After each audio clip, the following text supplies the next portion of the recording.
Hello, hello, hello. How's it going?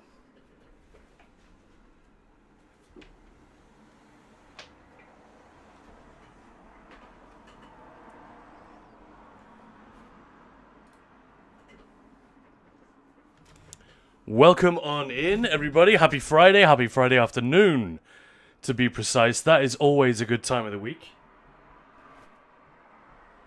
At least I feel like it is. Let's log straight into the live server today. None of this PTS messing around.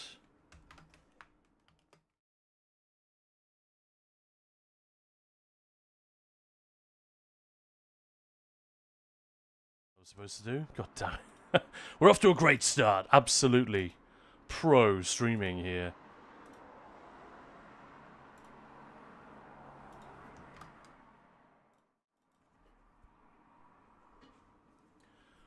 Zanzion, good afternoon. I hope you're well. Oh, I forgot to get myself a glass of water. So while this loading screen happens, hopefully, I'll go and fill that up real quick.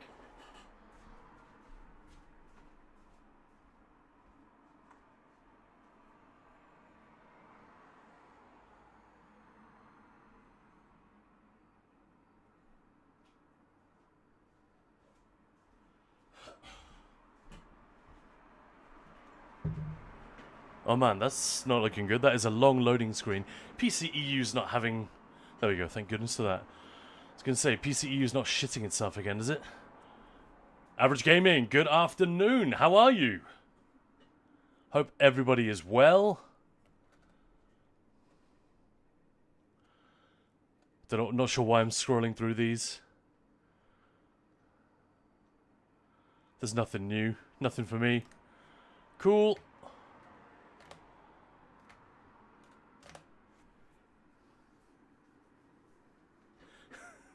Lena Elvira, you missed 10 Fest. No.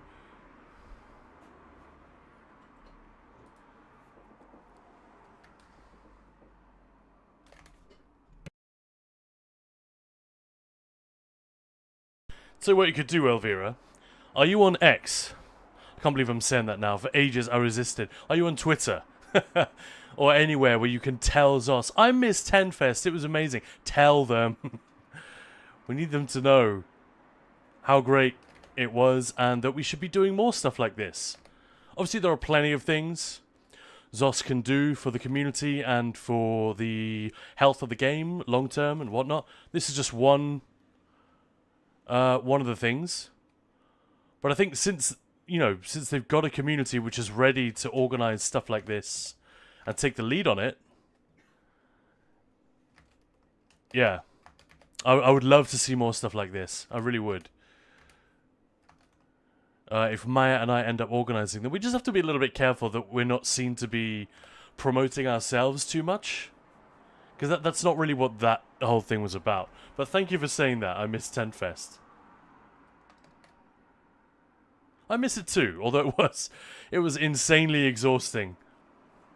I don't miss that part of it. Honestly, it took me a long time to recover in terms of sleep and just feeling normal again when I would get up in the mornings and not having aches. You're like, why is that part of my body aching? It's because you haven't been using it.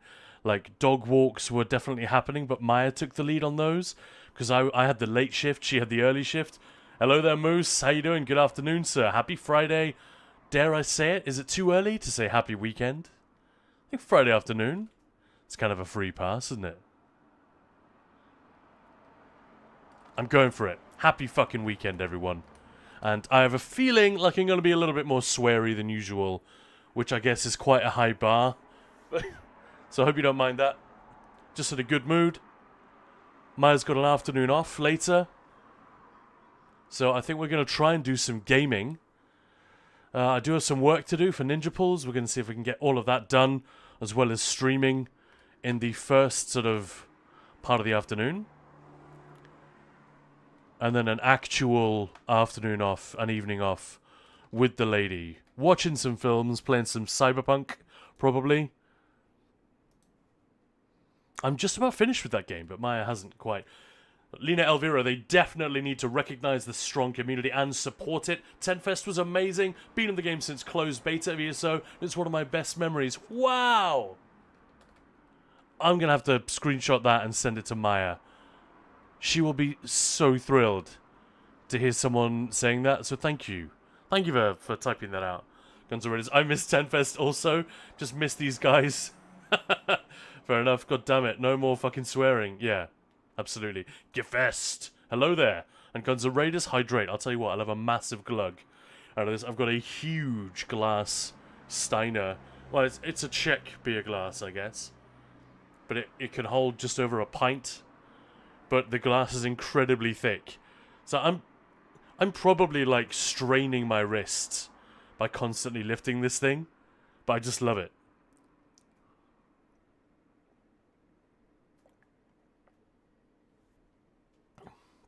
Pint is just over half a litre.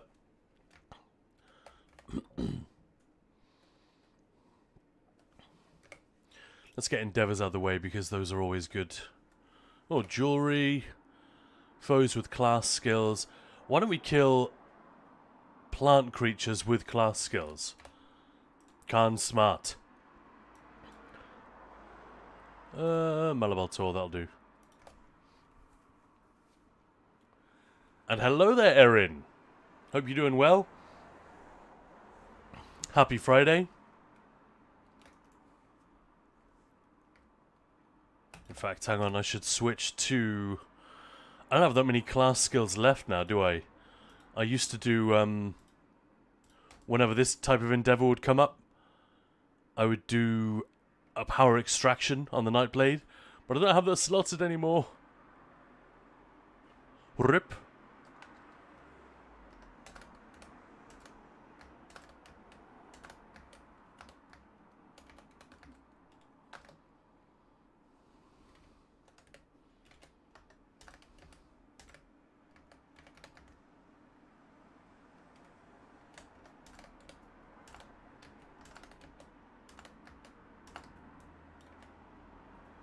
There we go, that's part of it done.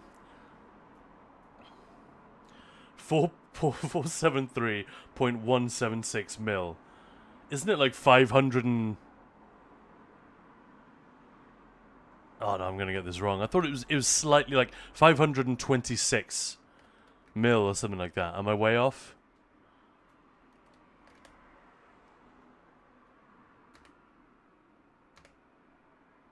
And Insomnia Aaron, hello, hello. That's very precise, it is. That's an American pint. English pint is like, yeah, 568, that's it. That's it, Moose, thank you, 568.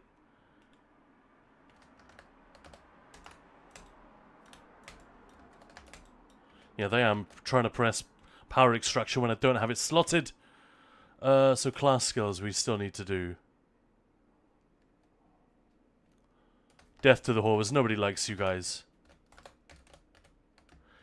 Whoever had the idea to create like a giant tick?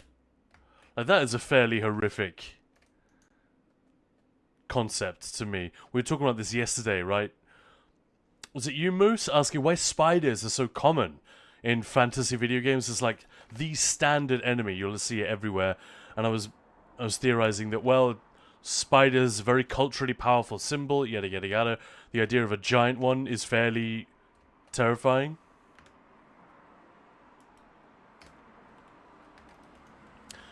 And, yeah. And it's, you know, fairly low poly. It's not like a complicated thing to render. But yeah, who made the leap from that to ticks and fleas? Like, ugh. Really, really nasty. And especially the Horva Daedra. Someone made that leap as well. If we've got spider Daedras in this universe, why not a Horva Daedra? That's what Velidreth is, by the way. That's what Google told me, fair enough. Didn't know there were different pints. I'm not even American. Oops.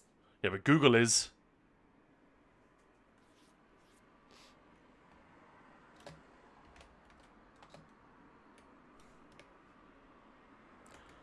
So I just need to do another jewelry rate and then I'm done.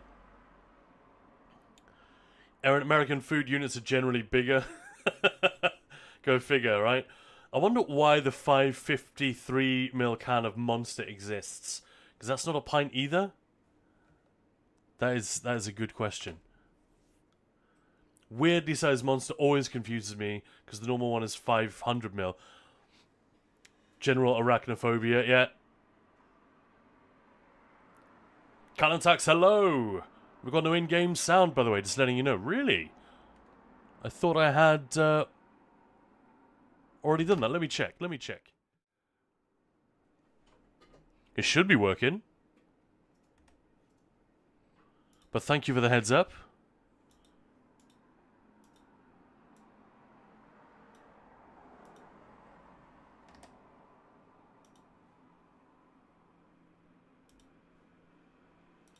Oh, I see. No, you're absolutely right. My bad. Sorry about that. Fixed. Thank you, Calantax. Always appreciate that. Little heads up. Yo, dipshit.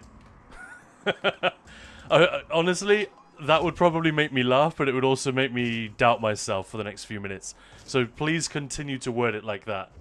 Like, just letting you know rather than, oi, dumbass, you forgot to do this. But yeah, thank you. Tix is so gross, right? Yeah, yeah. And Zanzion, I'm part of the Discord, but not of the guild. Am I allowed to join in on the raffle? Yeah, the raffle is a Discord thing.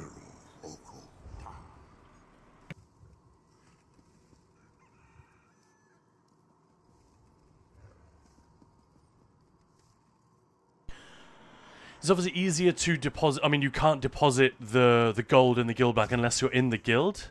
So if you're able to join the guild, do it that way. If you're in 5 guilds and you can't even leave any of them for a couple of days, then you can send the gold to Maya. That's Maya the Barbarian, one word.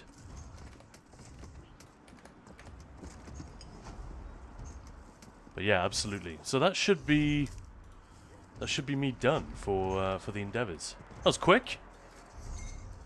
Love it.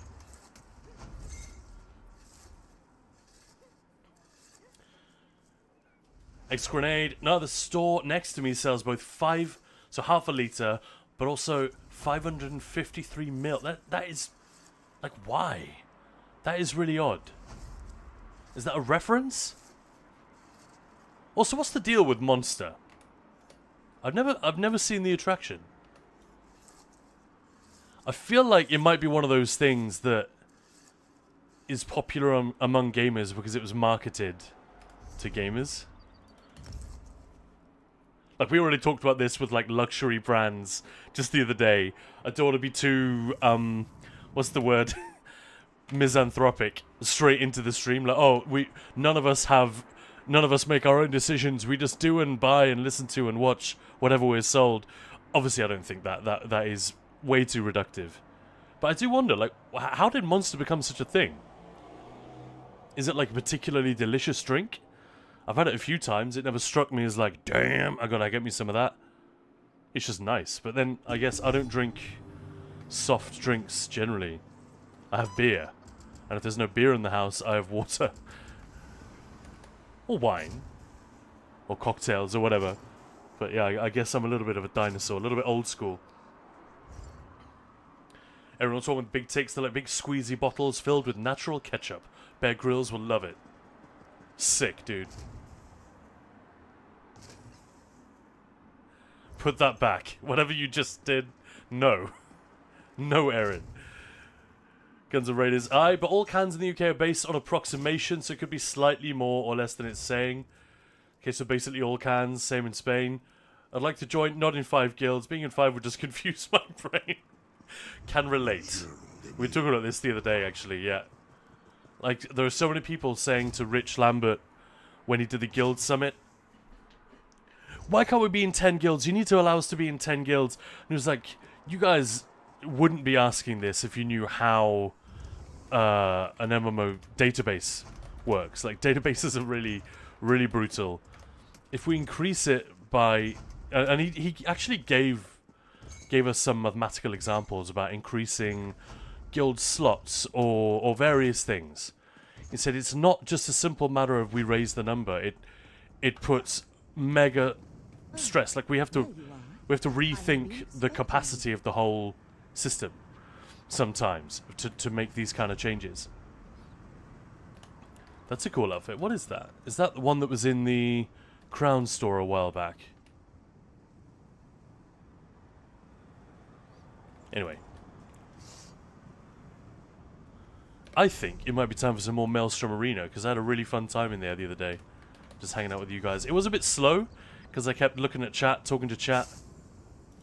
But,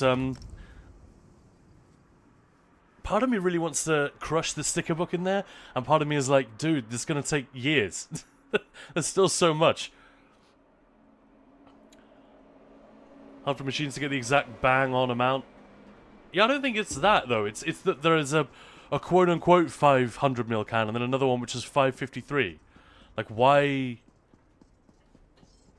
have two that are almost the same? Like, just, like, 10% difference? That's weird.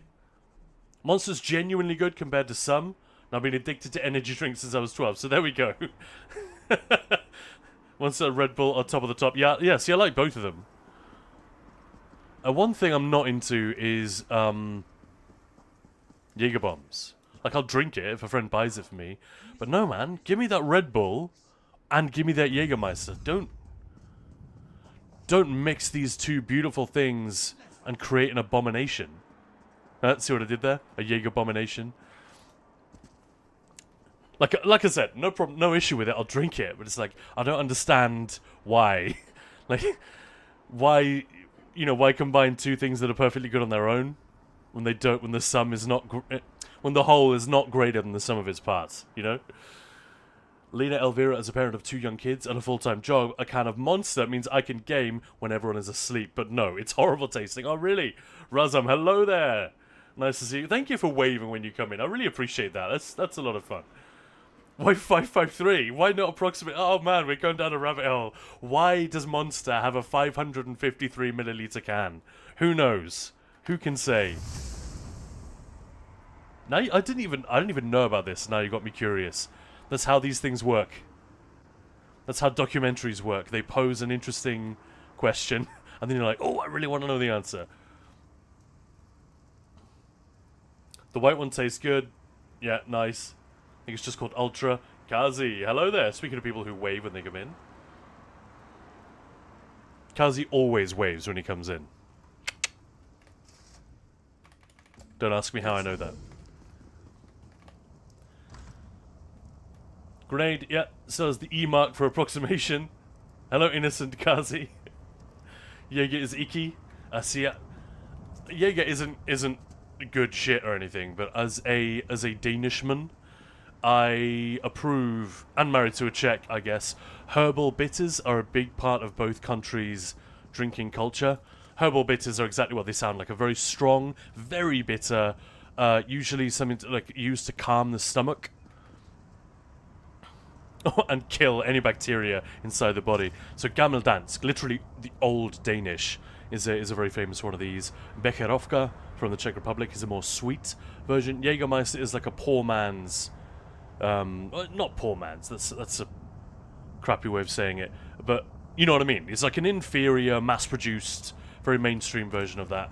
And then there's Bundaberg, which is like from Australia, is it, or is it just popular in Australia? That shit, you get it in tiny, tiny bottles. You know those little sample bottles you get of like Malibu? There's like one shot inside the entire bottle. Bundaberg is literally sold in bottles like that because consuming it in any larger quantities would be irresponsible. I think it's fair to say. Oh shit, I need to get out of here. I don't have potions. Hello, why innocent? Jägermeister should just be Jägermeister. I know what you mean. Could be an edition type monster, so it was part of a multi-pack. Therefore shouldn't be sold separately. Goodness me. Schnacks coming in there with the sub. What an absolute hero. Thank you, Schnacks, man. Really appreciate you, and always a delight to see your name popping up in chat. And to hear your voice popping up when we're doing trials. Twofold. Love that shit. Alright, let me get rid of this. Make some potions. That reminds me, for some reason, years ago. Maya's nephew. Her sister's quite a lot older. And had kids a long time ago. So, her nephew, way back, was getting into cocktail culture. And flaring and stuff like that. And he was also a massive Skyrim nerd. And I remember him excitedly trying to explain to me, in a very thick Czech accent, that he had made a cocktail inspired by the potions in Skyrim. But for some reason, he wasn't pronouncing the P in potion. So he said, made this cocktail called Ocean of Magica. Ocean of Magica. And I was like, Ocean of Magica? No, Ocean of Magica. It was like the Wingardium Leviosa thing all over again. And it took us like 10 minutes to figure out what the fuck he was talking about. But that was a really cool idea. They were a bit sweet. What am I doing? Bugloss Columbine Mountain Flower. If Lucht was here, he'd tell me off for making expensive potions. But that's a fun idea, though. Making cocktails and foods based on an in-game thing. Maya and I have had a lot of fun with that. In fact, we've got some stuff like that on the Ninja Balls website, and it's a thing we'd like to add to Twitch. If not late this year, then early next. That'd be really fun.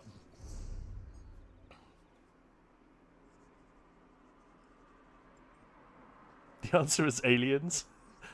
That's the YouTube answer, I guess. Maybe it's to do with the limit of caffeination. Jaeger is delicious. There's even a Reddit post about the... Grenade, what have you done? What have you unleashed? But yeah, that's got to be a question that many people have asked. Like, what the fuck? What is up with this can? With like an oddly specific amount of drink inside.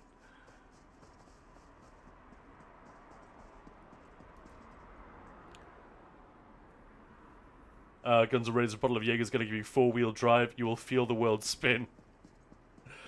And Razum, you could buy a bottle of you got to buy a lot of small bottles and drink irresponsibly. Yeah, it's very strong and it's extremely. It's not gross.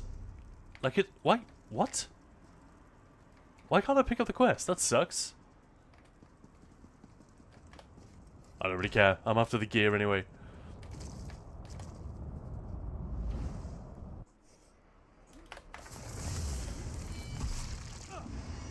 Schnack's always a delight to hang out here. Oh, thank you, man. And Ted, hello there.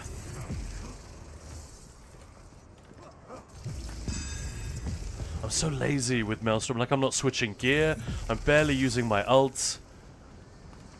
I'm not, like, remembering what the spawn points are. I'm just kind of camping the main one. And occasionally remembering to recast my dots. Do not play the way I play. I'm being very lazy. Although, in fact, I would say do play Maelstrom Arena like this. If you're one of those players who hasn't been in ESO that long, or you haven't done a ton of Maelstrom, there's no double drops or anything like that. Normally I'd say farm Maelstrom Arena when it has double drops on. But they haven't done that in some time, and this build is just so freaking busted. And they are about to nerf it. It seems very unlikely that they won't nerf it in some way, even if the exact details of it are in flux on PTS. We know that this is not going to work as well as it does right now once update 47 arrives. So honestly, I would get on it and get in here and farm the stuff you need, because it is an absolute breeze. I know I'm only on Arena 1 right now, and it makes absolutely... It's no demonstration at all. But you'll see what I mean. Like, every arena just feels incredibly effortless, with a couple of exceptions where, like, moments where you do need to kind of concentrate. My only regret is that it still takes a while because of all the spawn points. The spawn timers, you know? It's not Leviosa, it's Leviosa. Exactly.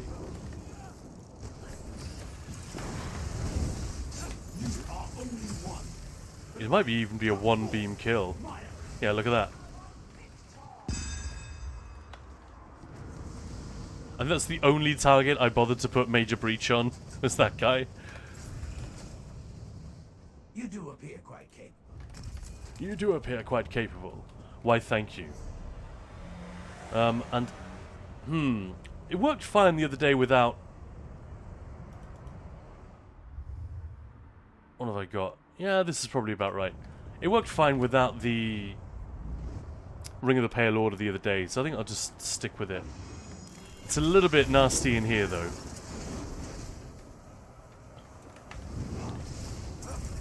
And you do end up, like, spamming beam when you should really be doing other things, just because you want some heals.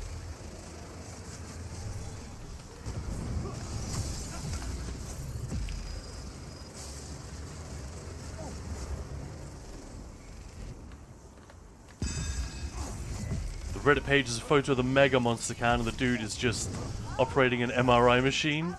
What? It's from 6 years ago, so it's been around a while. Fair enough. You see? Oh no!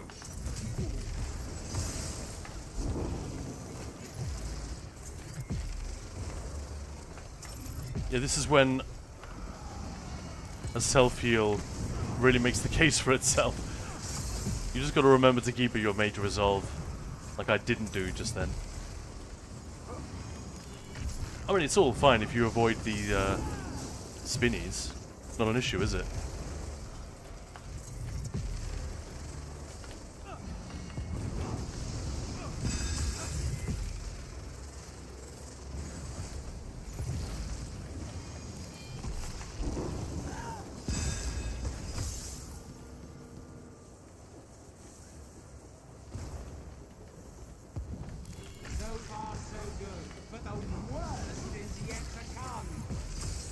And H2Q and I did see that you coming in. Welcome on in.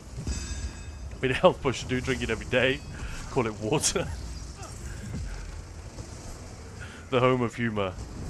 I love it, Kazi.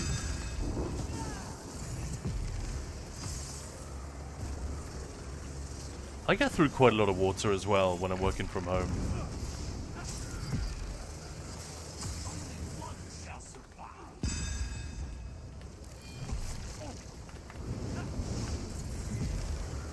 Oh! There's a little guy in the middle, I always miss those. See, my minions? This is how it's done. Oh, what? That's the end?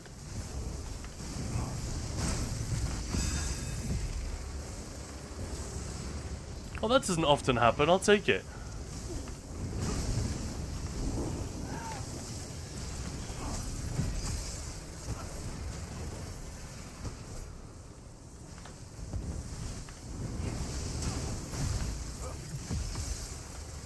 And now they're just going to be idiots, aren't they? Yeah, like this. I hate this. It's dated really badly.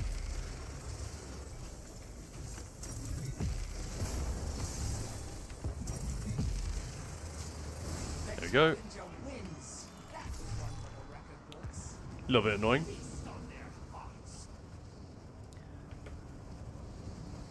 Monster was Mexican, right? An American, sorry. I thought you said Mexican. Americans use Oz fluid ounces as well. Maybe a specific number has something to do with that conversion. Have you let Maya out of the basement yet?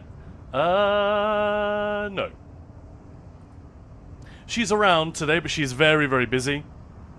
But she's actually in the house. And I don't know, what, like 4 PM, something like that. Hopefully the two of us will be able to knock off what we're doing and have some time off, because she's working over the weekend, as am I. So I'm watching The Killing, based on some Danish series, yeah, called The Killing, or Forbrydelsen. It's got a lot of Swedish in it. Well, one of the main characters getting married to a guy called, oh crap, what's his name? Bengt, I want to say, no. And there's some good svensk in there. I'm gonna fuck this up, Moose, but there's a bit where she's trying to talk to him about the case she's working on, and he says, "Je bryr mig ikke om det. Je bryr mig om dig." Which, for those who don't even understand garbled Swedish, I don't care about the case, I care about you. Maybe Maya will remember what the Swedish boyfriend is called in The Killing. It's really good. I would watch the original. Apparently the remake was okay. But, come on. An American remake? Hope Maya's doing well. Yeah, she is. She's doing alright. Thank you. I tried to convert it one of the Reddit threads. Couldn't find anything that made a more round number. Something to do with tax evasion. Got all the theories going on here. Do the enemy resistances in Maelstrom memorized? They're all over the place. Oh no, but they should be... they're sort of in between Overland and Veteran, aren't they? So Overland is 9.1k. Veteran content is 18.2. In here, they are... Yeah, you're right. They're absolutely all over the place. But like I said, I'm being freaking lazy here. So this is a terrible example. Maxis the Many. 90k DPS. What?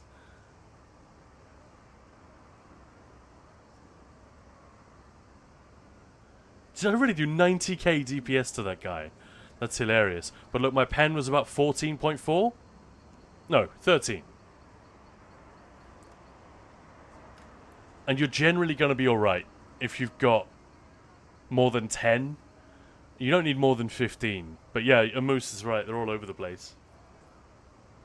I think they changed it for Infinite Archive. But no, as far as I'm aware, in here they're all... I've never bothered to do it. Like, I've never score pushed in here. I don't really like solo content that much. I don't enjoy it that much. It's just fun that this build is so freaking... It's so easy now. I love it.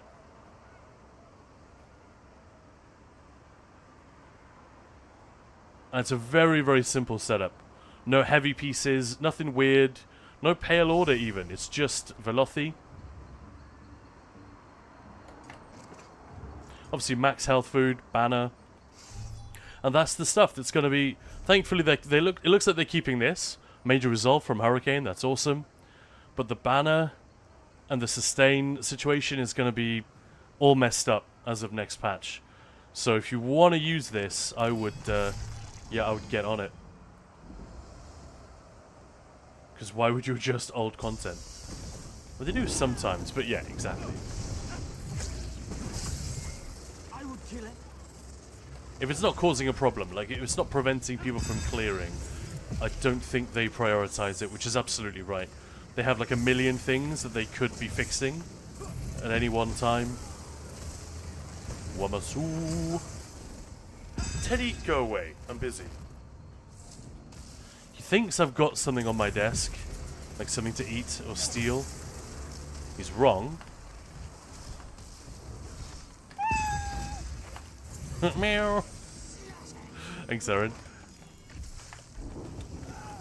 In the house. Well, if you do not let her out of the basement yet, I think we can be a bit more precise. She's in the kitchen. Working. Beavering away.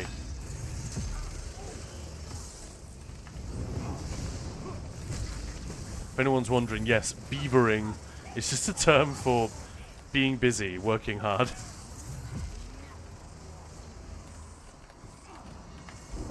Nice beaver.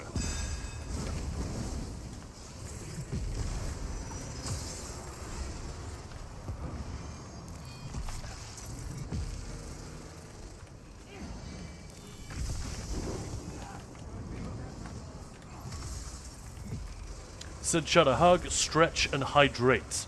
Wow, Guns N' Raiders, quite a triple threat there. What the hell was that? I think I just got a knockback while I was looking away. You're gonna get that stupid mini boss thing, aren't we? Goodbye. Like, you see what I mean? There's almost no... There's basically no skill involved. Here she comes.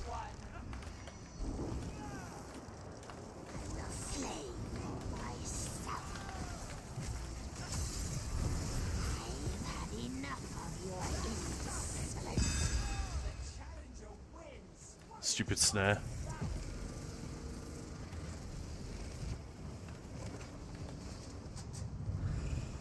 Yeah, different enemies, which is weird. Yeah, the CMX thing. That's been there, I think, for since update 46 dropped. Pretty nice, though. Yeah, you're right. I don't pay a huge amount of attention to it generally. Yeah, I mean, it's just silly. You know, with like minimal buffs and debuffs present, I've got major resolve, I've got major breach, and that is about it. I'm not buffing my burst in any way. I don't have major heroism or anything, minor heroism, sorry, or anything like that. Well, I'm not really ulting, but they even have or had different resistances based on physical and spell. Yeah, that's true. So for those who don't know, major breach and major fracture were a thing for a long time. Fracture, well, the whole system of resistances and armor and penetration was non-hybridized. So there was spell resistance, spell pen, and physical resistance, physical pen. They've since tried to lump everything into martial and magical damage and just keep it separate that way. So there were still some vestiges of the old system there, but it used to be a lot more complicated. But it got to the point where, for the sake of usability, like a tank wouldn't want to bring major breach without major fracture. Major breach was the spell, the spell resistance debuff. Major fracture was the physical resistance debuff. You'd want to bring both. So it's getting to the point where almost every source of these was just both of them. You know, in the same way that we have. That's a bad example. Nolarchy, see the 5 perfected items? I hope you could read that. Adds 129 weapon and spell damage.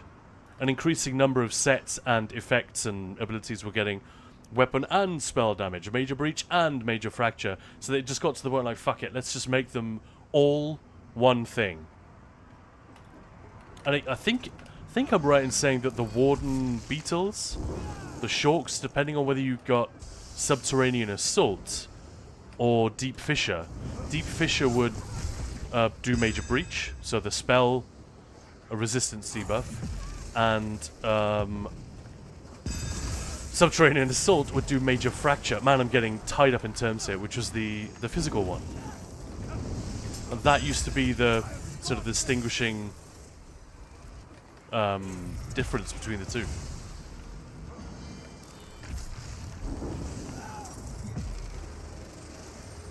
Behold, vile monstrosity, important to Yeah, little busy beaver hands.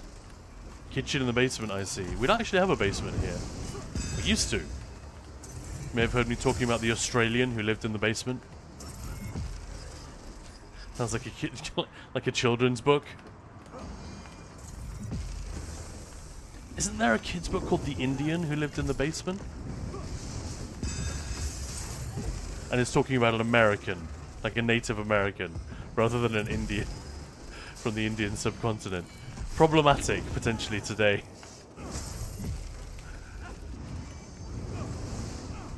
Yikes.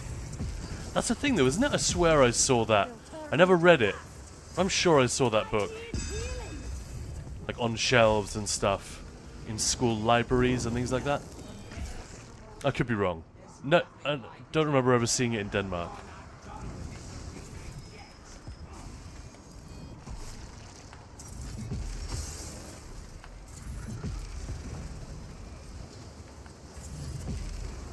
Yeah, good one. Fire the AoE right into the central pillar.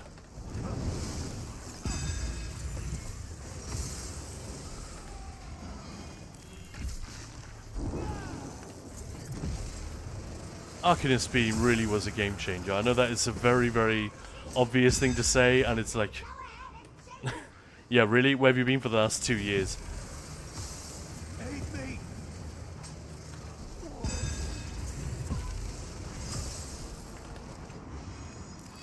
I always forget where the boss comes down.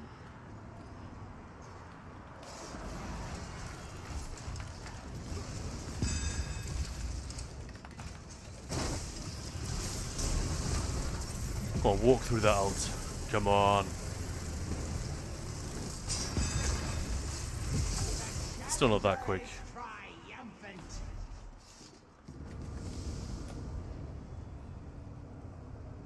Really liked VMA back in the days. I never did. Like, I thought it was well designed. I don't have a problem with it. It was a slog. I came here because I had to. And other than appreciating the ways in which it made me better at the game, I was just like, oh, I just want to do dungeons. Don't want to do any of this stuff.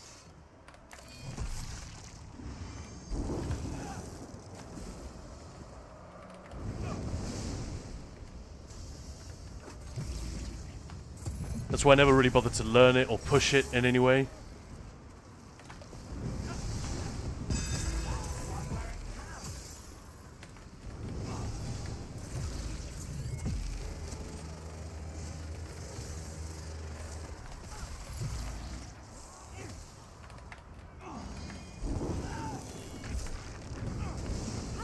Hunted one.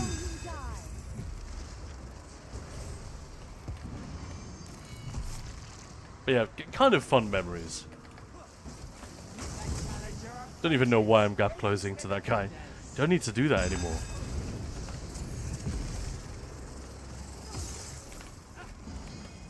Arcanist Beam just makes everything so much easier. And I don't even mean that as a criticism. Like, a lot of old school ESO players get grumpy, but like, well, I had to actually learn to play. I don't really feel that way about it. I have thought that way sometimes about heavy attack. When Okunsor was really, like, at its most busted. I was like, oh, come on, seriously? I could just put a brick down on my mouse button, and go away and make a cup of coffee, and then come back to a 110k dummy hump. Like, that's...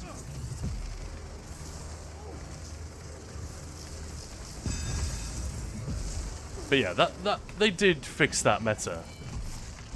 And heavy attacks became a little bit more sensible. But generally, I don't really mind. It's just that when it eclipses all other options, that is... You guys know what I mean? I think there is a danger of getting a little bit snobby about certain gameplay styles. And I don't want to do that.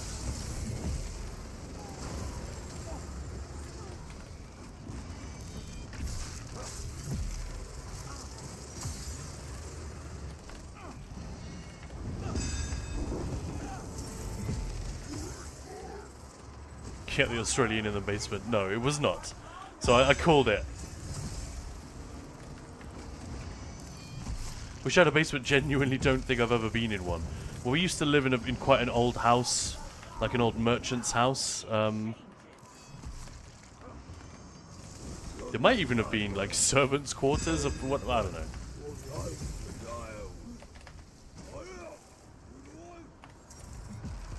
I shouldn't have ulted.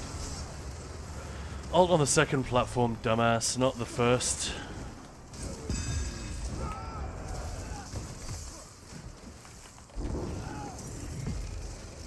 Because otherwise this happens. She just wanders over and does her thing.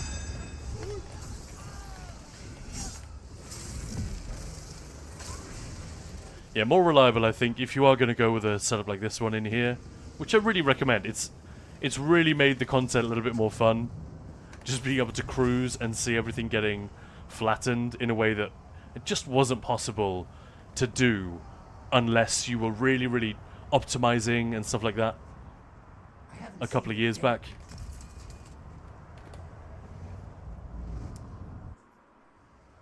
Most once I got my first VMA clear, it took me months. I got addicted and ran it multiple times a day for like a month. Wow. Flawless was the title that people wear with some pride. See, I missed that part. I think by the time I got it, back in 2020 or something, Flawless Conqueror was already like pretty meh. Like, it was wearing the title. If you would join a certain type of trial group with that title equipped, it was basically a way of saying, hello, I'm a noob. At least that's the impression I always got. But I never I never really used any of the titles. I sometimes have volunteer, just for fun, because a mate of mine and I used to do that.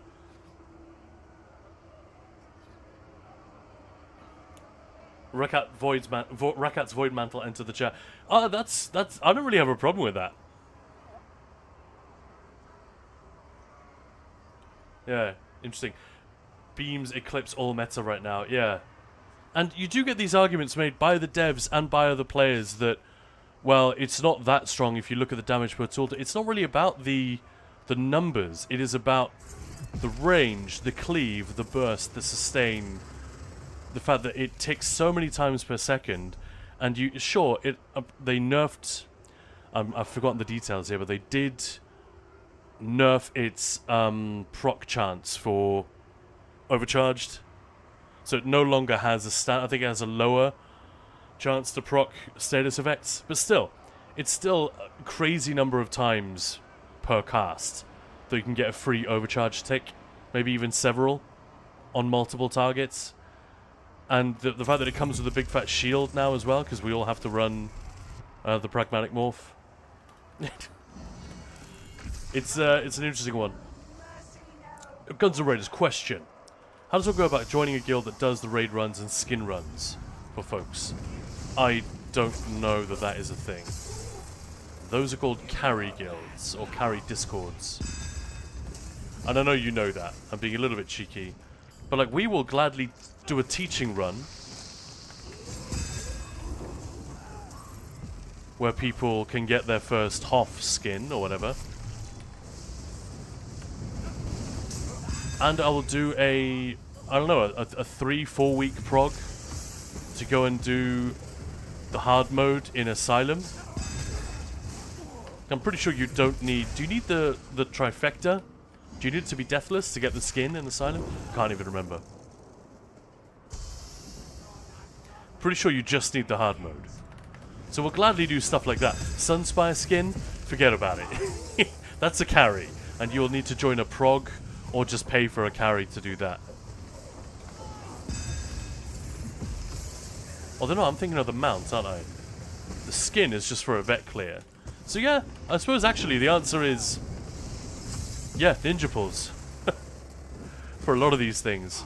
As long as you're there not for... As long as the primary reason we're all there is just to, like, teach some people and practice. If anyone is there just for the skin, it's probably not going to work.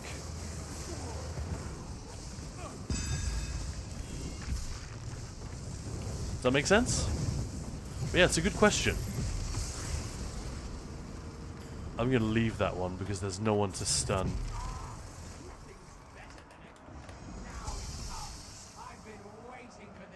How's it going, Looked? Antiago, hello there. I'm just enjoying this this setup while it still works.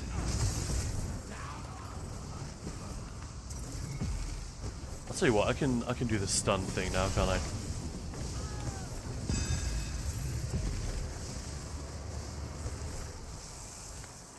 Is there still one webbed? What? Oh, guess that took too long.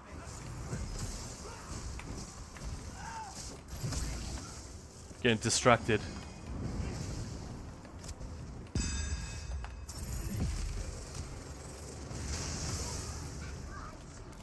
Oh, the boss is stunned up there.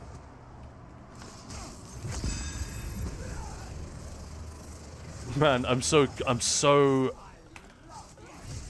like out of the loop with where everything spawns or where I am in the process.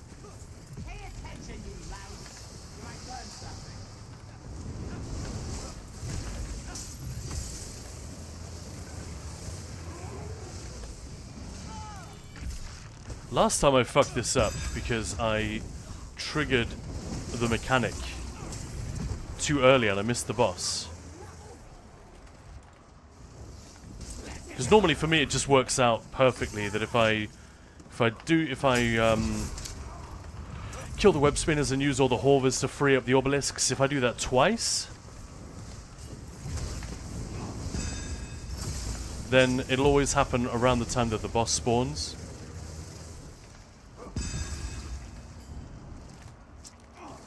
So one left.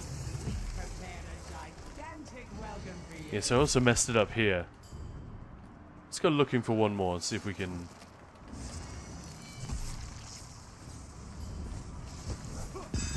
Oh, she spawns extra enemies? I didn't even know that. Oh well, doesn't matter.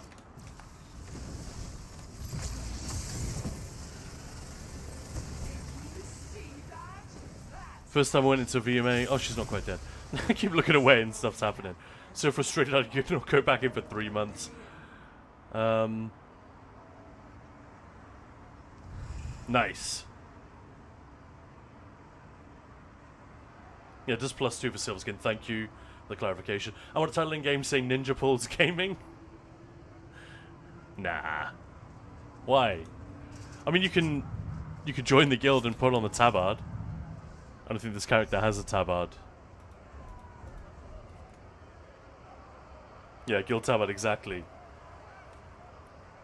Can I not make a guild, call it after you guys, so I can pretend I got the ultimate skin title from guild tabard? PSN, sadly, I'd have to pay 2k by now. True. Didn't even know tabards existed for the first 2 years, not gonna lie. Yeah, I didn't know it was a thing for a long time. I'm guessing there are a lot of players who aren't aware of it. Would feel good to represent Ninja Balls on EU PSN. Hint, hint. Yeah,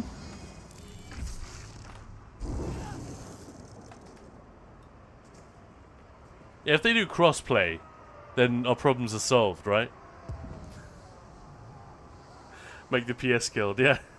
You'll need to recruit 9 other members. I would, however, not my guild or my say-so. Watching you perform. Yeah, I don't know, what... I like the title system as a way of having something fun. Like, are there any titles which aren't... I guess Emperor and things like that. And there are also some like Lord and Lady that you can get from housing. There are some that are character specific, but the vast majority are now account-wide, aren't they? I think there are some cool ones I don't have. Obviously, I don't have Planesbreaker.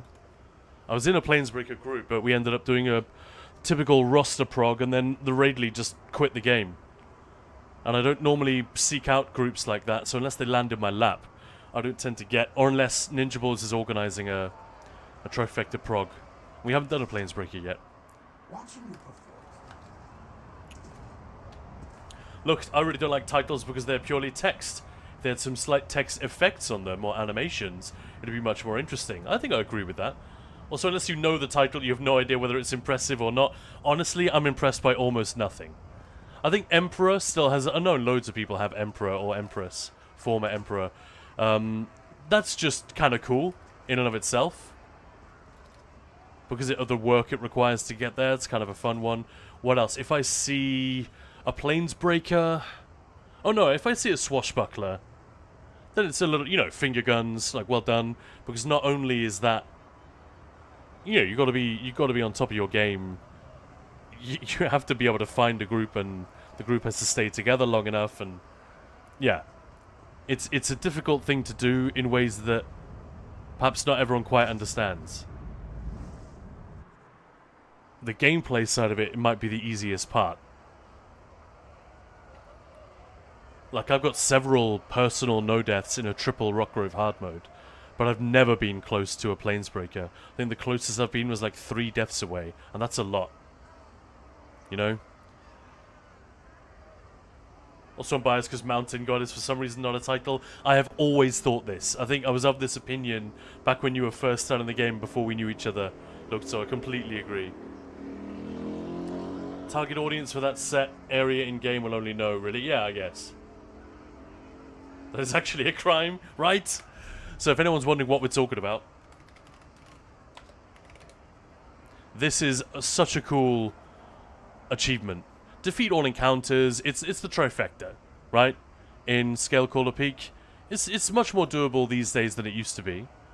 Apparently I got this on my tank before I got it as a DPS. That's funny. And it should have a title. It's a freaking trifecta. In one of the greatest dungeons, for sure. I think if all players that have done all dungeons like many times had to do top 5s, I think this might come out as one of the most beloved in the entire game. Fang Lair actually also gets a lot of hype, gets a lot of love. I hate this round so much. I've died, like, it's really easy except for the poison. And I remember people in chat going, oh, just wait to get to the poison round. This is the first time I'd come back in here since update 46. Hadn't been in VMA in like over 2 years. And I said, I don't think I've ever actually died to that since I was like very noob. Then of course I die like 2 times in one run. So we'll see what happens today. But I agree, it can really sneak up on you if you happen to be in the middle of the room and far from the pool. And obviously I don't even have a self-heal. So I'm basically screwed if I touch one. I just have to make absolutely sure I don't. It's one of those things, it's not that difficult, but it can happen. You could just get unlucky, I guess, is what I'm saying.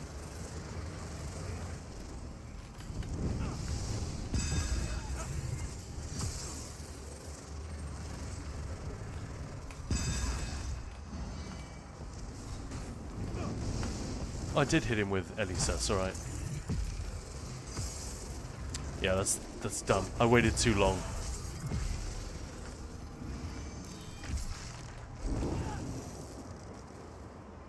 But yeah, once again, this is I'm partly doing this just to showcase.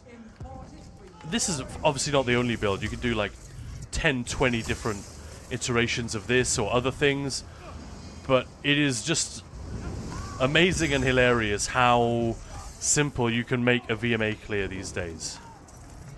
And it will still be fine after update 47. But I don't know, while this build is sort of alive and well while it lasts, I would really encourage people, especially those who haven't done a ton of VMA, to just crack on, get in there, enjoy it. Like if it's a place that you've cleared a few times but you're still missing, I don't know, you got the two-hander but you don't have the bow or the inferno or some, you know, some variation of that. Oh, there's a venom caller. I don't like them because I always have to like double check. Is it just my screen that's green because they're here? Or did I get the poison and do I need to freak out and run for my life? And if you want it a little bit easier, you obviously just bring the Ring of the Pale Order. It's genuinely a good idea. I mostly did it without Ring of the Pale Order because Pluvio dared me to. He was like, just try and do it with Velothi and Reaving Blows and see what it's like. And in Valishran it was easy, because in Valishran the enemies come to you and they sort of stack a little more naturally. Here there are several seconds more waiting time, which can make all the difference. That's time in which you're not beaming or you're placing your dots or whatever. Why is this guy immune? I never knew that. You put him in the pool, he's immune? I don't think I ever knew that. Holy shit.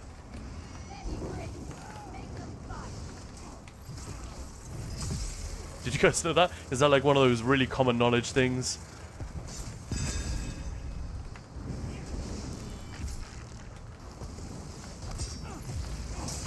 Right, there's one. There's another, isn't there? I'm not going to be able to burn him before he does his thing.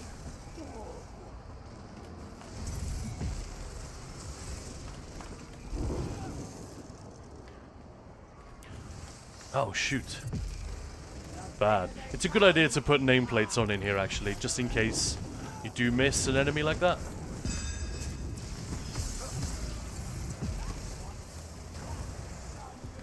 Yeah, I basically just pray.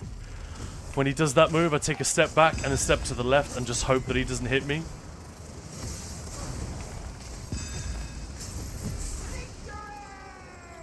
Okay.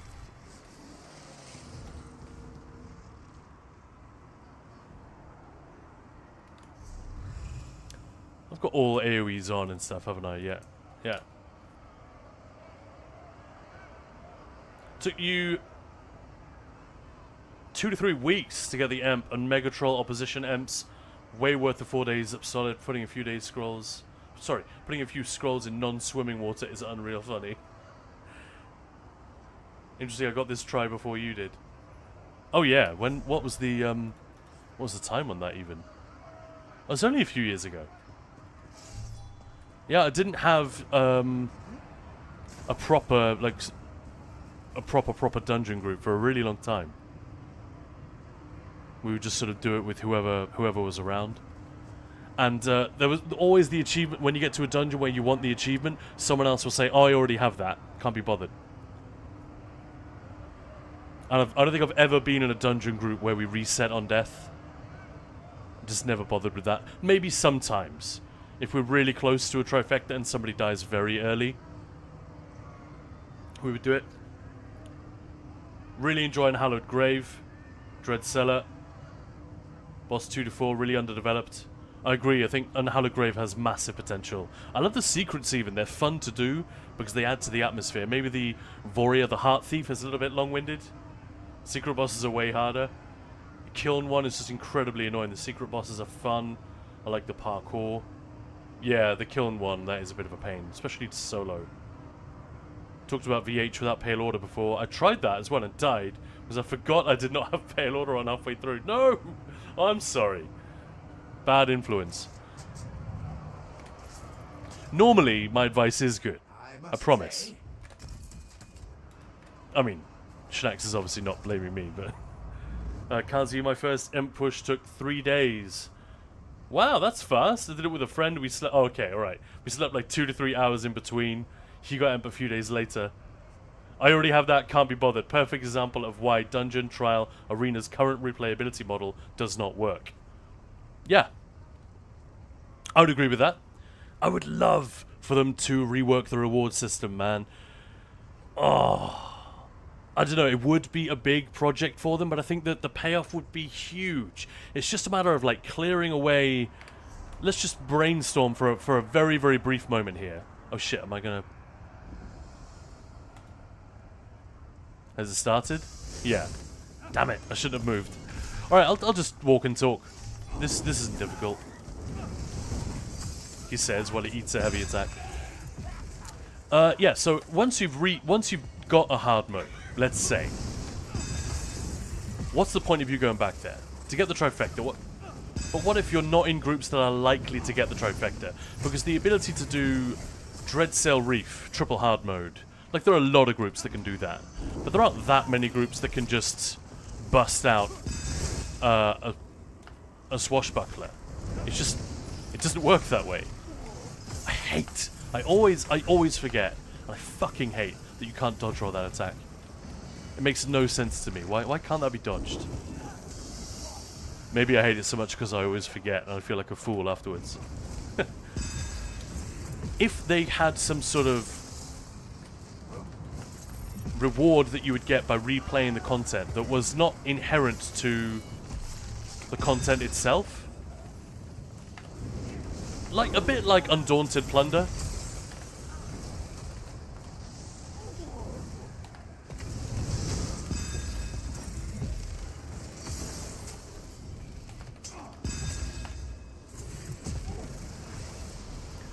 And maybe it was even a token, like Endeavors or something. Or like at the very basic level, in fact. Let's just say that you would earn Seals of Endeavor for completing a hard mode. And you would earn more Seals of Endeavor if it happened to be a Deathless. It would just revitalize the whole scene in a way. You don't need to get the trifecta, but if we do, everyone wins. But if we just are doing the hard mode, it'll still be awesome. Which one is it?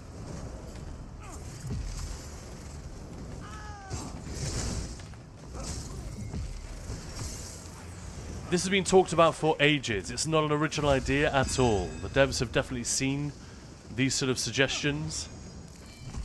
And I think that would kick the crap out of any of these systems. Honestly, I know this is a personal take, but I'd be so much more interested in that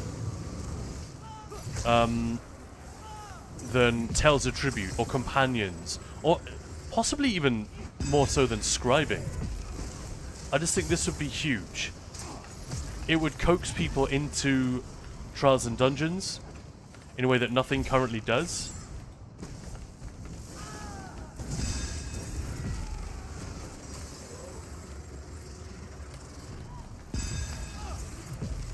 And yeah, it would just give you the perfect excuse to go and replay these things over and over. I think it'd be awesome.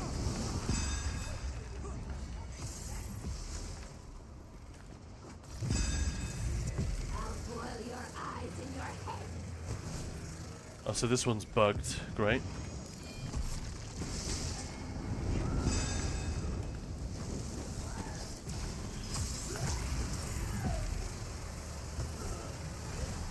That's how it's done.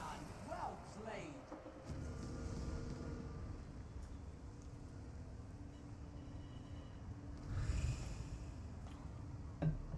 Imagine a world where the loot is just worth doing the content. Yeah.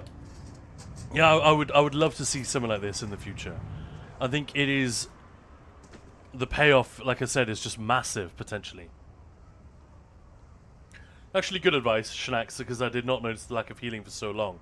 Yeah, right? I mean, Pluvia was, he wasn't trolling when he said it. He was like, oh, give it a go. Let's see how bad it is. I don't know if he'd actually tried it, but obviously he was aware of how... We were all aware of how mental... Reaving Blows becomes with Pragmatic. Now that they've changed it to direct damage. It's such a lot of healing.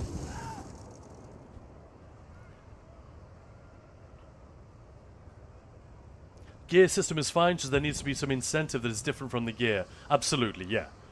Because by the time you're looking at hard mode clears and stuff, you probably got the gear. Unless you're one of those players who... goes very, very fast from like 0 to hero.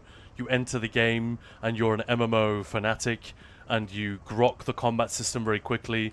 You very quickly get to the point where you have very high damage and you're following along with strats and comps that the top groups are using.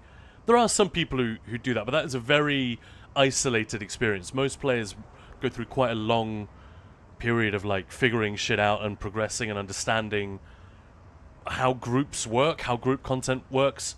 So by the time you get to that point, you've probably got the gear. So yeah, replaying the hard modes for the gear is...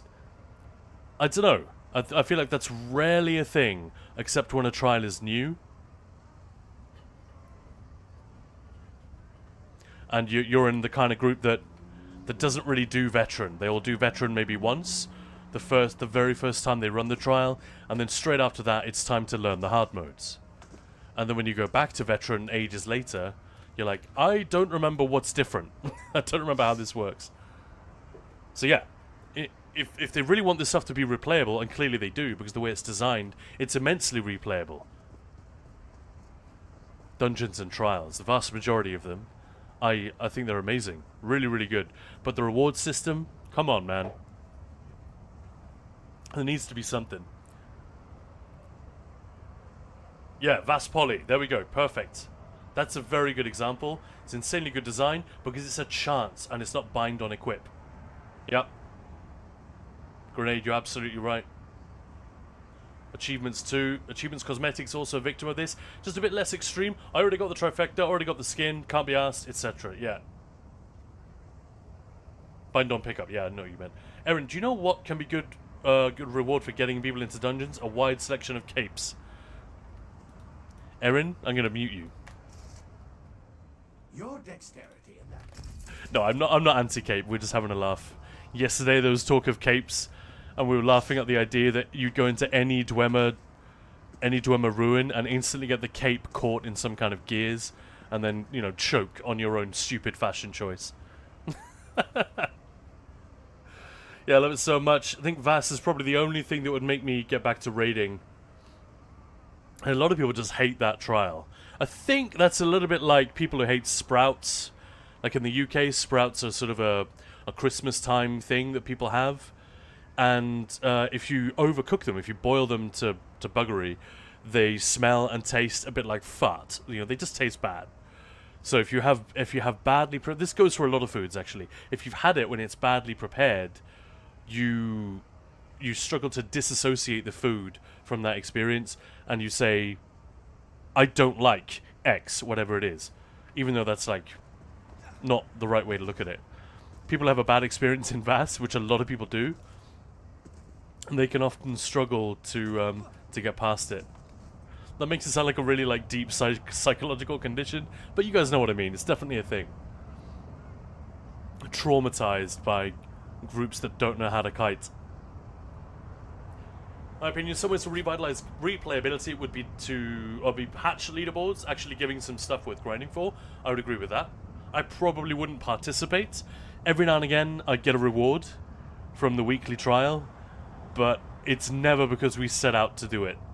Like, I think a few weeks ago when I was in here, I made the leaderboard. I didn't even realize it. I guess it's just because hardly anyone's running it, and I had a deathless clear, which was pretty fast, even though I was streaming.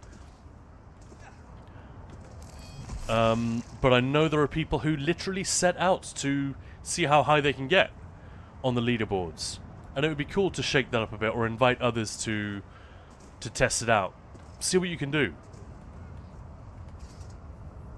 Maybe it would also help push back against this idea that, oh, you only need insert random arbitrary number of DPS here. You only need X DPS to be able to clear this thing, because when, you know, they'll give the example that when, I don't know, when Halls of Fabrication launched, only 30k DPS was possible, yada yada yada. So you guys are all elitist assholes asking me to bring 75k, 80k, 100k so you can face roll this content. Why don't you just play the mechanics, lol? Maybe it would chip away at some of that attitude if more people thought that overperforming in a trial and getting it done fast, getting it done clean, getting it done beautifully, and high-fiving afterwards was more of a worthwhile thing that the game was asking you to do. Because the game is asking us. Let's be clear. The game is absolutely asking us, hey, you want to push harder? You want to go quicker? Clearly it is. Ask Finn, ask anyone, and they will say, yeah, the game is inviting you to do these things, but it's not forcing you to. It's not raising the bar of basic difficulty to like Elden Ring levels where everyone has to be kind of sweaty in order to clear in the first place. No, absolutely not. But that doesn't mean that the sweatier stuff is invalidated. And so many people behave and talk like it is. And even some content creators, like anytime 8 Puppies or Skinny Cheeks or I say anything about, especially Pups, I think he gets this a lot, because although he does teaching and stuff, he is part of the score push community on console, absolutely. And I think some people feel the need to push back against anything said by a particular cohort because they believe that we are only speaking for quote-unquote our people. They don't realize that Skinny Cheeks and I don't do score pushing. We're not that kind of player. We don't run with those kind of groups, generally. It's a little bit frustrating. And if even the content creators, who are often friends, can't get this shit straight, how is a community of millions of players supposed to grok this stuff? You guys know what I mean? Frankly, statements like riches at the tavern, which I know has been talked over to death, it just doesn't help. The idea that people are optimizing the fun out of the game. I'd like to think that if he'd had the opportunity to choose those words again, he wouldn't have put it like that. But the devs do say things like this now and again in order to encourage the more casual sort of player, which is absolutely fine. They should do that. But you got to find a way of doing it which does not sound like you're invalidating your veteran community.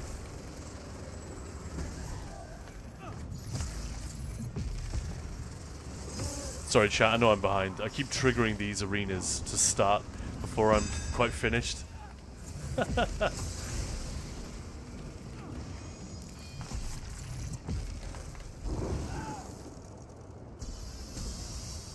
be kind of nice to be able to hit pause, actually, since it's solo.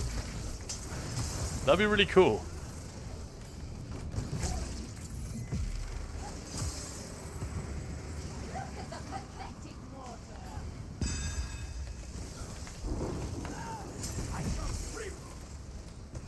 Man, it's just not worth putting Major Breach on any of these guys.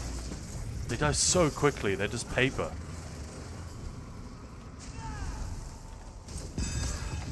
Even the Daedroth I don't think is worth it. No.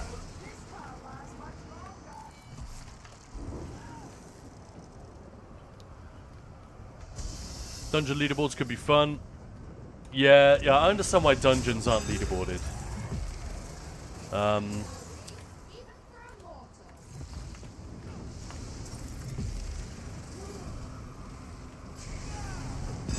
Okay, let's use this. I think I'm about to finish this round though. It's kind of pointless. But yeah, this mechanic, oh no, we've got one more round, but they're not going to be stunned anyway. I always thought this mechanic was a little underwhelming. It's a small gripe though. FRIYAY is generally pretty solid. It just hasn't aged that well when you compare it to Vadashran with the way that the enemies converge on you. It can kind of go at your own pace. You have to wait for VMA and Dragonstar to catch up with you in a way that I don't enjoy.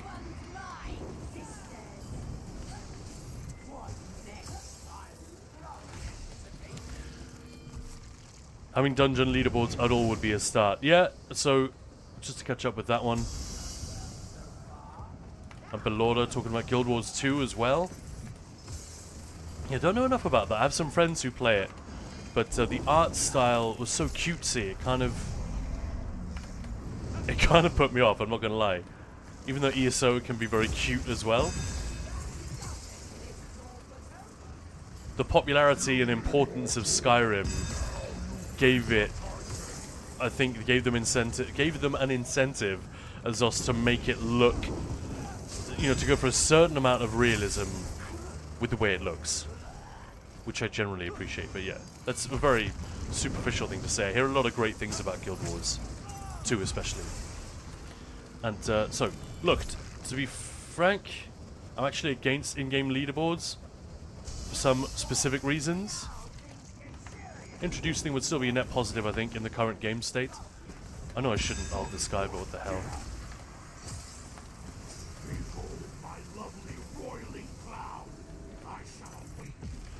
I always thought that was a really weird line. Behold my lovely roiling cloud, I shall meet you there. Did they not know what the arena was going to look like? Because I got news for you, Valkin, Voryak, Sulkin, whatever your fucking name is. This ain't a cloud. You know?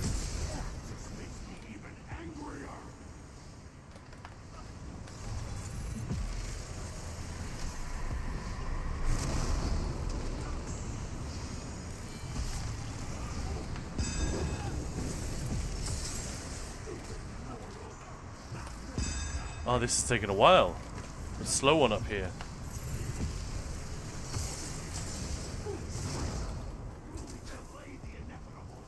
I always try to jump down there. I once, get this, I think I've mentioned this before. I once came down here and couldn't interrupt him. I was on my Nightblade and I was in melee, like with stamina, spamming bash on the guy, and he just couldn't be interrupted, and I slowly died to the attack.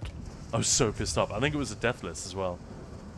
So this is really the why I'm doing these. Because I would quite like to get all of the weapons collected here. An hour long. Yeah, not leaderboard material, I don't think. So that's because I keep stopping to talk to chat. Going to get a glass of water or whatever.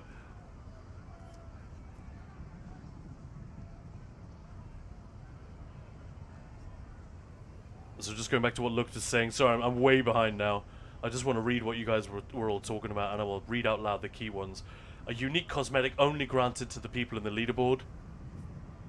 And it's taken away when you're not at leaderboard next patch. Oh, I see. I mean, some people would be very against that. This or capes, yeah. Capes ain't gonna happen. I mean, that is just a gag. Give it some time. Once all of the gimmicks in Crown Store are not doing well, they might try the capes. Like the Monster Hunter time trials, kinda. Okay, we get stuck in a Dwemer Ruin. What about this 20-foot pole you have tied to your back? Don't I get stuck when going into a delve? I mean, I can just... It's a magic pole. A little bit like mine. Right? So, it's magic, isn't it? Is it a magic cape? No. Although I suppose it could be. I'm actually not anti-capes that much. I think they're a little bit silly. But not in a way which would necessarily break the game. But it's more that the devs have just said emphatically, no, no, no, no, no, no, no. We tried it, we didn't like it, no. And people keep asking. I think it's a little bit like the Bard class. It's sort of a knee-jerk thing that people often ask for without seeming to have thought it through. Some people do have thought it through, obviously. But yeah.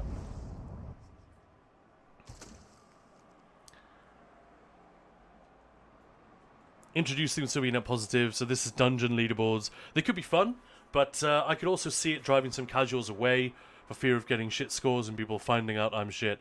That's true. You gotta be careful with this stuff. I think just a reward rather than a flex would be maybe the most quote-unquote friendly way to do it. You know what I mean by friendly? That you're not making anyone feel bad or left out. Like if I just got, I don't know, how many should it be? 20 Seals of Endeavor? Or 10 or something like that? Like a really small amount, but it's still meaningful. If I got 10 Seals of Endeavor for getting a Deathless, if I'd done it in under half an hour or got over a certain score, maybe I'd get 15. Your assistance has been most satisfactory. I won't forget it. Or anyway, my tutor won't forget it. But yeah, check this out. So the reason I'm in here... Look how much is still missing. And you get one of these weapons. So I'd have to do it another 62 times. 62 times I'd have to do VMA. Unless there's like a double drop event. See, that ain't right. They need to... like, look at that. Luckily, none of these sets are sort of must-haves by any stretch. Although Parabellum, that's funny.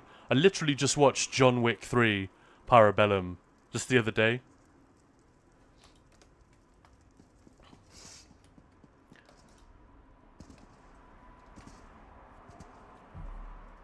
People do VMA all the time with shit scores, nobody cares. Yeah, I never had, what's that thing, that's that toggle you can put on in social? Where you can see leaderboard notifications, so if someone on your friends list or in your guild completes a thing. We did get a teaching run in VCR, I think it was just VCR plus 0, but it was like a group, 10 out of the 12 people had never cleared it before. Decent enough players, but you know, inexperienced, had only done normal Cloud Rest. So you can imagine the type of shit show that it was. Lots of resets, lots of wipes being called, and not resets, you know what I mean. Reset the fight, not the instance. But then someone in guild chat was like, Lamau, you just cleared this with... And it was like a really, really terrible score.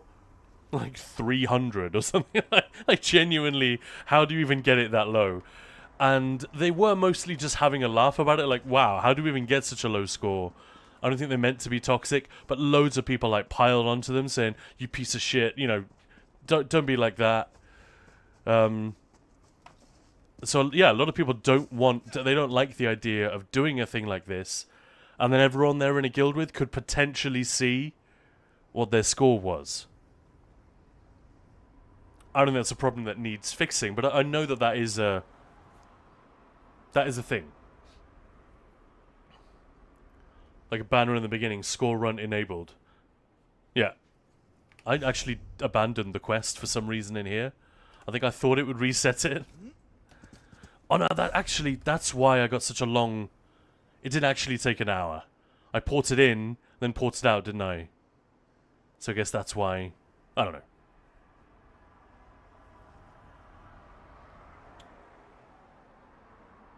I see people all the time not doing X and Y because people will see I'm shit. I don't see it often, but it's definitely a thing I've seen. I agree, nobody really cares. You will get account bonuses and even shop currency when reaching certain achievement point amount. Yeah, see, there we go. And Kalantag's saying hello. I think my third clear years and years back was an hour. Capes were guild related like Tabarnia, so yes. Finished a make election during last double loot event.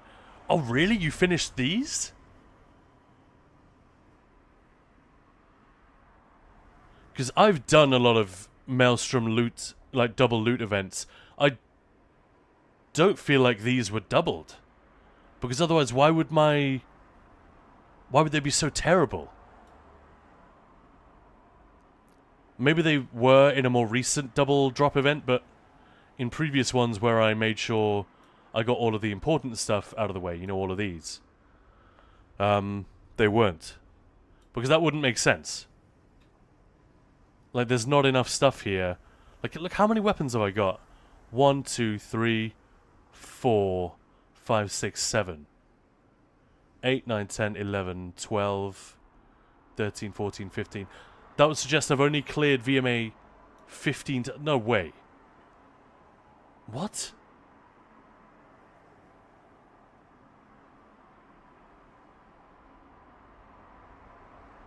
Maybe the jewelry is potentially... Yeah, maybe the jewelry counts as well. I don't know. I don't fucking know. I don't know how this works. I suppose it wasn't curated for ages, was it? That'll be why. That'll be why.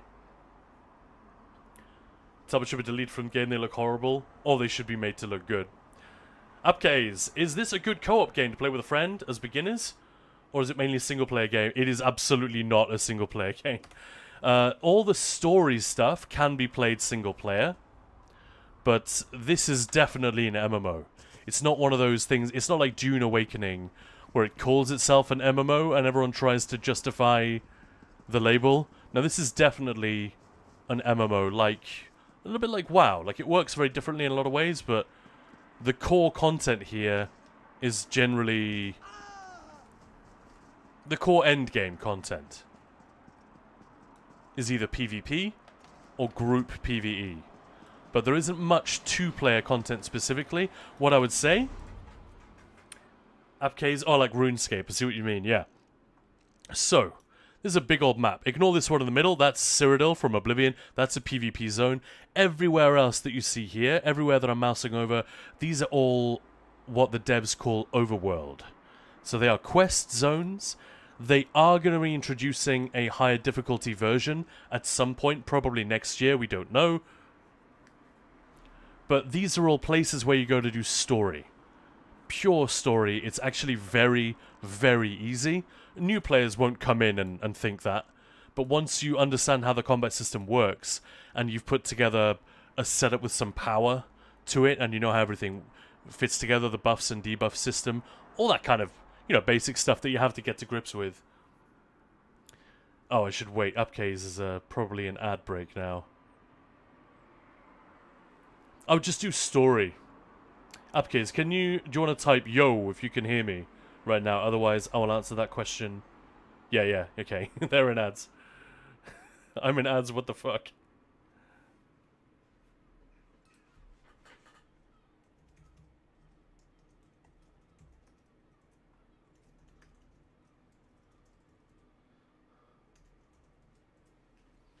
Yeah, perfect timing. Anyway, enough about that. Let's see if anyone's hanging out in Westfield.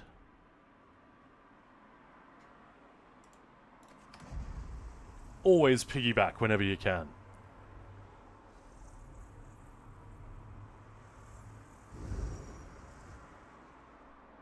Great character, marry each other. Yeah.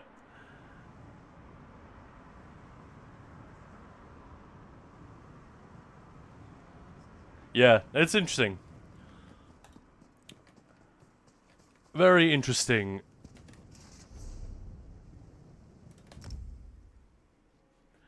I find it quite fascinating how the devs keep doing stuff that they keep, you know, announcing changes that the community or that I specifically think will be really bad. And then they get away with it. Either because they make some changes in the, you know, to the back end after it arrives to make it better. Like, I was not happy with this when it first appeared. I loved the design of it, but I was really worried that it was just going to kill every other class. And yeah, I was partly right to be worried about that. Same with subclassing. Maya and I both thought that's just a shit idea. Like, you can't do that. You should have done that at the beginning if you were going to do that. You can't. Now you're just erasing a lot of the stuff that is here in the game in which we rely on. Anyway, Upcades, welcome back. So my answer was, all of this content here can be soloed. You can do it with a duo. In fact, the way I got into this game was playing with my wife. Playing ESO with my wife, I should say. And we just did story together. I'd done a little bit, but we went back and did it again when she started. And you could really take your time. The zone stories are really good. Initially, you'll go through like all these areas. You know, the Pact area. There's the old Merry Dominion, and the Daggerfall Covenant. Sorry, Daggerfall Covenant area here, and the old Merry Dominion down here. And then all these DLC zones, which are not tied into the base game story in the same way, and the newest one down here. But honestly, you can do them in any order you want, but it is quite fun to just let the game lead you by the hand through the Pact storyline. And when, like, you could go straight to Eastmarch, for example, if you wanted to. But in actual fact, the Pact story starts here, and then takes you through the territories in order. And yeah, I had a really nice time doing that. The only thing I would say about that is that the game won't signal to you how well you're doing, because it's very, very easy content. So the game won't be putting you under any pressure to get better and better and better. So if you then want to do group content later, you might have to do some reading on your own. But luckily, there are loads of guides and Discords full of helpful people who'll give you some tips about that. But, you know, you might find that if one of you is a tank and one of you is a DPS, for example, you will absolutely be crushing the Overland content, all the bosses, all the story bosses, all the delves, everything that the Overland game throws at you. It'll be loads of fun, you'll enjoy the story, there are funny characters, cool monsters, loads of atmosphere, the storytelling in this game is sick. As you can see, this is Skingrad as reimagined for an MMO. If you played Oblivion, this will be very familiar, but also a little bit different. Some of the environments are really beautiful. So the storytelling and world building is fucking shit hot. It's really great. But, problem is, when you do start to go into dungeons, you might have a tank and a DD.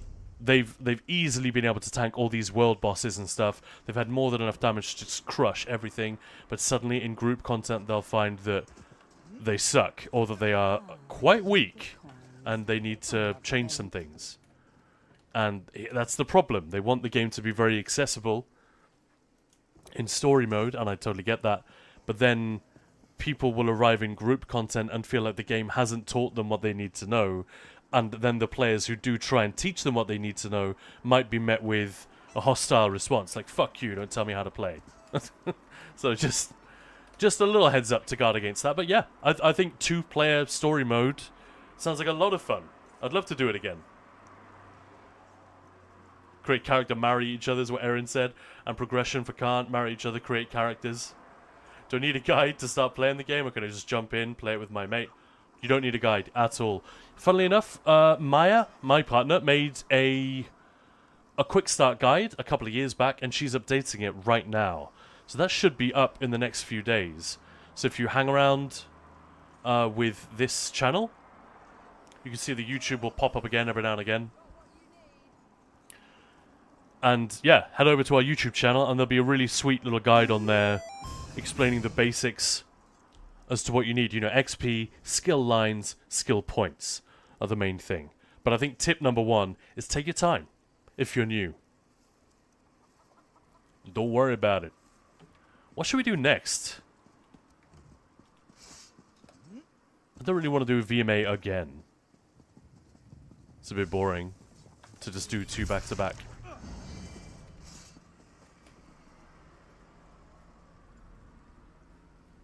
When you pick your character's a tank. No, actually, yeah, you can change what your character does at any time. And thanks for the follow. And Pikini, hello there. Look, just did another SPC solo try accidentally. while testing my Split add-on. Oh, how's the add-on going? VVH. Alright, okay. Should I get the game via Steam or through the website? I don't think it really matters. I got it through the ESO website, and there's the occasional, very occasional issue with Steam logins, where Valve need to update something on their end, and I'm unaffected, but my wife can't log in for a couple of hours, so I guess I would suggest the both of you get it from the same place. But anyone else got any input on that? I don't think it matters. Hey, Void Mommy.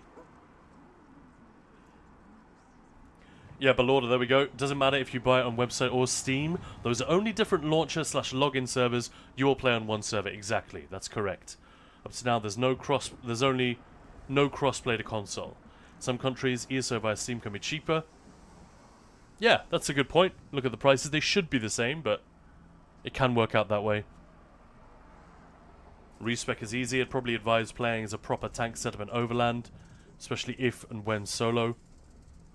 I don't know. I personally, I just go full damage everywhere. It's actually rare. Like, you're seeing what I'm doing in VMA.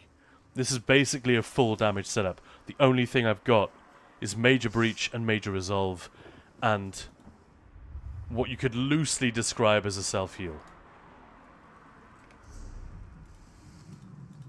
And VMA is definitely harder than Overland content. But then again, I've got a nice build. I more or less know what I'm doing. So maybe that's not quite the same thing. Advise against playing tank. Oh, I see what... Right, yeah, that was the key word, Moose. You skipped there. Yes, don't play a tank in Overland, because it'll just slow you down. You won't need all that survivability. But you can make it work. There was someone in Discord just earlier today saying they wanted to make a sort of a Templar that was tanky and DPS. And the response, Erin and I both responded actually, was like, you can, but it'll be quite inefficient. So if you care about, like, your time, you may as well just spec full damage. And then if you want to learn to tank, or if you want to do solo content like this, or if you want to do PvP in particular, then definitely, then your wish fulfillment with the whole sword and board Templar DD starts to be much more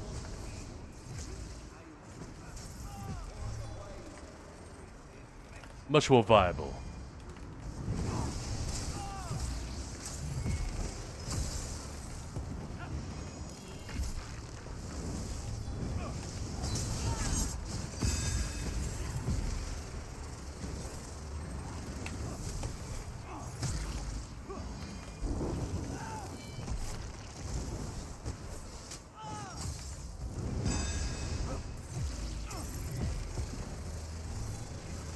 Ogrim, here boy. Does anybody get that reference when I do that? Remember Witcher 3? Oh no, it's Witcher 2, isn't it? When you're walking around the war camp. If you side with... if you don't go with the elf, but if you go with Vernon, the Redanian... Temerian? Oh shit, I can't remember. Vernon Roach, yeah, that's the guy. There's, there are a couple of drunk soldiers in the camp calling for a guy called Odrin. Odrin! Here, boy! Odrin!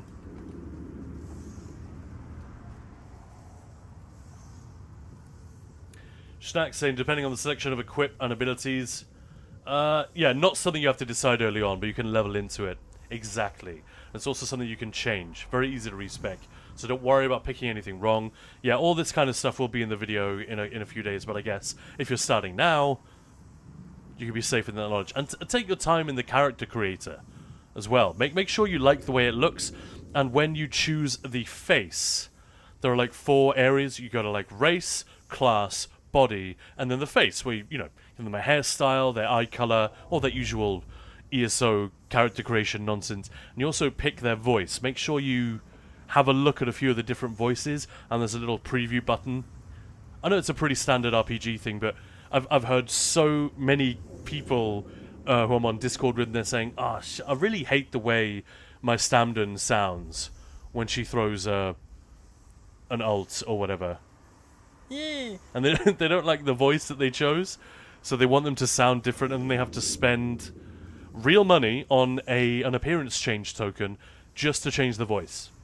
So good advice is to always take an extra minute and just spam that little preview button on the voice. A few times you'll get to hear them laugh, shout, take damage, all that kind of stuff. Impact sounds, I believe, is what they're called.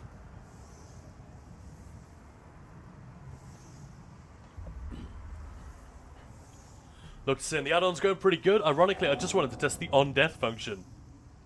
So I was like, oh, I'll die on this one. Okay, no, this one. Oh, this one I'll die for sure. It was pretty slow, like 10.5 minutes. But still funny. Basically a speedrun add-on to show splits. 6-second versus best pull, each split. But the main feature is a sort of stat screen at the end, showing DPS, time loss. That sounds awesome. Kind of the Infinite Archive scoreboard. Yeah, so this is basically... I can't remember what it's called, but there is a... What is the name of that add-on that people use for... Almost all speedrunners use it. I know there are a couple of different ones, but... Like, Summer Games Done Quick just finished, like a week ago.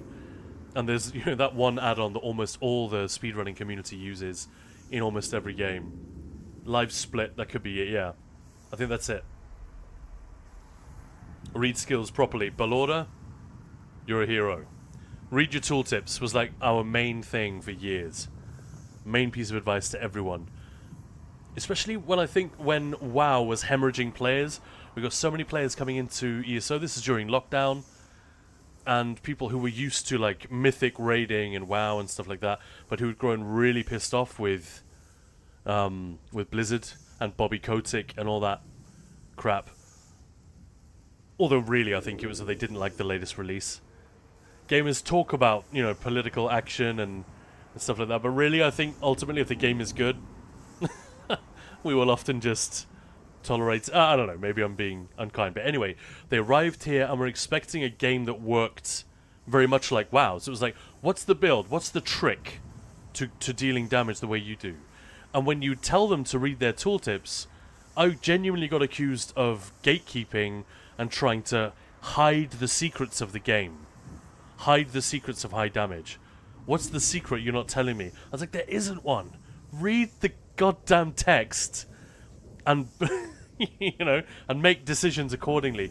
I swear, there's no trick. But yeah, the people who came from WoW, I think more than anything else that made me lose respect for WoW as a World of Warcraft combat is that people who had grown used to it were expecting to find a secret set or a meta trick that would just make you OP. I don't know if that maybe just the type of player that we were getting in, but it happened a lot in a very short amount of time.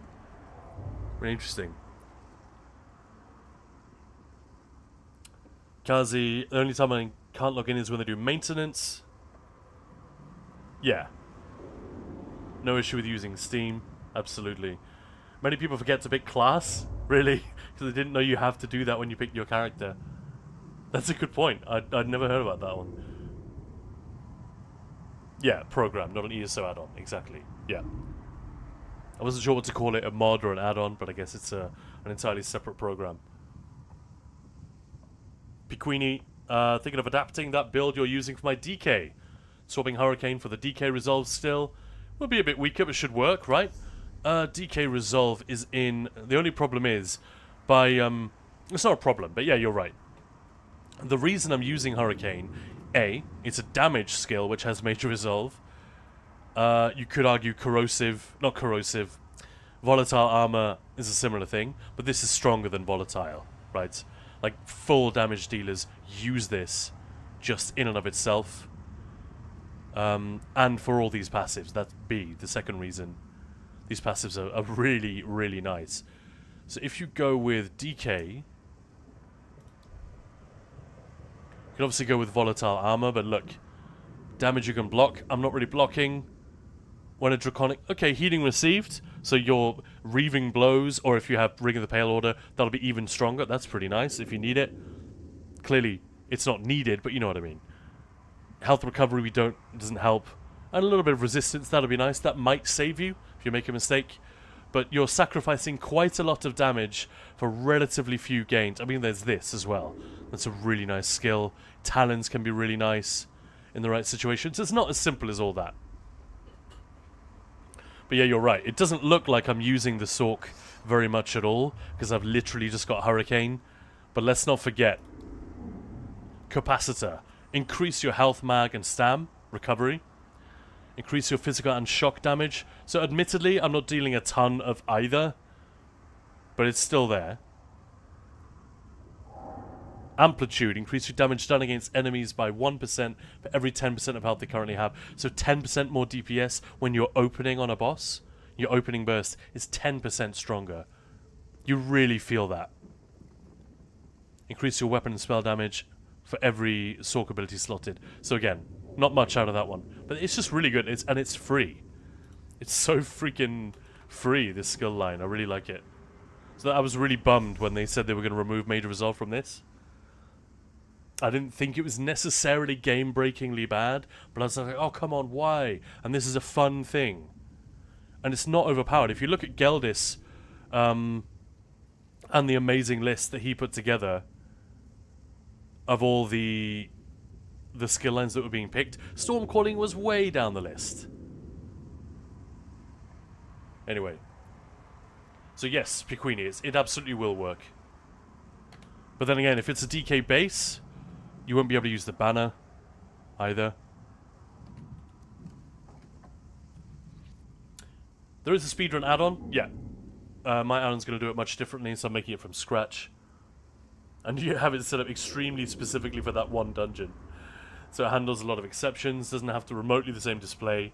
Gotcha. We all know ESO players can't read. Cozy caster, bruh. Yeah, gotcha. Reading what is reading. I skip all the dialogue. Jokes aside, this is a game you got to pay attention to text and what is written. I would agree with that. It certainly pays. Secret trick to huge damage in ESO is called practice. Yeah, right. But you tell the WoW players that. These WoW players at the time.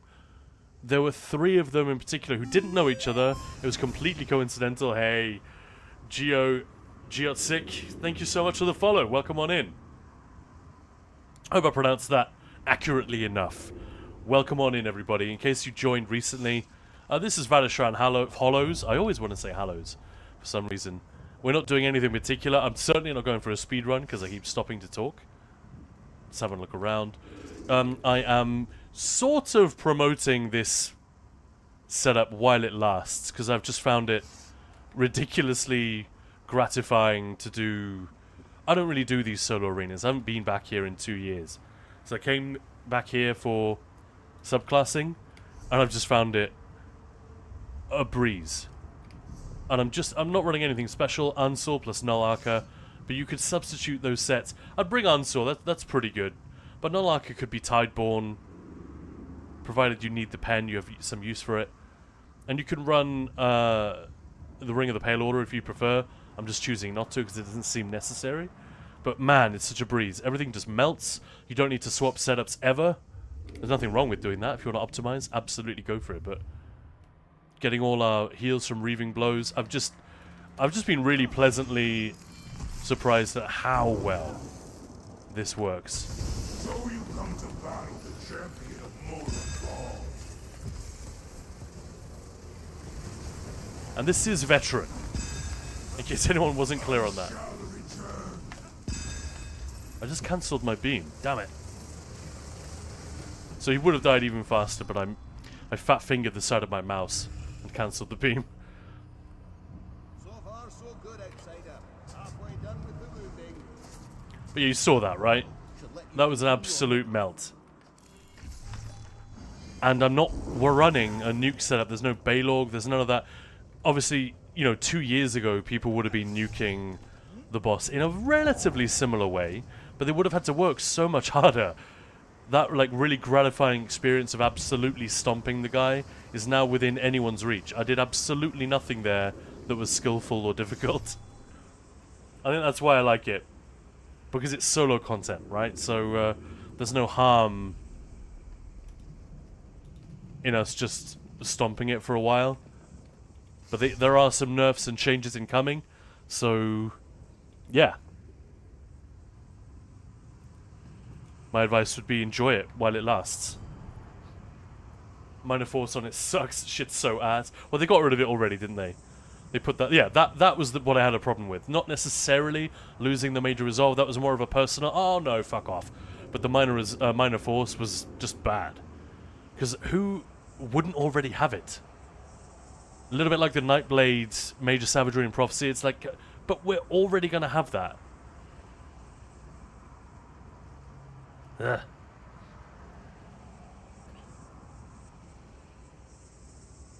The Queenie was either the Sork passes or the Nightblade passives plus skills. I mean, I got Assassination and Stormcalling at the moment. That's another reason this isn't going to work as well. Is obviously Relentless Focus is being changed. I don't like that either. I mean, they need to do something about it, but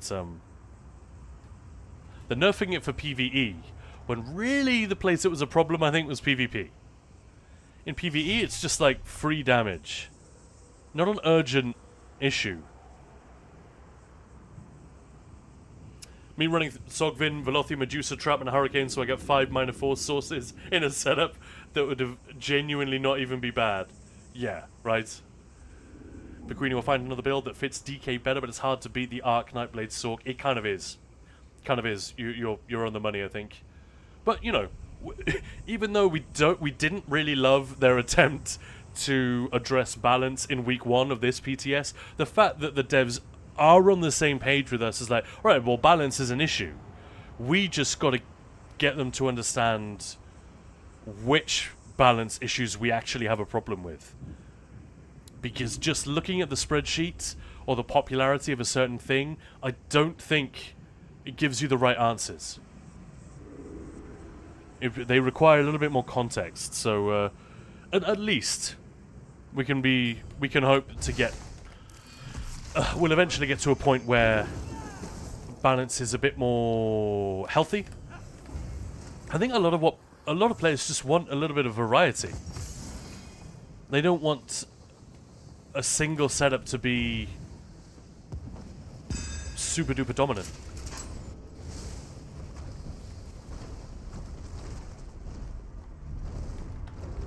I'd like it if there is a cluster of like 10 or like a dozen different setups that all ultimately perform quite similarly at the top end. That would be so cool. Very difficult to get to that point, but if we even have 3 or 4, it's better than we have it at the moment. Because right now it's just there are these 2 skill lines that you take, and then there are 3 or 4 others that you might combine them with. That's not the same as having 3 or 4 different builds. I don't think that qualifies.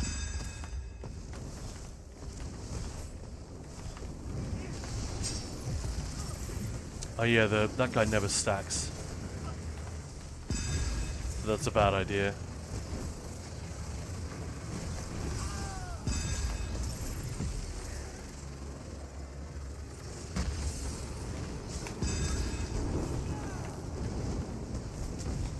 Oh really? He just carries on doing that?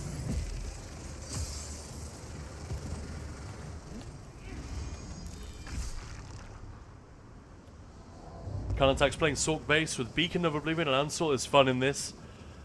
I can imagine. I've never tried Beacon of Oblivion in here. Tell me more. But Lord, I still remember ESO rage quit of a bigger streamer because he thought it'd be good without properly getting into the game, and the game kicked his ass. Oh man, I can imagine that. And it can be a very frustrating game when you're new, because so many things of it are familiar, and you're just like, well, this is obviously going to work the way I expect it to, and it just does not work out at all.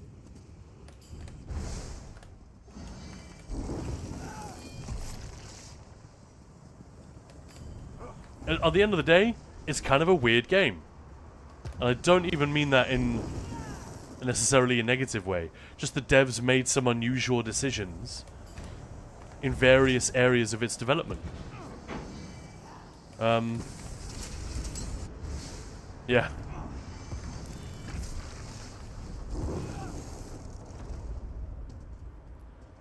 Alright, I'm going to stop here for a moment and have a slug of my iced coffee, which Maya so generously brought for me, which has just been sitting here, getting colder and colder.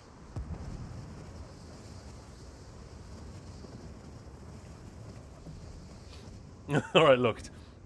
Fair point here. Okay, I'm not gonna lie. You keep saying stuff like, while it lasts, or until update 47 hits. Are you under the impression this setup somehow is gonna be more than 1% worse next patch? It'll still be pretty fucking good. The banner is what I'm worried about, though. And Relentless Focus. That's gonna be gone. The banner's gonna be gone. Well. Banner's gonna be weird. I don't know. And here's the thing. No one has been able to test this yet because they've told us the change is coming. But A, this is the change that the banner will no longer guarantee a crux with the class mastery script, the Arcanist class mastery script. Apologies for anyone in chat who's not like an ESO veteran. What I'm talking about might be a little bit obscure, but one of the scripts I have on this banner, you can customize it with 3 different scripts, right? And the second one is the Arcanist class mastery. They are taking away the bit that it automatically generates a crux in combat. It'll only do that if when it ticks you don't have any crux at all.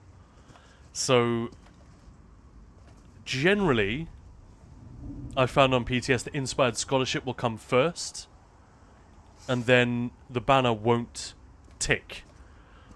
But they're changing it so that it will generate ult instead, which sounds great.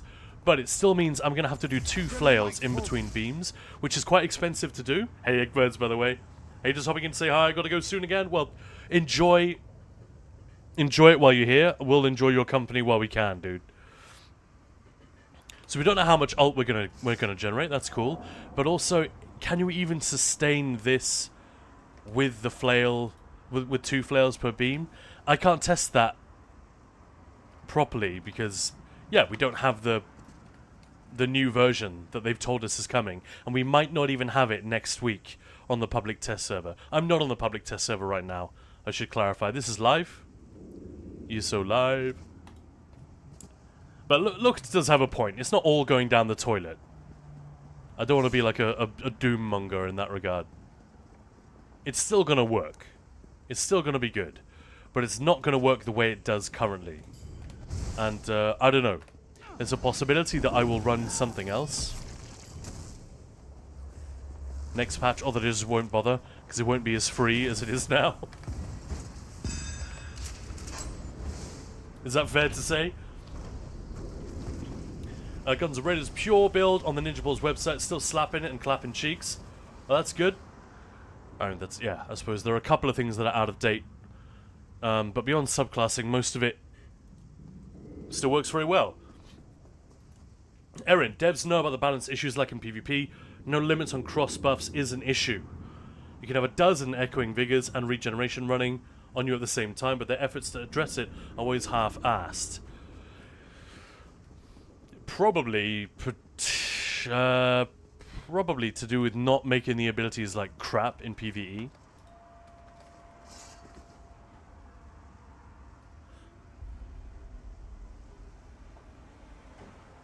There is somebody at the door, and I think they're going to need a signature. So I may have to go. I won't pull this, boss. Give me a moment.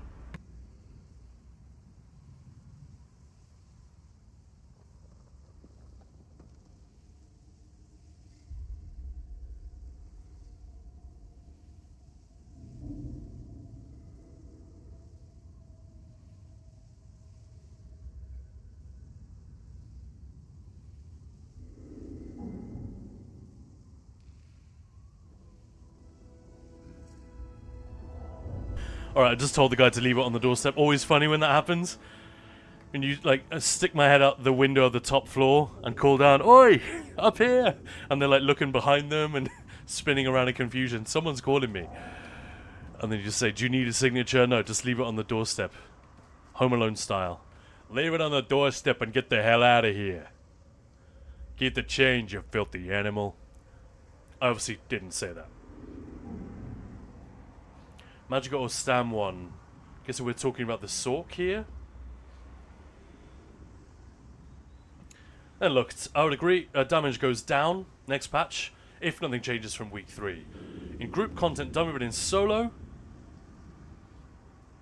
It's the sustain from Flail. I just need to test it, basically. The only place I'm really losing damage is Relentless.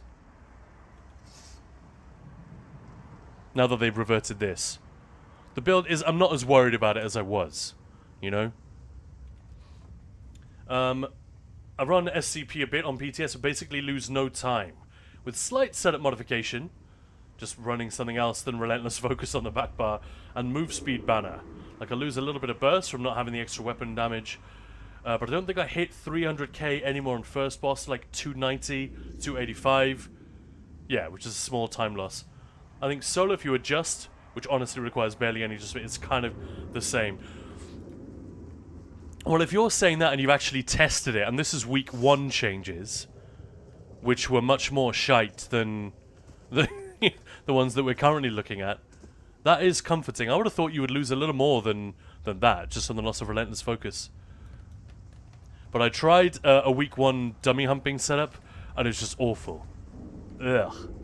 But you know, I didn't spend a ton of time on it because I was the moment I saw those patch notes, I was like, A, there's going to be a backlash. I mean, there already was, because we'd been shown a little preview like a day early, and several content creators said immediately, brace yourselves, these are not good, and the players are not going to be happy.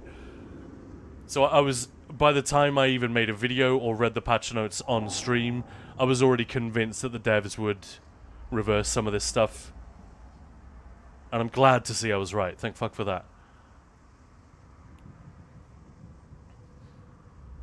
The less optimized you are or less good at rotation, you'll lose even less from banner being like this, because most people who run that banner often double flail at 3 crux anyway.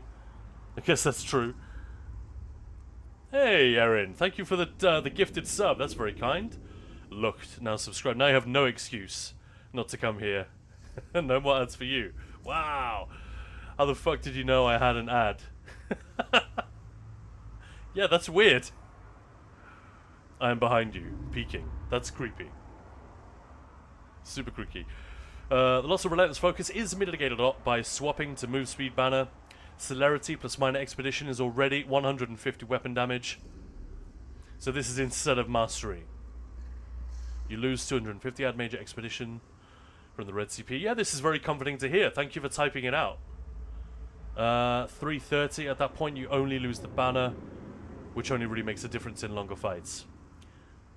And if you're going to be genning ult from it as well, the damage should be okay. I'm sure that damage loss isn't going to be anything to cry about. It might not even be a damage loss, depending on how much ult we're talking. It's the sustain. But then if you're not running the mastery, then yeah, all fine. I just imagine the deliverer screaming, Khan! Just like in Star Trek. Most people beam with 1 crux, lol. I mean, you see me do it sometimes just for laziness, like in VMA. Just like that.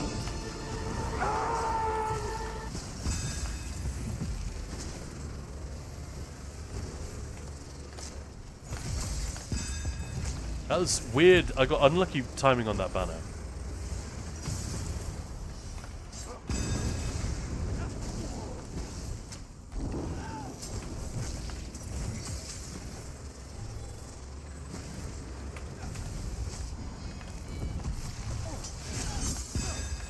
Oh, that's... yeah, my banner timing here sucks.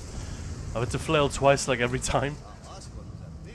Although I wouldn't have if I'd paid more attention. Head back to the choosing when you feel ready. But still, I didn't even bother interrupting him just to see how long I could take it. It's pretty silly. So the only other thing I was going to say that looked is that we're coming at this a little bit differently insofar as I'm not really thinking of this build for myself. I'm not going to be in here, probably. I don't even need to be here now. I don't think there's anything from Vadishran that I don't have. Basically just here because I'm streaming, and because I'm keen for people to try this. Or to try this setup.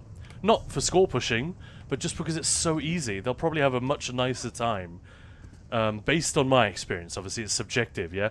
But this is the main reason I'm doing these, is to highlight, look, you will not regret this. Go try it, this setup or something similar, and even if you die, even if you don't get a a personal best. Who cares? It will probably be the easiest and most fun arena farm you've ever done. Brimstone Den. Sorry about the heat. Now, I think I'm right that if I just kill this guy, everything else despawns.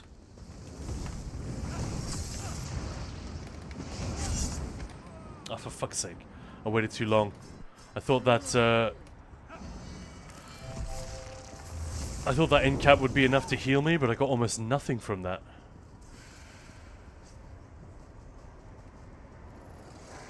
So now I took no damage. What the hell? What gives? Yeah, that's so weird. And everything despawns, exactly as I said. So if you do that, just be careful, and I guess watch your health bar, not your Twitch chat. Make a good point of sustain. My sustain is nuts.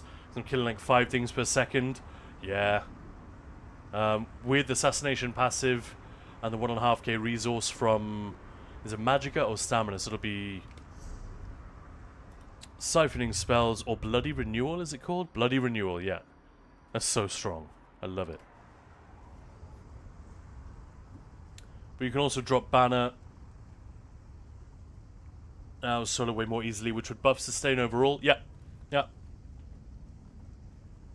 Aaron, with all the talk about Ultigen nerf going on the dev side, I wonder, how did Soul Harvest go untouched? They nerfed Red Meteor, but not this. They nerfed Meteor, not this. I guess because you have to kill an enemy. So it's only really amazing in solo content. Like, and I'm pretty sure it's not when an enemy you recently damaged dies. Like, yeah, Executioner. When an enemy dies within 2 seconds of being damaged by you, it's not getting credit for kills, it's the actual kill. You have to land the killing tick. Which can be RNG. Well, which it basically is going to be RNG if you're in a group. Especially in a trial.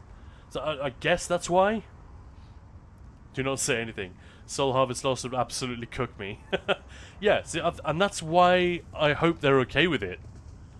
Because it's only... It's like the set Storm Calling, right? Not Storm Calling. Storm Cursed. God damn it. Let me just bring up the tooltip.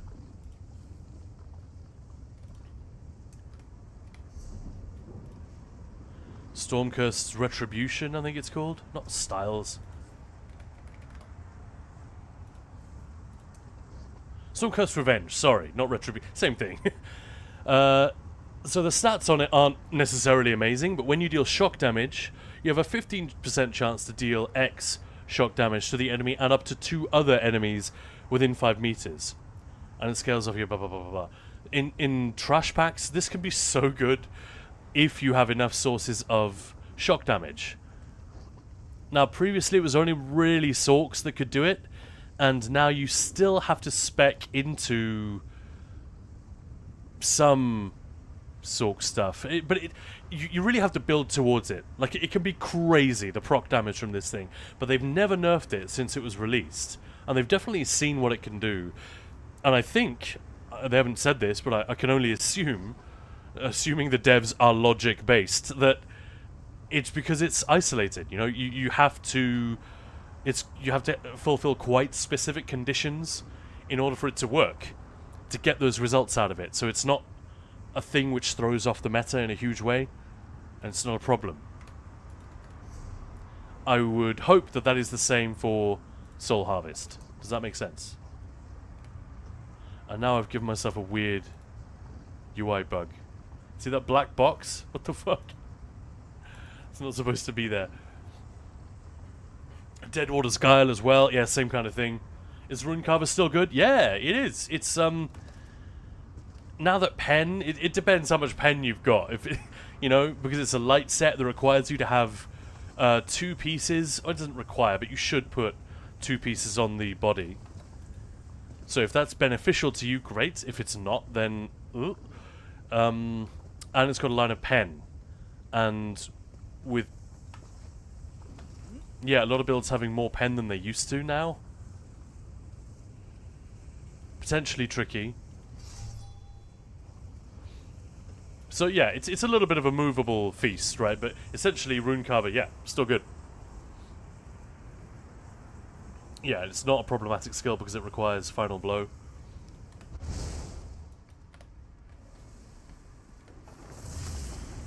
Assuming the devs are logic-based, yeah.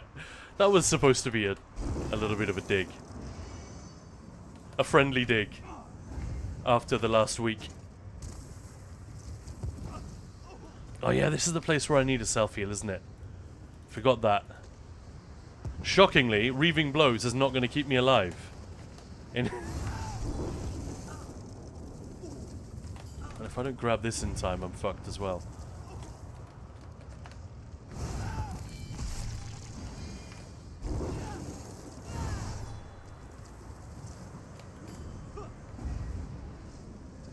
I feel like such a noob. Like, I understood Vadishran really, really well when it was new, but every time I'm in here now, I'm sort of like not quite sure that I remember everything correctly.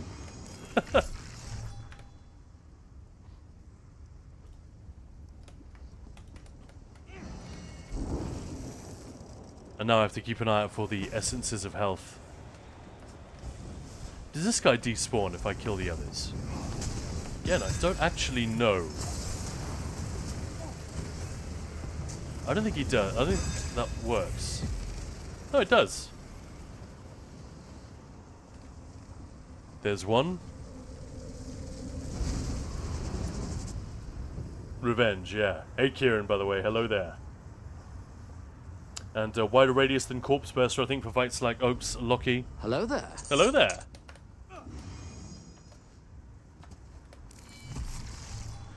Whoever thought, I would never have guessed that Ewan McGregor would end up playing such a large part on this channel. Lord bless him. And his funny English accent.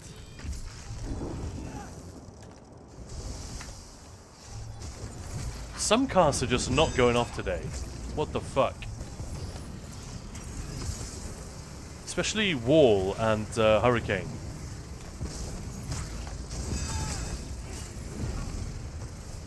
That kind of killed my opening burst a little bit.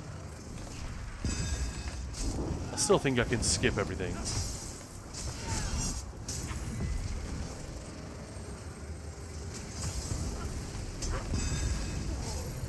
Man, that's very slow. That's like 5 or 6, 7 seconds longer than it normally takes. Just because my ult wasn't ready.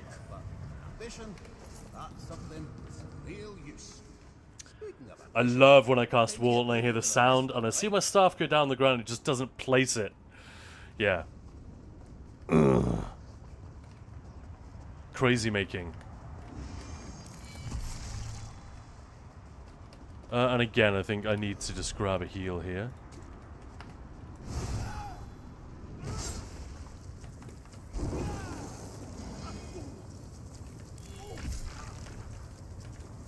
Fudge.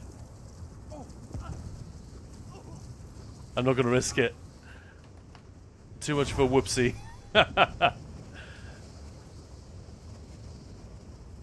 Whoa, that was a bit slow in respawning, wasn't it?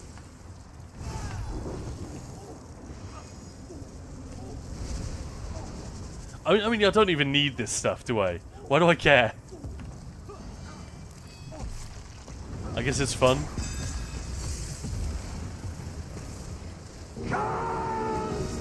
Hey, Zim! How are you today? Happy Friday! And happy imminent weekend! Did I just turn myself around? What the hell?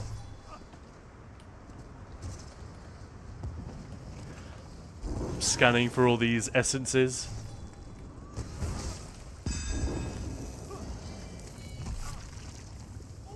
Wasn't there an achievement where you have to run through X hundred, like so many kilometers of lava? That's so dumb, I love it.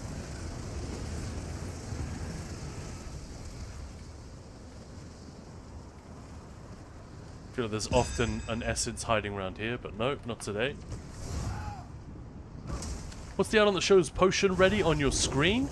I think that is just LUI extended.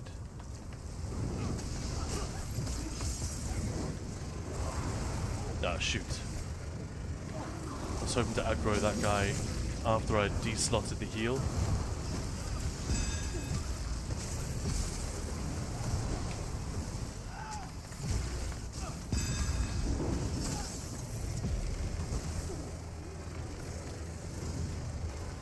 Whatever. Same as Boneyard. Waves hands in air to summon, but no headstones. Yeah. 40 ping. Extremely consistent, no packet loss. Wow, 40 ping. That's wild. So yeah, let me check this, actually. You keep getting put in combat by this thing. So, LUI extended. Sorry, it's over here. I have most of these modules switched off. Unit frames, obviously that's, you know, your health bar and your group bars and stuff like that. I have that one. Shout and announce, I have the vast majority of that turned off. Whoa, what's happening to my frames? Combat info. Again, almost all of this is turned off.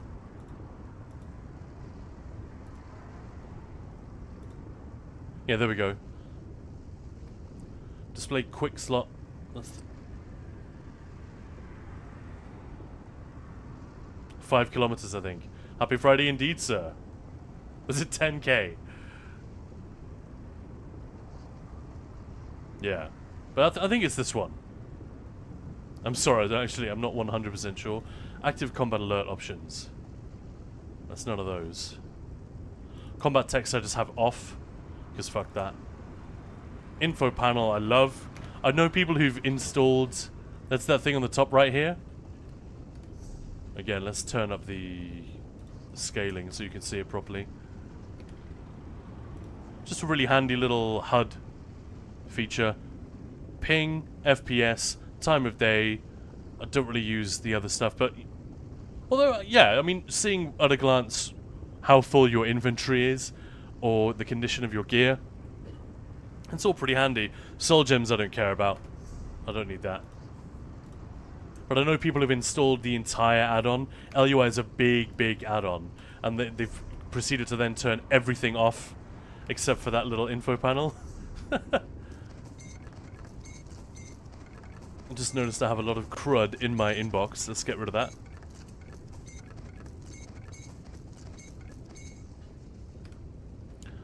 But yeah, indeed, happy Friday. So what's everyone else up to? In ESO and just generally this weekend. We are still on summer break for our trial groups. We've got a couple of trials happening today and tomorrow. EU and NA teaching practice runs in, I think they're both in Sanity's Edge. Everyone's favourite trial. Actually don't have a problem with Sanity's Edge, but some people really don't like it. I don't think it is a patch on some of the other recent ones that we've had. Like Lucent is clearly better. Dreadsail Reef was massively better, in my opinion. I think pretty much everyone's opinion. Gonna be spending a few more days. What the fuck is that speed? Must be my movement speed. I mean, I've got Major and Minor Expedition. It doesn't feel that fast to me, though, I've got to say. What's the difference here? There's literally no difference.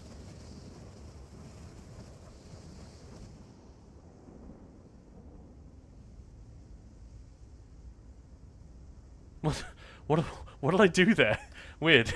Maybe I planned to make some adjustments for an alternative. I just didn't bother. That's funny. Flawless Sinner, I'm about to go back to farming for leads on ESO. There are a few leads I still need. Oh, the speed with which you got your mail, I see. Again, that's just an add-on. And that's Dolgabon's lazy Rickcrafter doing it for me. A few more days just dying in the heat. Aw, Moose. That sucks, I'm sorry. Never ult this guy right off the bat. I feel like he always moves when I do that.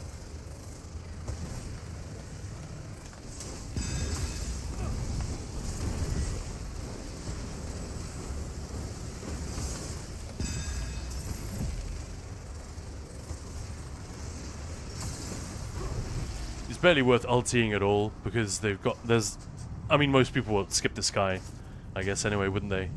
Because you really don't need to do it. I'm just doing everything. I want to be like Captain Picard. I've seen everything.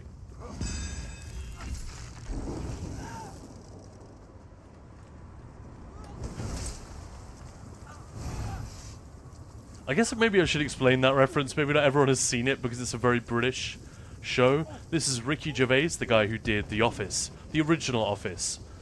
Which I never thought was that great, if I'm honest. But was a massive, massive success. Here in the UK, obviously got its own American version, which he's not in it, but he did create it. I think he produced and directed quite a lot of it. But he went on to do another show called Extras, which is all about the movie industry, where he plays a guy who's trying to make it as to get his own TV show, but he's just starring in, well, not starring in, he's doing extras work, you know, background extras in movies that are made in Britain. I've done this, so it was kind of close to home. I only did it a couple of times. It's a lot of fun, and the sort of the gimmick of every episode is that there's a famous actor who's in the show playing a really stupid version of themselves. And when Patrick Stewart is in it, he's just a complete pervert, and he keeps trying to give everyone the script he has for a film in which he, the main character, discovers some X-ray glasses and he can see women naked. That's the only thing he uses it for. And it's too late. I've seen everything. And that's like... You can hear Clem Fandango.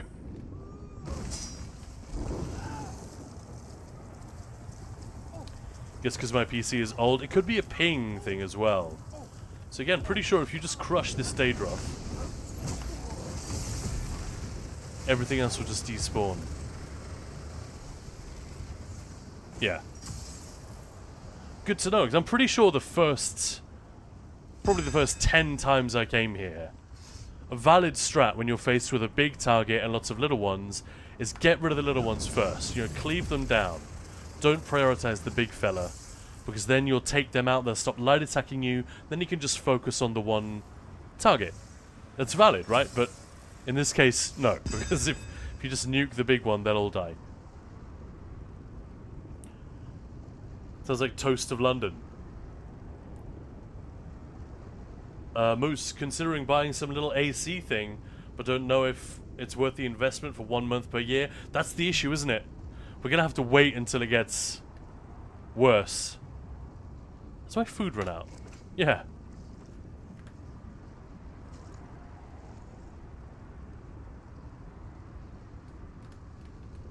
Weird. Edge. The coolest thing about Sanity's Edge is the wispy floor. D-Sa is my favorite, followed closely by Sunspire because Khajiit, fair enough. Followed by Kind, then Mull. I'm kind of indifferent about Sanity's anger. I like that, Sanity's anger. Man, I'm really taking my time in here, aren't I?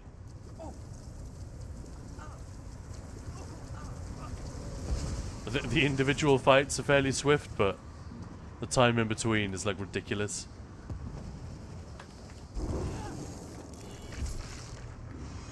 Yeah, I can hear you, Clem Fandango. Bugs in my bed. Bugs in my bed.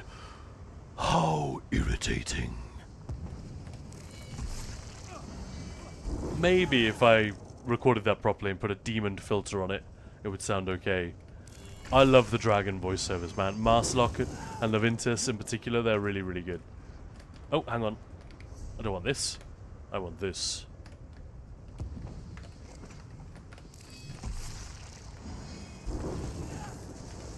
We shall battle for honor.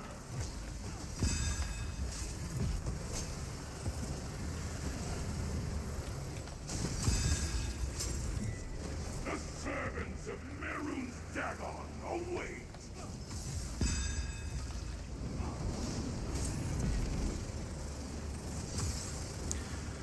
I got reasonably good RNG with this guy. And luckily he did that attack before doing his whole fill the room move. 30 seconds isn't actually that bad. You could do it quite a lot faster, but You complete the brimstone dead. 80k DPS. Time for the choosing through. Yeah, so a little bit of RNG there, but you guys are seeing what I'm talking about.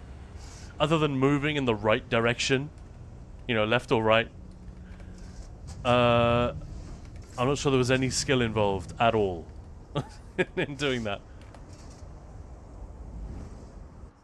It is a great line. Absolutely right. Love it. More dark magic looting the hollows. I'll say that for Yolnakrin and Lukestits. They may not be quite up there in terms of macho dragon voiceovers with Marcelok Hunter's Grotto. and Navintus, but they do have some cooler lines. Like Yolnakrin in particular. Begone, vermin! You know, all that stuff. I love him for that.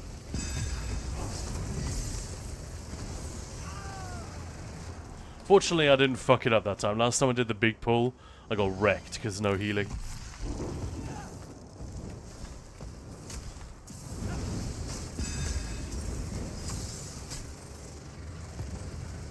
That's one thing I maybe don't like so much about this setup, is when you've got reaving blows for heals, it kind of disincentivizes you from playing the Crux game properly. Because you're just like, well, I need some heals in my shield, so I'm just going to beam at 1 or 2 Crux. And that's not really what you're supposed to do, but what the hey. One of my least favorite boss fights in the game coming up. I absolutely hate this, this triple Spriggan. What are they called? The triple, why am I being dumb? Lurcher. Spriggan.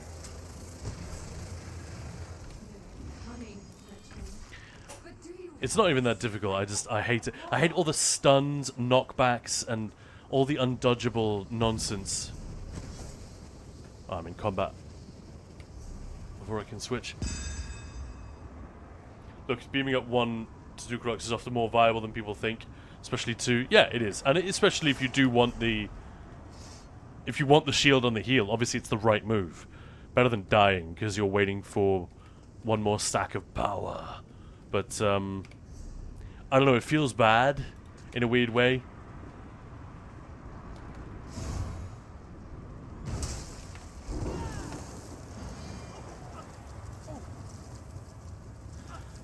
You mean damage-wise? Yeah. Yeah, I suppose if it's the last chance you're going to have, or if you wait for the 3rd Crux, you're going to lose beam ticks as a result because the target will die or whatever.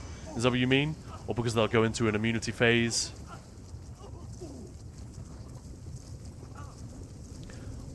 I can see reasons why. But yeah, I love the noise that the characters make when they're running through the lava. Oh! Ah! Ee! Did anyone ever see The Naked Gun 33 1/3? There's that scene where he's in the sperm clinic and he's undercover and he's trying to like get some info. So he just keeps having to go back to quote unquote donate. And you don't see anything. You just see the closed door to the room, the private room, and you just hear Frank Drebin inside go, ah! Oh! Yahoo! It reminds me of that. Listen.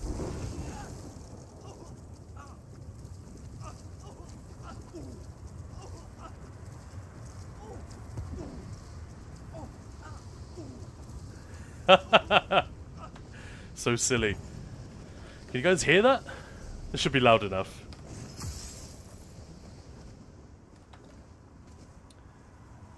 How much Crux should I have to deal the most damage in a set amount of time? Answer is, yeah, the default is 3, but in shorter fights, 2 Crux is often equal or better just because it saves a flail. True story, yeah. I'm guessing no one got or appreciated the Naked Gun reference there. I'll remember that. I'll try to keep that shit to myself next time. I watched a trailer for the new one that's coming. I'm a zoomer. I don't know any movies. Ah, no, don't say that. It breaks my heart. It's such a thing in gaming. Plenty of gamers watch and love movies, obviously. But it's such a common thing. Maya and I will make a reference like that, and people will be like, "I don't watch films," and that to me is like saying, music. Well, I don't really listen to that. It's sort of strange to me. I'm not saying it is strange, like categorically. Obviously, everyone has different interests. I don't read anywhere near as much as I used to.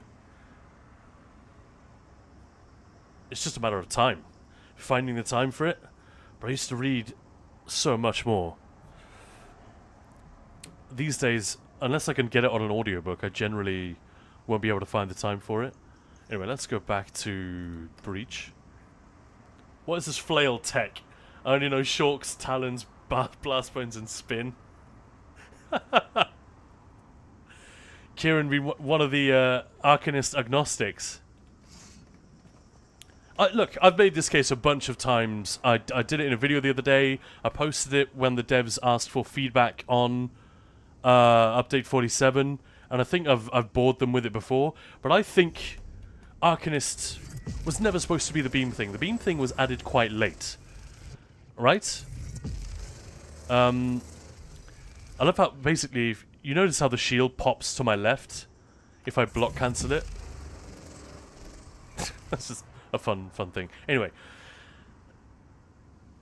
and yeah, it was never really the idea, so it wasn't really worked out. It was just such a cool thing that they couldn't not have it once they'd found it. But it did create a bit of a problem. I think one of the biggest reasons why Arcanist isn't more of a pain in the ass for veteran players is that they introduced the banner. Because it makes it less... Yeah, you're still pressing this and then you're done for 5 seconds or 6 seconds, which is a really long time if you're used to playing Blast Bones and it's like Blast Bones bar swap dot, you know, spam, Blast Bones dot, Blast Bones spam dot. You're doing so much bar swapping and so many actions per minute. Really, really fun. If you go from that to Arcanist, it's difficult for it not to feel bad and a little bit dumb and dumbed down. You know what I mean? But one of the ways in which they rescued it, for me, and I know there are others who've made this argument as well, is that Banner puts this timed event, the 5-second crux timer, so that at least, while your fingers aren't really doing anything, of course you could be moving, avoiding AoEs and staying out of trouble, you're thinking about what's coming next. And a part of that is, am I going to have to flail once, twice, or not at all between the beams? And it doesn't sound like a lot, but think about it next time you're playing an Arcanist with the banner. It fundamentally changes how the class feels to play. You feel like you've got a bit more agency and a bit more room and depth for optimization and squeezing some more damage and fun out of it as well. Remember that, it's not just about more damage, it's more fun to have it this way. And crucially, the best part of it, it's like crystal fragments on the Sork. Players who aren't focused on optimizing, they don't have to think about it. They could just do an extra flail and it won't matter. You don't have to engage with it, it's just there if you want it, the extra depth. I love it when the devs can do that with the combat system, and the truth is, they actually don't do it as often as I think they should. So I'd love to see more stuff like this. So I was kind of heartbroken that instead of seeing other class masteries being buffed, to be a little bit more like this, because, you know, they've seen how well it works, how popular it is, they've had this feedback from people using it. I know 8 Puppies has made this plea as well. He said, Arcanist would be so boring to play if you guys hadn't introduced Banner. Please never take it away. And what did they do? They took it away. They're now not taking it away in the way that they originally planned, but you see what I mean. I've seen all 3, got the reference, and hello. Hello yourself, LeBro, welcome on in. Ardent Runeblades is fun. I prefer Gravelord. It's because it's centered on your right hand. I would say the exact opposite. Banner makes it even more brain dead. Flail used to be a worth cast. It got a mega nerfed. Yeah, that's true. They nerfed it.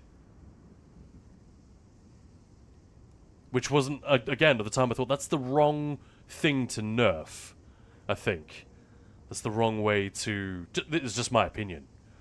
You know, I don't have the evidence that the devs used to base this stuff on, but it didn't seem to me like to be the right move. Don't even like the new Pilar beam, too long, I get sleepy. Yep. You're not the only one. I'm on an add-on for my banner, Sometimes it bamboozles me. I'm not sitting there counting to 5 over and over on the next patch. Yeah, I mean, they should be coming. I think this is action duration reminder. Just got it added to it. Pretty sure that's ADR just working in the background now. You see that little timer on my banner? Don't know if you can see it that well. Sorry, I keep hiding it when I'm talking about it. Don't know if you can see it that well on the stream. You're gonna have to retract that. It's more fun. I find it more fun. You really? I feel totally the opposite. Arcanist was so brain dead before. The rotation had absolutely nothing to it. I had nothing to think about while I was beaming. Now, it's like there's at least one other timer. And because it's a 5-second timer which is completely outside of my control. It's completely outside of my rotation. It's got nothing to do with me. I don't even know where it is at when I start the fight. Well, I do now. And this is a nice thing with action duration reminder. You can now try to pull at the optimum time for your stacks if you want to. But yeah, there we go. It just goes to show that's a very subjective experience, apparently. It hadn't even occurred to me until the banner had been out for a couple of months. But I realized I was enjoying Arcanist a lot more. And I like that it makes it easier for people who just want that. I want the game to be easier. I don't want to have to think about all this stuff. I do like to think about that stuff. I like a challenge. I don't want ESO to keep challenging me, but I also like it when other players don't leave because they're bored, or they stay out of tougher content because they think they can't do it. So I like that it did that, and it also pleased my... Like, it scratches that itch of wanting to optimize a little bit more, or at least having the option to. But it's interesting that you don't find that at all. I think you're the first person I've heard who flatly disagrees. And don't worry, I'm not saying you're in a minority. I've asked very few people. I've said it to the devs, and I've mentioned it in conversation a bunch of times. And a lot of people have responded with, huh, I hadn't thought about that. I suppose that's a good point. But, yeah, interesting. Interesting. You get absolutely zero opportunity cost nowadays. You just beam Z's. Used to be a more costly thing to cast. And if you got it interrupted, you lost much more damage. Conserving Crux, flailing at the end of fights made much more difference back then too, because you just don't get Crux for free. That part I do agree with. Dots became less worthwhile too, and they were already... Yeah. So, well, that brings me to something else. Ultimately, I think the beam needs some work. Don't ask me exactly how. But, as I said in a recent video, you know, I'm surprised that they think banner is the problem. I shouldn't have ultied that guy, should I? That's absolutely pointless. But this whole thing about the dots not being worth recasting anymore, that is a huge detractor.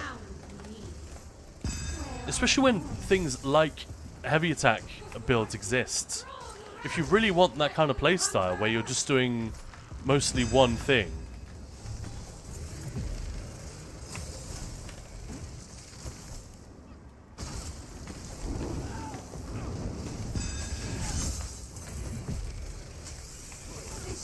oh, the stun. Give me a break.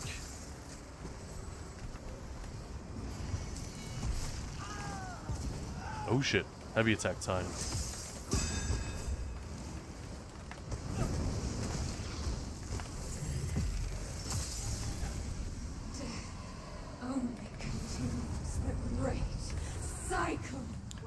I should switch food. That was surprisingly tight on the stam, wasn't it? Yeah, that just feels bad. And that does take us back to update 35. Like we're not gonna go there, guys, don't worry. But dots not being worth recasting is the thing you hear people talk about a lot when they know the combat system very well and they think a lot about it. So this is actually a problem, that you are giving us less to do with the combat system.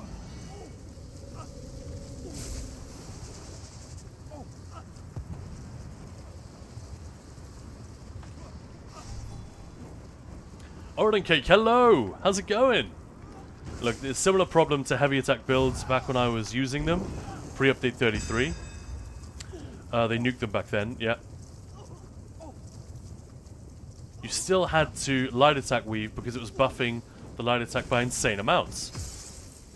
And the heavy attack didn't do quite enough damage to just hold down 24/7 equals bis. Yeah. But now in update 35, Slot Sergeant, and since it's so short, can't fit in any other dots or casts, so the highest skill you can get is just by holding one mouse button. Nothing else comes close. Happy Friday, Khan and gang. Thank you, Ordon Cake. How you doing? Happy Friday yourself. Yeah. Look, I agree with that. People who want an incredibly simple playstyle, I think we even said this when we made our Update 35 video, which for the record is like one of the first Ninja Balls videos to get any kind of attention. Nefas, like, showed it on his stream. Loads of people came across us who'd never heard of us before.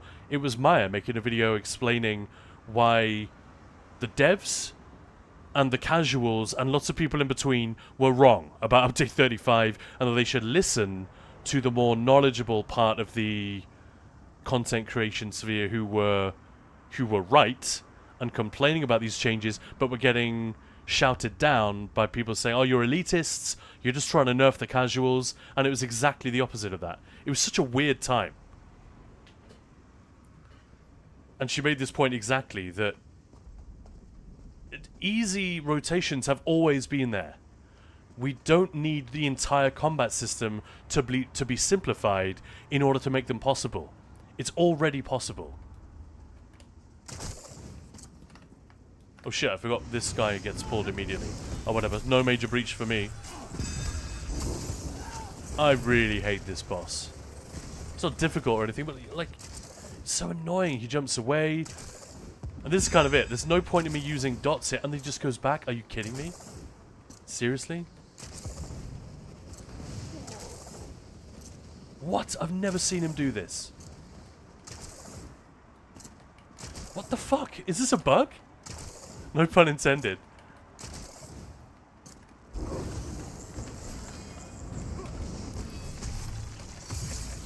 I'm gonna risk it. No. Off he goes. I've never seen him do that before. Is that just a thing he will do if he jumps far enough? And it takes you a long time to reach him? And then he does that before you have the chance to block? Oh, I hate it with a passion. Sorry, Finn. Not a good boss.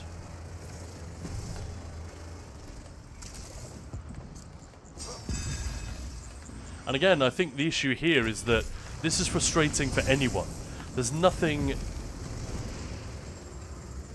that a veteran or an experienced or a sweaty player can do. What the hell? I can't even grapple to that one. Oh my god. That's like the worst 1 minute and a half to kill that motherfucker. I've never seen it do that before. That's so stupid. Oh, you've never done that boss before? What a horrid design. To be fair, that made it look worse than it is. He normally just jumps a couple of pads away and you just have to follow him. But he genuinely doesn't stay long enough for you to do anything. I also didn't have major breach, which was dumb. That's totally my fault. I thought when you ported to the platform, he would just stay there, but you aggro immediately. Crovers, thank you for the follow. Welcome on in. How did I earn a follow after that ridiculous display? Oh dear. Anyway. What did I even do that for?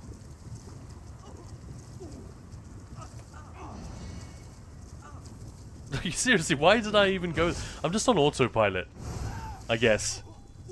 I'm just going everywhere, killing everything.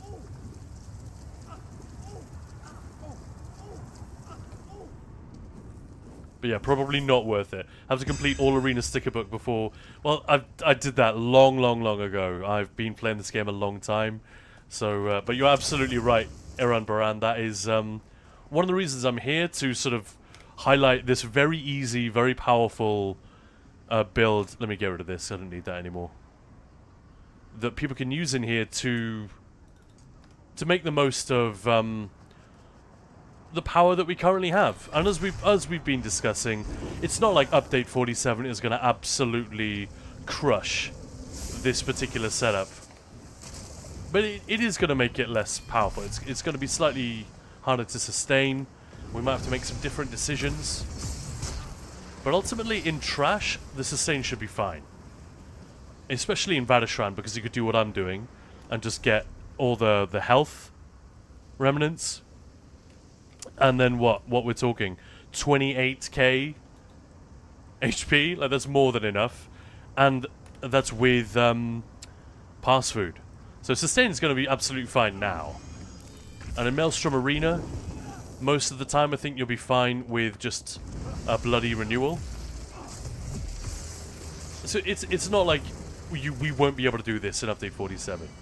But yes, that is part of it.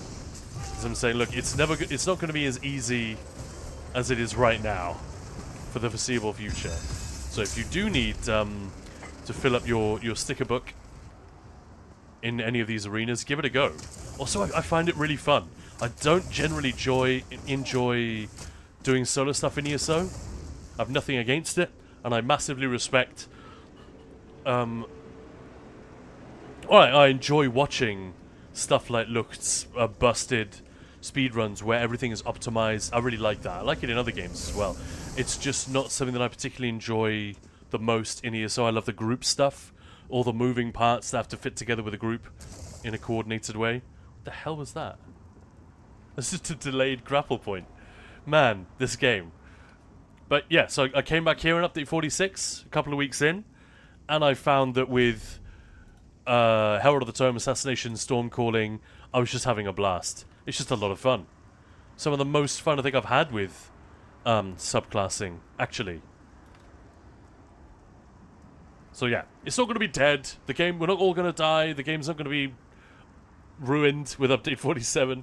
And we don't even know what the final changes are going to look like. But probably, I doubt weeks 4 and 5 will have major changes in them, aside from the stuff that they've announced but haven't implemented on PTS. That might come in week 4, we'll see. But yeah, Gun Attack's not even sure what their boss is. I'm just rewinding a little bit in chat. Dubious Kieran. On topic of dots, bars being loaded with only bar buffers and like 4 spammables feels weird. I don't mind that with the Necro. You know, you've got that Blast Bones, Tentacular Dread, plus a spammable, plus Siphon, and your and Blast Bones is that's got the rhythm, right? But the other 3, it could be any one of them depending on the situation. Like Rune Blades, for example. I like that. I quite like that. It's okay. But yeah, I definitely think it would be good if we could get away from this, where just just casting a couple of buffs, then a dot, the occasional flail, and just spam. That is not only the best way to play for people who want an easier time, beginners to the game or whatever, or people who are just being casual, don't care, they just want to clear, get through it. I don't want that to be the meta for them and for the people who are trying to go as fast as possible, get as much damage as possible. That's sort of the issue. It's not that Beam is good, it's that it's best at everything, almost. And that's a problem no matter what the skill. And maybe now that subclassing is a thing, we can finally get away from some of this chat from people saying, you know, people being like advocates for one class or another, or hating it when another class gets buffed. Like all those Sorks who seem to think that Sorcerer hasn't been really good in PvP for ages, and they keep asking for it to be buffed. Maybe we could finally get away from some of that. Now that people maybe are a little bit more class agnostic.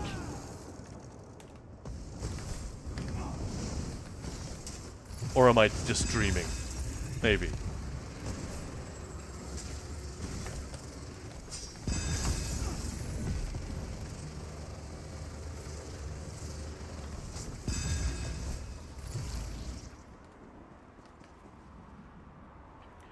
And looked at the biggest thing I hate about the banner, though, is that it just locks 2 of my skill slots to do nothing. Right. Yeah. Further simplifying things, limiting your freedom to build the way you want, play the way you want. Well, I can't, because this thing is too good to ignore. But, yeah, it's like having a Sork pet. But a pet which doesn't really do anything, it just kind of buffs your other abilities. Yeah. That plus toggle solo and now relentless focus. I have 0 bar space. Yep. Yeah. My blood pressure has risen surprisingly high just from seeing that happen. That's funny. Can we ignore mech and nuke Valishran in vet mode? Yeah, you can, some of it, but not this guy. Well, it depends. So the thing with Valishran is there are 3 arenas, right?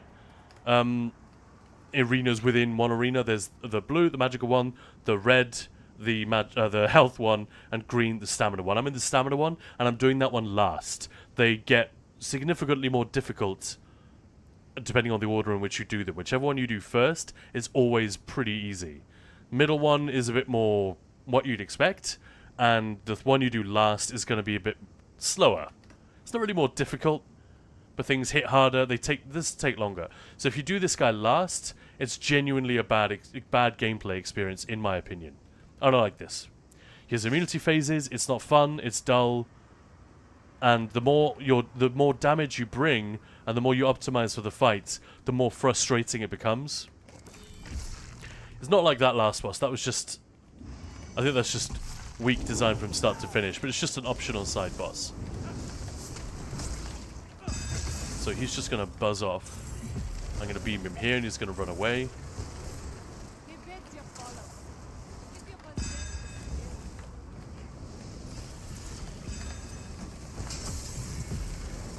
And there we go, immunity phase. So now I need to go over here. He's going to follow me.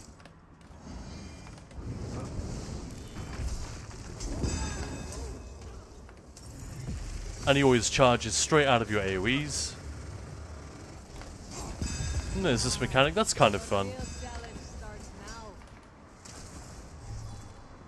Come on.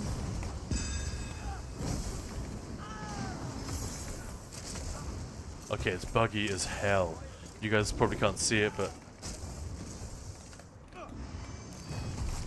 And now we should go immune again. Yeah, so off I go. Back over here.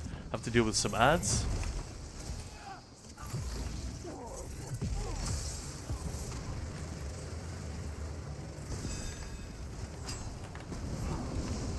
It's just there's nothing really to it. I don't know if you can see what I mean if you haven't been in here before.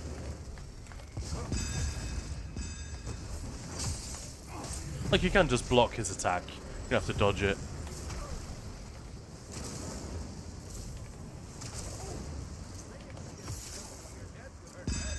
And I believe that if you haven't done certain secrets... Now he should go immune again. Oh, he's already immune. Let's hop over. Yeah, and he'll do that, where he'll sometimes jump after you so quickly you don't have time to block or anything, or avoid his arrival.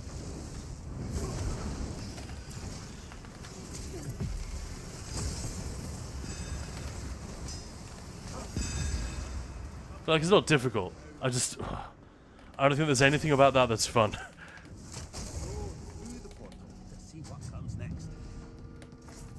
Maybe I'm setting... You know, comparing it to other fights in the game which are really fun.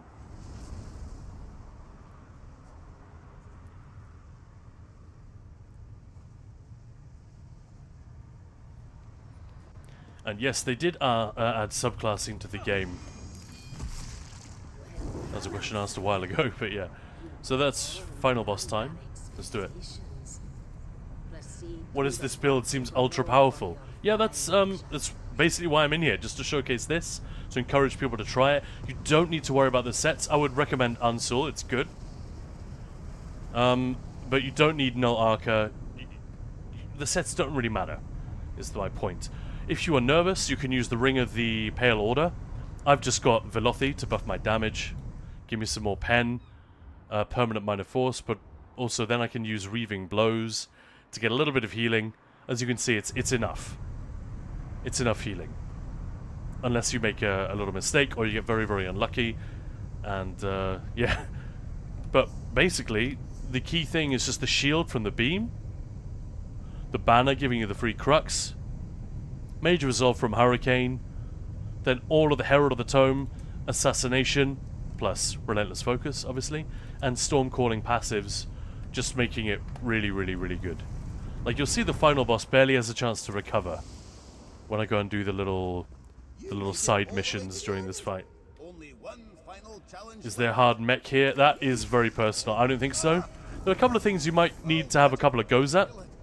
But no, there's nothing which is like genuinely difficult to understand or difficult to execute. It's fairly forgiving. Let's ult her now and then just burst her down. I'm just going to ignore everything.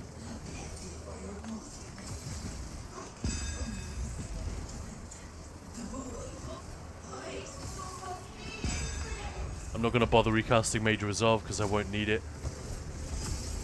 She gets down to 0. And then I'm going to have to get ready. Yeah, to leave the platform. And do the Void Step. And then I have to just do a little side mission here. Why are you walking away? That's so rude. And don't ult on these. I mean, you can to make it a little bit quicker, actually. Arguably now damage is so high that that's worth doing. Then you hurry back through the Void Step. The boss is constantly healing while you're in there. Just gonna nuke her again. She'll sometimes trigger this mechanic, but she won't complete it. When you get her down to 0, she does this again every time. And you can see I'm going through these so quickly. I'm just gonna debuff that guy. And then stack on the mage. It's dangerous otherwise.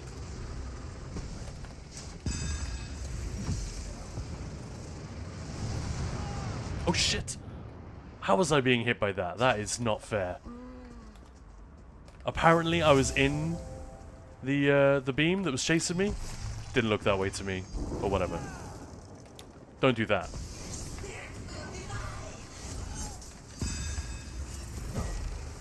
I think I already died. Yeah, I already died to another silly thing in this one. But that's just me being lazy.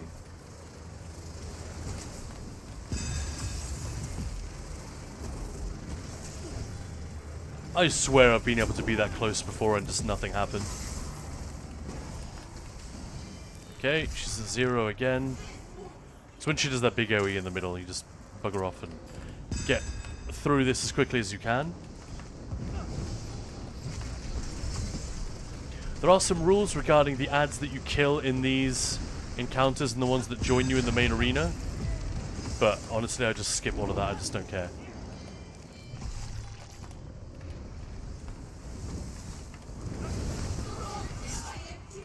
So she's like already at 10%. There we go. And these will kill you if you don't like burn your way through. But she'll just cancel the mechanic.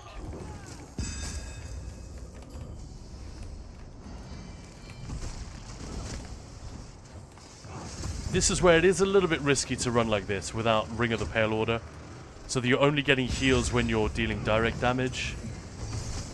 It's a little bit reckless. But it should be fine. It's only if you make stupid fuck-ups like I just did. 3%, 1%.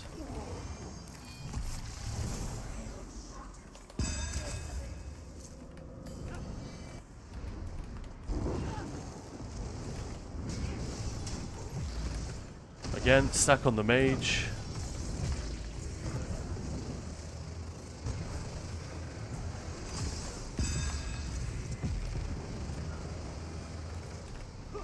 So that time, just not a problem. Not sure why it was an issue before. She's at 18%. We have an ult. Done. Like it is, I know I'm kind of stepping on my own point by dying, but I mean, if you come to the channel regularly, you will have seen me do multiple flawless runs in here with this setup. Well done. Whilst chatting and being silly and whatnot. Pay no attention to the time, it's going to be absolutely abominable. Because we're just messing around. But the point is, it's very easy. I've got no healing. So if you want a heal, you can just grab Pale Order. You'll lose a little bit of damage, gain a ton more healing. And all good. Hard one, Vic.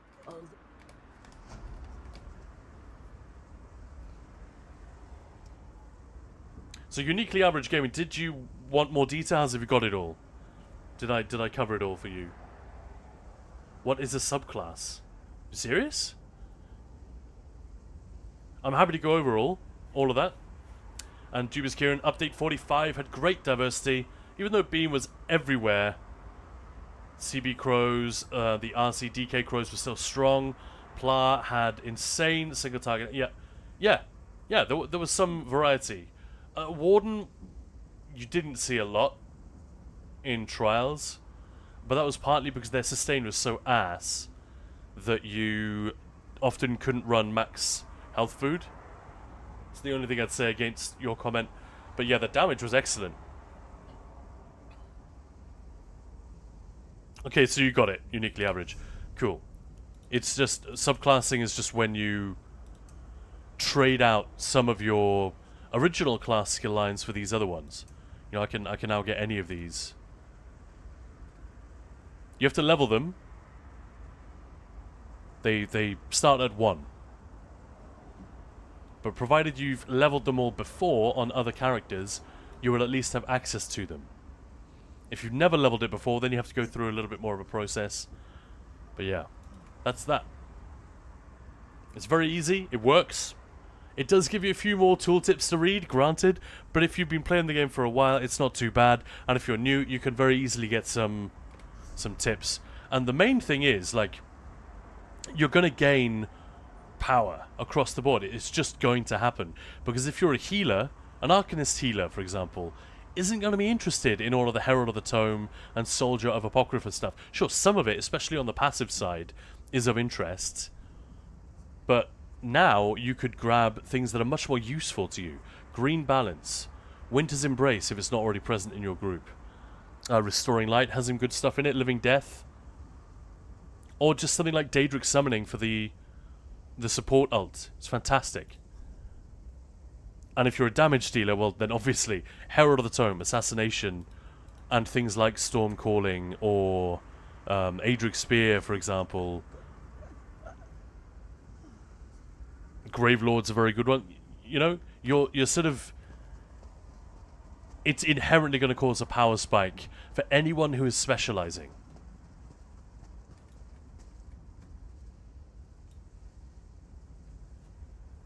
And now we're going to be in a cycle of a few patches where they are going to try and correct that. Not because they didn't know it was coming, but I guess they just... The devs didn't do as much preparation for that imminent power creep as I would have expected them to. So, yeah, subclassing went live with a lot of outliers, shall we say. That's a polite way of putting it. Some stuff that was kind of busted. And now that it's been live for half a patch, we're now seeing what they intend to do going forward. So yeah, things are going to move around quite a bit. And it's not always going to be fun.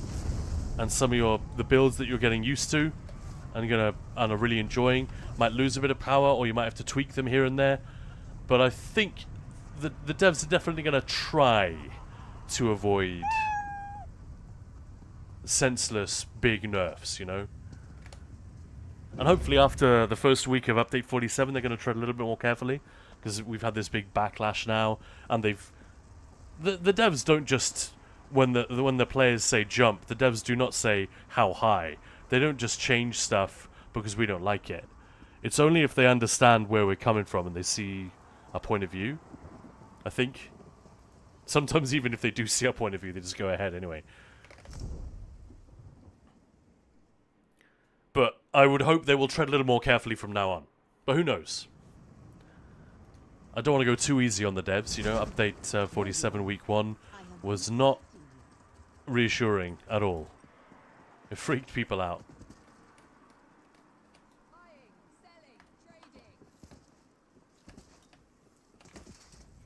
Do not waste my time.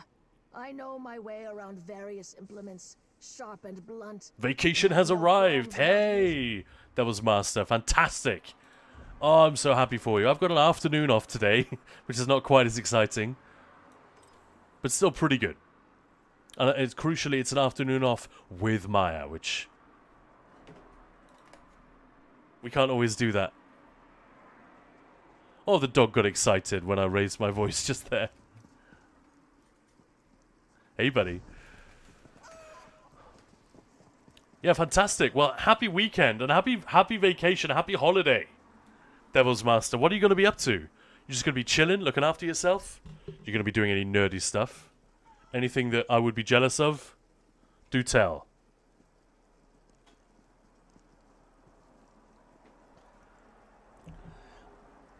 And just to double check, Average Gaming, was there anything else you wanted to check about this?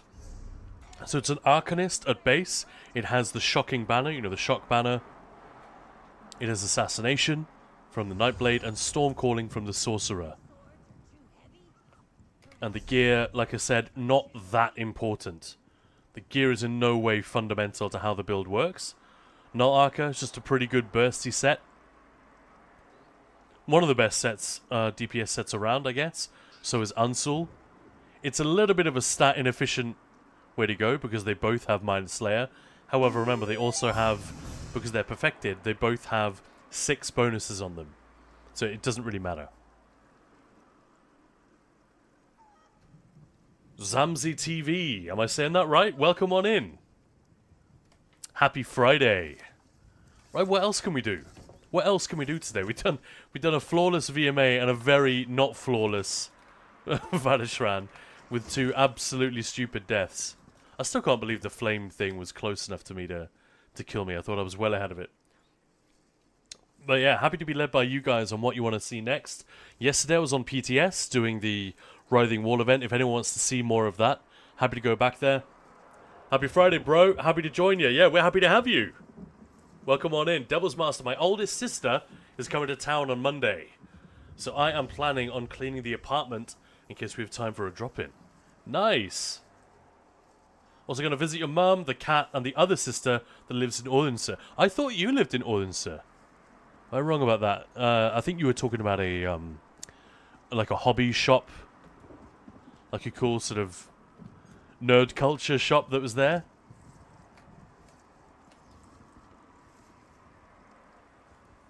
Yeah, most of my family lives around... Oh, right. Moved to Sonneborg. Okay. Yeah, most of my family lives around Colling. My granddad moved recently. He got remarried. I think he might have gone to Odense, actually. The Pharaoh's Cigars. No way, you were an intern. Fun. Tintin fan or just...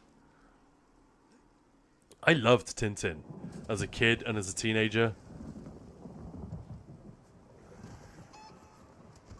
Not even sure why. There's just something very cool, and I love graphic design. And while Hergé, the Belgian creator of the comics, was obviously a great illustrator, I feel like there's some graphic design at work as well. In like a little bit like The Simpsons has elements of like graphic design in the simplicity of the character. Like they're so expressive with so little. I don't know, something about that. Also, that was fun. I want to see a weapons-only vet non-DLC dungeon solo. Weapons-only. Anime and manga fan, yeah. Starting to like fantasy roleplay board games. Man, that is a rabbit hole. Be careful. Make sure you bring something to eat if you go down there. Pequena, I guess I could try this. So a base game dungeon with no gear. But on vet. I don't like the sound of that. I would want to at least be able to run Pale Order. But fuck it, yeah, I guess we can try it. Should we try it with the same build? The same setup? Wouldn't be too hard. I don't have any context for that. But let's give it a go. I'll try it without anything, as you say. Just with the weapons. And that way it doesn't matter what they are. I mean... Let's make sure we're on normal before we go anywhere.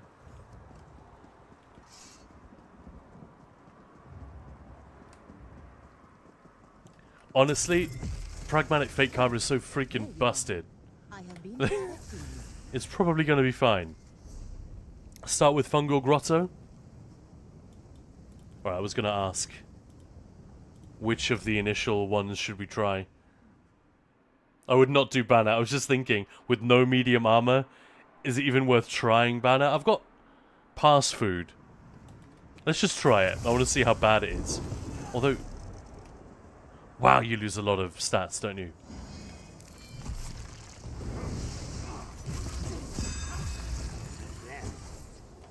So my beam was going off, you just didn't see it. That is a bug that really annoys me, actually. Oh, do I have Bloody Renewal? That is going to be important. Yeah, I do. I do. Do I need Fortified? Almost certainly not.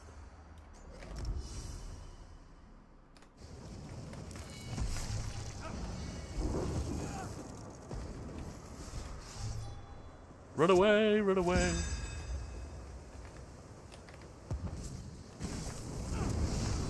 Okay, it's surprisingly easy. Like, stuff is definitely taking a lot longer to kill. Should I grab, like... Nah, I can't be bothered. I was going to say Occult Overload in some of these trash pulls. That could just be entertaining, but... Nah. I always fucking ult this guy. I shouldn't. Absolutely pointless.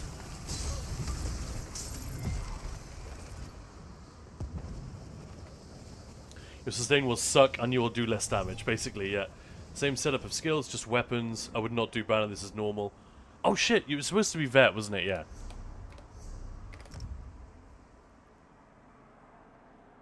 No, you're absolutely right. For PvP, Zamzi, I wouldn't want to say... just because... Chat, feel free to chime in with some ideas. But I'm not going to put my name... I'm not going to put the Ninja Balls stamp on any particular sets. But, you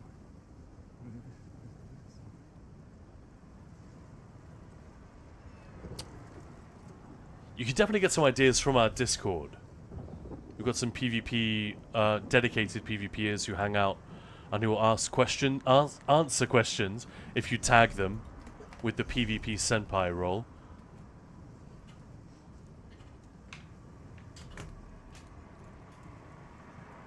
There's the Discord if you want to join. Where was I going?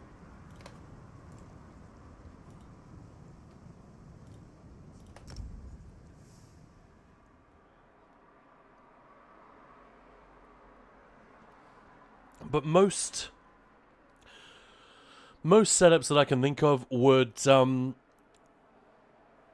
the only way to do it, but a lot of players will do that thing where you have one set on the front bar and another 5-piece set on the back bar. Speaking of which, do I have any...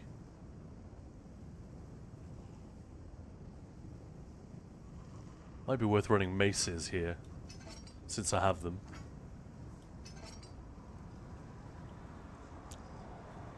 I was going to say, I don't have any other, like, 2-piece sets that I could really use.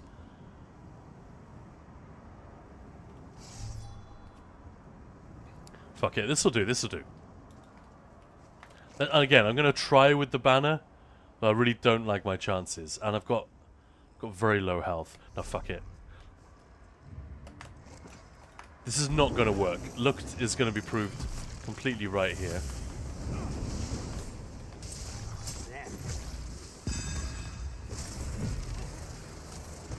Unless I'm willing to wait, like, between every trash pull for my stamina to recover.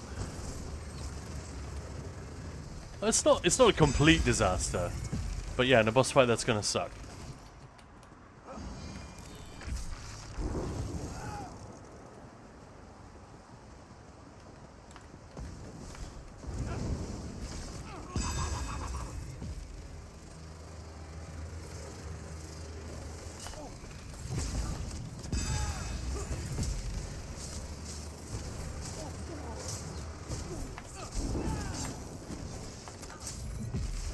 Yeah, as soon as you stop beaming, the health just like dips massively. Without the shield and that self-heal ticking. It's, yeah.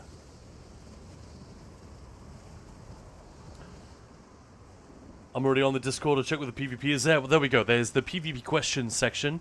If you put in that query and tag at PvP Senpai, you should get some sensible ideas. If Erin's here, they might be able to throw some ideas your way as well. I haven't been playing DK in PvP for a while. I've been mostly on my Nightblade recently.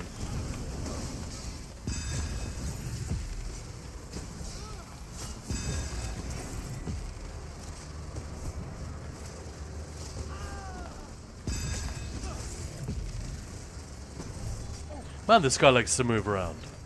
Or is that just that wolf? The Durzog making him move?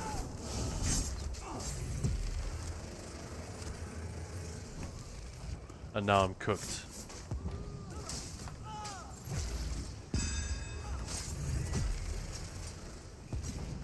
Oh no! Yeah, the banner needs to go for boss fights. That's for damn sure. Alright. Well, on the front bar, it's going to have to be camo. I guess on the back bar, what else could I use? Potentially this? Why not just go with Surge?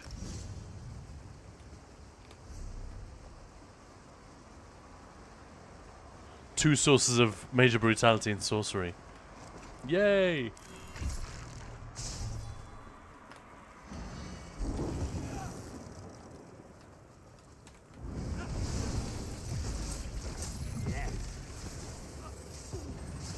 I can't see a damn thing.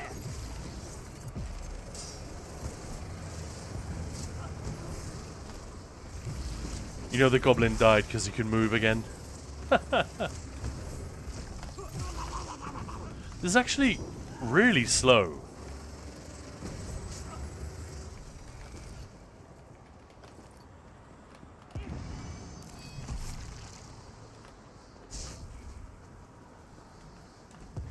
So if you just joined us, this is I don't know why I agreed to do this. This is just a forfeit from one of our, or a dare from one of our friends in chat.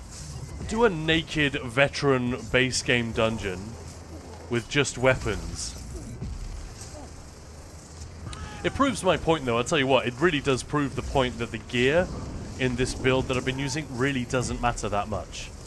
Because you can see the principle of it is still at work.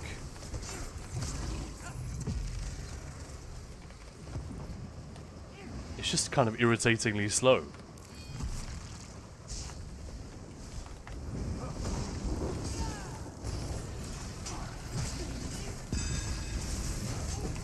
Oh, what?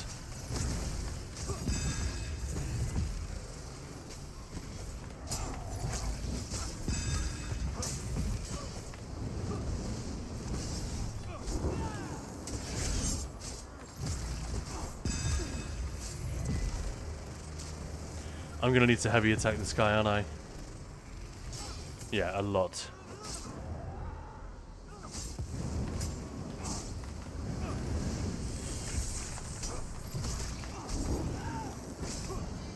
Oh, come on.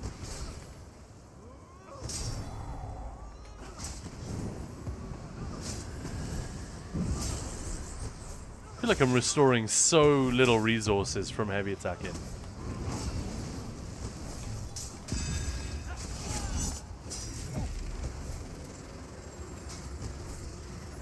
Yeah, not the most edifying playstyle, I'm not gonna lie.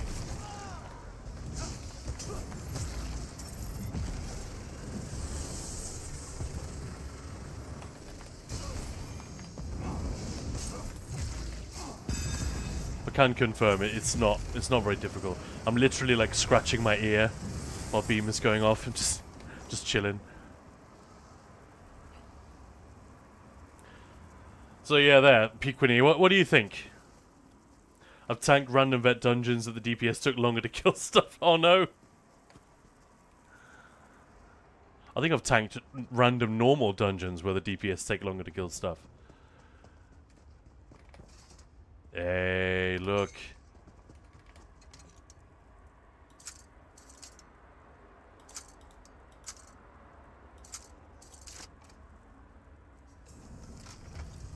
Wow, look at all this cool stuff that I don't need. Actually, to be fair, the Viper set really isn't that bad. Crit chance, max stam, crit chance. When you deal damage with martial melee attack, you deal an additional X poison damage over 4 seconds. It's really not that bad, actually.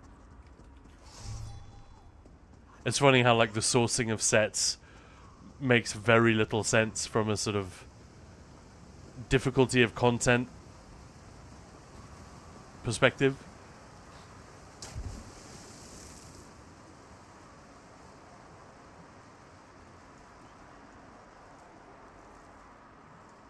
I'm entertained.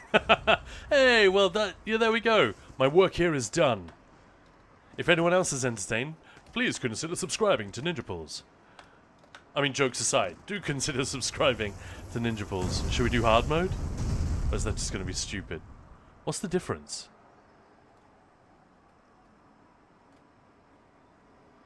3.6. 4.1. It's not that huge a jump, is it? Well, I guess proportionally it is quite. I've no idea if that was like a terrible decision. Fuck it.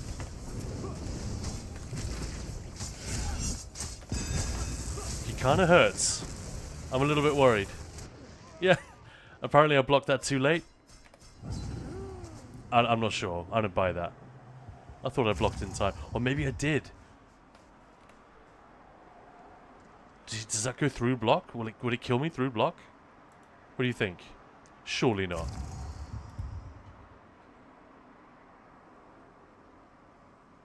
$23K. No.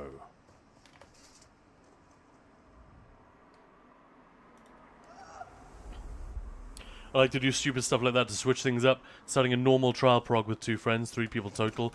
We did, just for just on a lark, like we just were fucking around in normal trials with our dungeon group. We were amazed at how many of them we could do. Like they were a bit boring. Yeah, I definitely just didn't block in time. Oh, this is gonna take forever. And I have no sustain. No, I'm not sure this is possible. Holy shit. Not with this setup. Like, I've got no sustain left.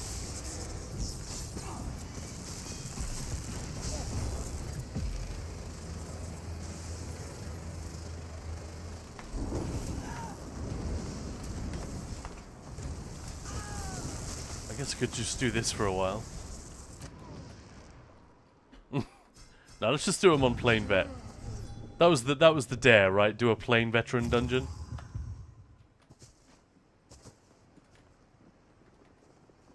I think it's doable, but I'd have to tweak quite a few things, and options are limited. Yeah, let's just do a plain vet one. Fuck it.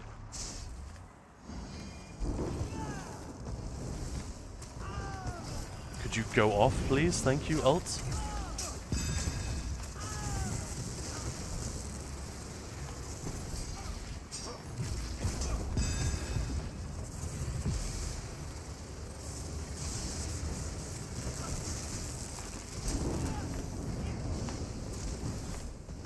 I'm just gonna spam Elisas.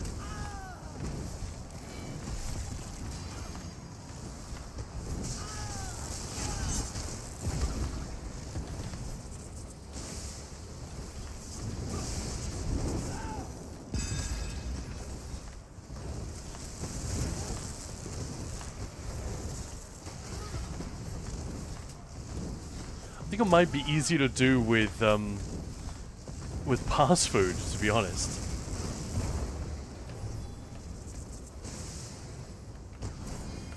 I just have no fucking stamina.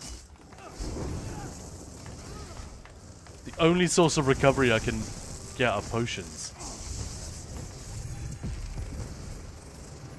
Right, now I can heavy attack. I get no resources back.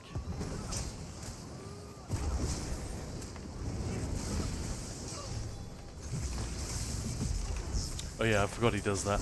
Are these things gonna trigger... Oh yeah. They triggered bloody renewal, which is very nice. Summon more crabs, dude. That was fun.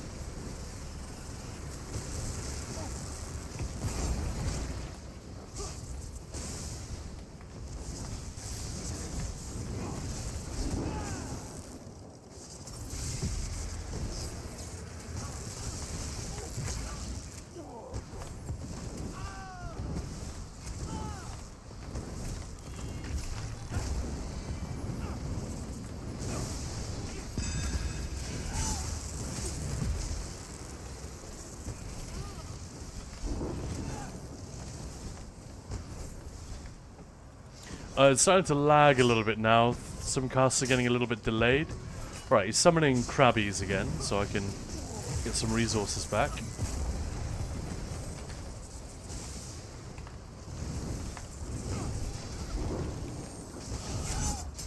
My god, this is taking forever. I don't think I've ever been in such a long crag fight before.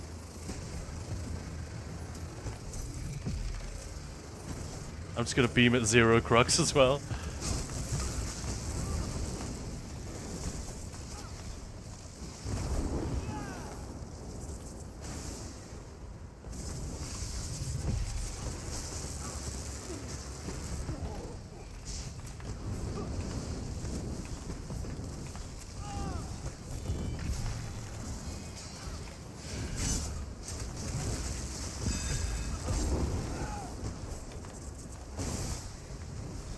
That was a shame. I didn't see how little stamina I had left.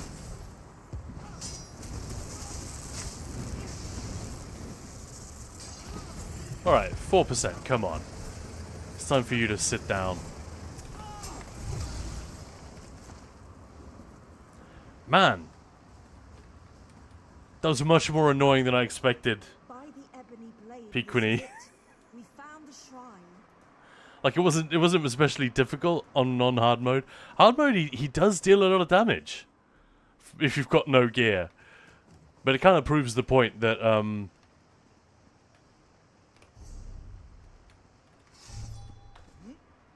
yeah, with literally no gear. People place so much emphasis on the gear sets in this game, and they think they're insanely powerful. Oh, and they're like, oh, I can't wait to get my Arms of Reliquien so I can beat 120k DPS. Oh, cool, what are you on now? 60. And it's like, bro, that's not how it works. I've lost count of the number of times I've had that conversation. Do you have food with sustain? Your hard mode was not on the terms. Thank you for confirming. Deadpool here. Hello. I didn't use food with sustain. I used max health food in the end because it gave me a bit of a buffer. And the trick of just like spamming Elisas and letting Reaving Blows and Crit Surge heal me for a little bit while stamina came back up, that actually worked. But what a boring playstyle, like holy crap.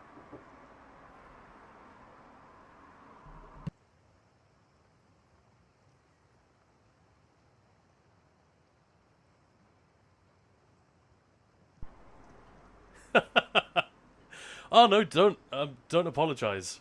Pequeny's in ads, so I'll wait.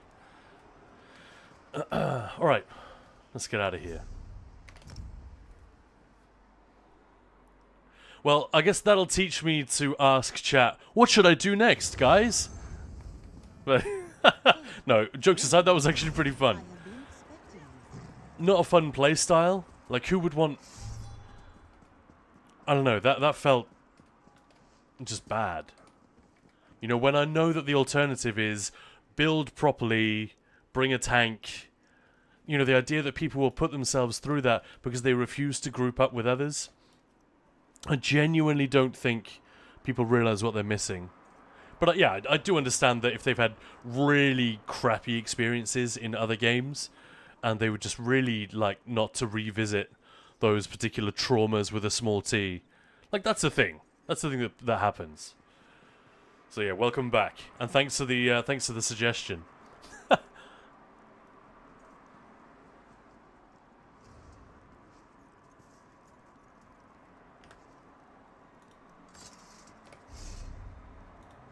We already did endeavors, already did all of that stuff. What else are people curious about? Like, I offered to go back on PTS and show you guys the Writhing Wall event such as it is. If anyone's curious about that, I'd be happy to hop on for 10-15 minutes and just show you what's up. It's not coming to the live game for a while. Nighthawk Games. Hey folks, looking for something fun to sink my teeth into for a while? I imagine this is a silly question, given the audience, but is ESO still fun for a completely new player? It really is. Yeah, it really is. And you're right, we're very biased around here, but if you look at... So this doesn't quite show the entire game, but that's a PvP zone. Everything else that you see here that I can highlight, that I'm mousing over, all of these zones are story zones. And the story in this game is extremely forgiving. Let me just give you a for instance.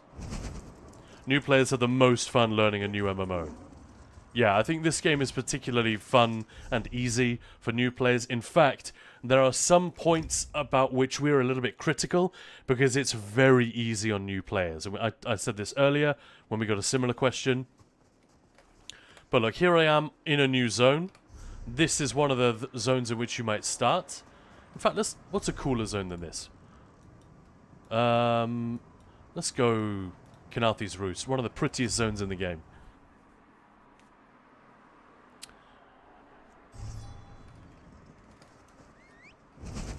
And admittedly, I do have quite a strong damage setup on me right now.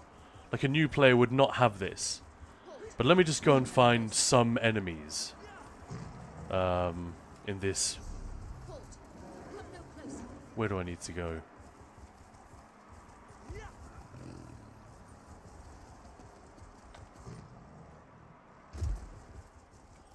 So you get to explore this island, discover your own story and how it fits in with the big picture, but also, you know, some local goings on, side quests and shit like that. But the enemies you'll meet will be like this. I literally just hit it with one thing and it's dead. The game is extremely forgiving.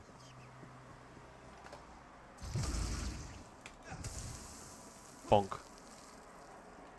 Because they know a lot of Elder Scrolls fans are going to come here without wanting to be super sweaty about the combat system, and their primary goal is just to enjoy the story. Like the way they approached Skyrim or whatever. So I think that's the reason why. It can create issues later if people think that's the whole game. This entire game is going to be fine if I approach combat this way. No, once you start doing dungeons and trials, the more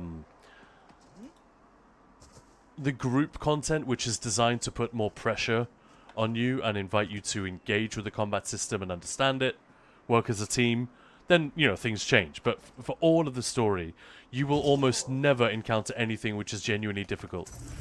So, from that point of view, it's very, very easy to get into. There is an overwhelming amount of stuff. As you can see, that's a lot of zones, and each zone has a lot of content. Like a crazy amount. So, Nighthawk, are all mounts that fast? Yeah, but there are no tiers, but you have to train it, so...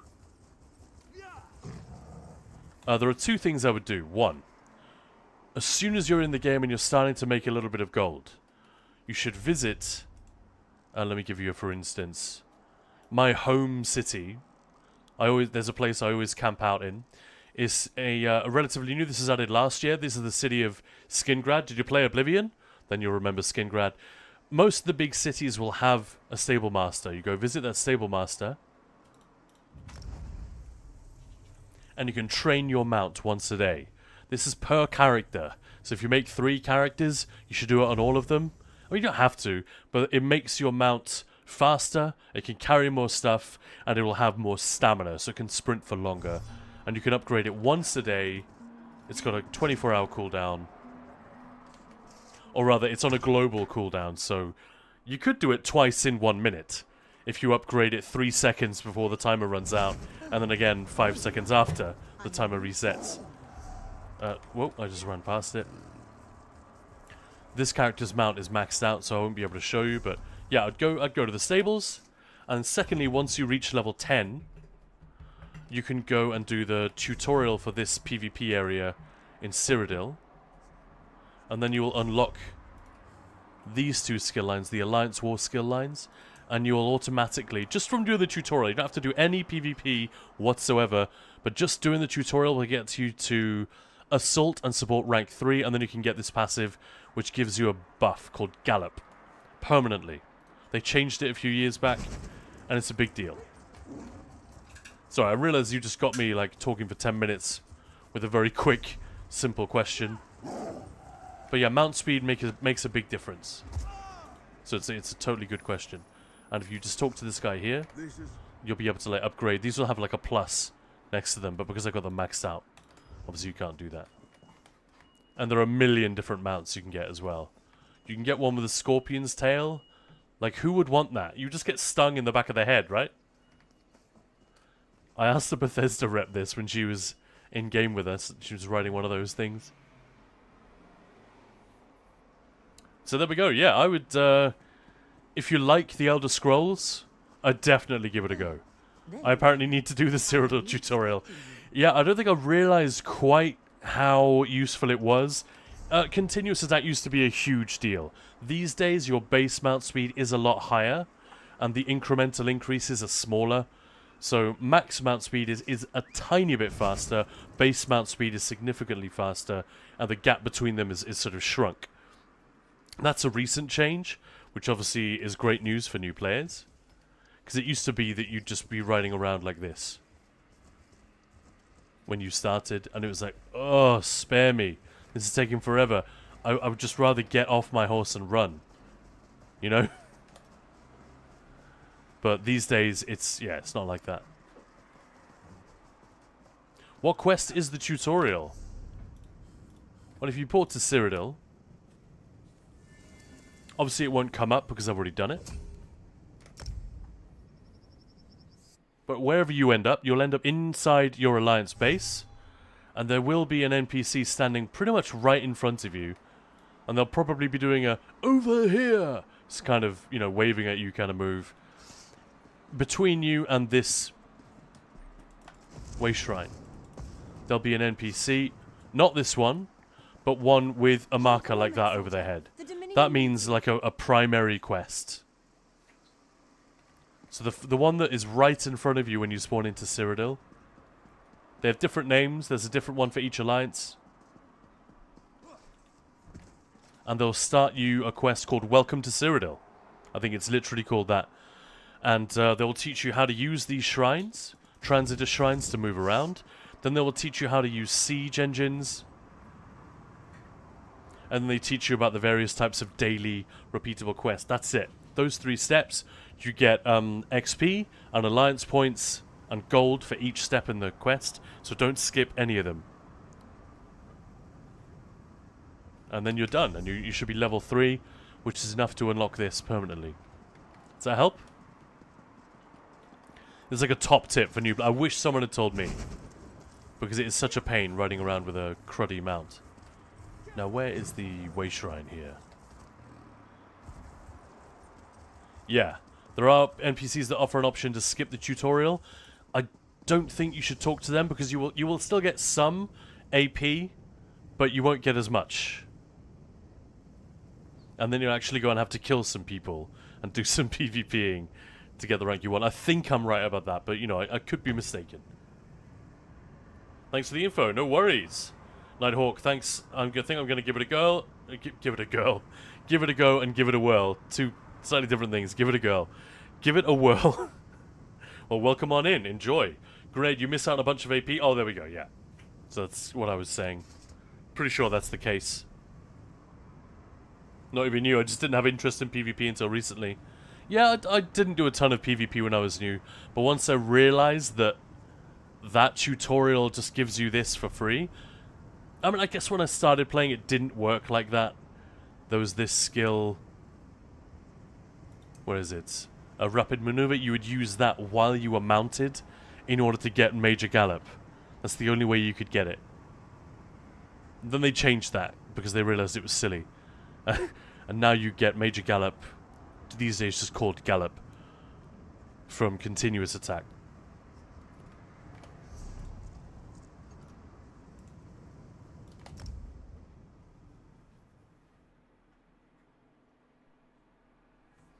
Gonna have another sip of that iced coffee. It's still super cold. What a legend. Oh, there you are. I have been expecting you. Seriously, one of my favorite things about summer, man, is having iced coffees all the time. Damn. I know it was just a warning. Yes, I thought it might be. Yeah, thank you. Thank you very much. Did you guys see? In fact, let's flip on over to the ESO website real quick, because I wanted to have a look at this. They did an article about, obviously aimed at all the people who've picked up Oblivion Remastered.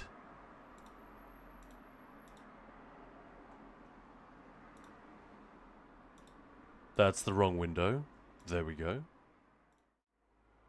What is it? Yeah, 5 ways to expand your TES4 Oblivion adventures in the Elder Scrolls Online.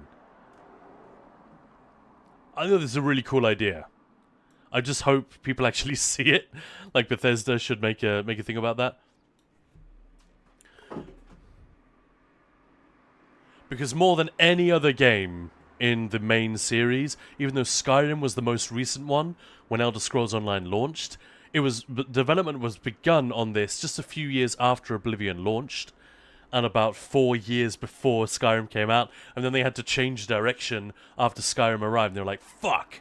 The Elder Scrolls is kind of different now that this new game is out. We need to change our MMO or it's not going to work for people. And that's one of the reasons ESO is so weird and has such awesome combat compared to most MMOs, which, let's face it, have combat which is divisive, to say the least. In my opinion, combat which is bad.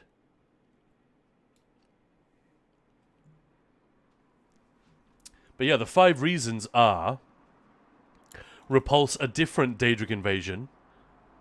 CS4 and ESO have a lot in common, both beginning with the extinguishing of the Dragonfires and Daedric invasions. There we go. Discover Kvatch before it was ruined. That's a good call. That's pretty fun. Getting to go to Kvatch.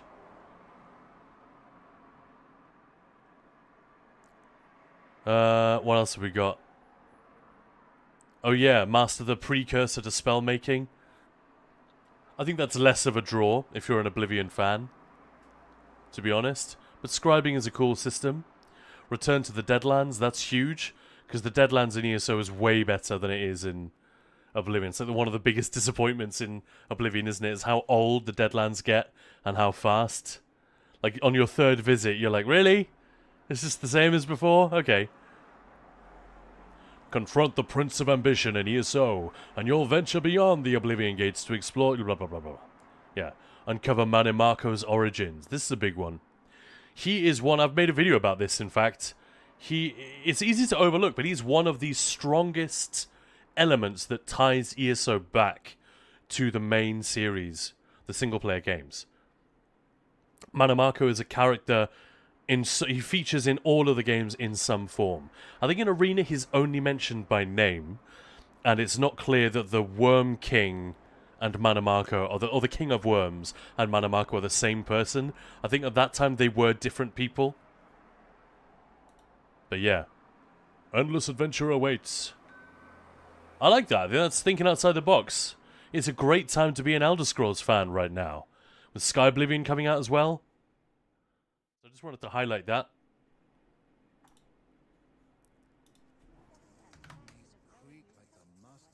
I would have said get to revisit Skincrad because it's cool as fuck, honestly.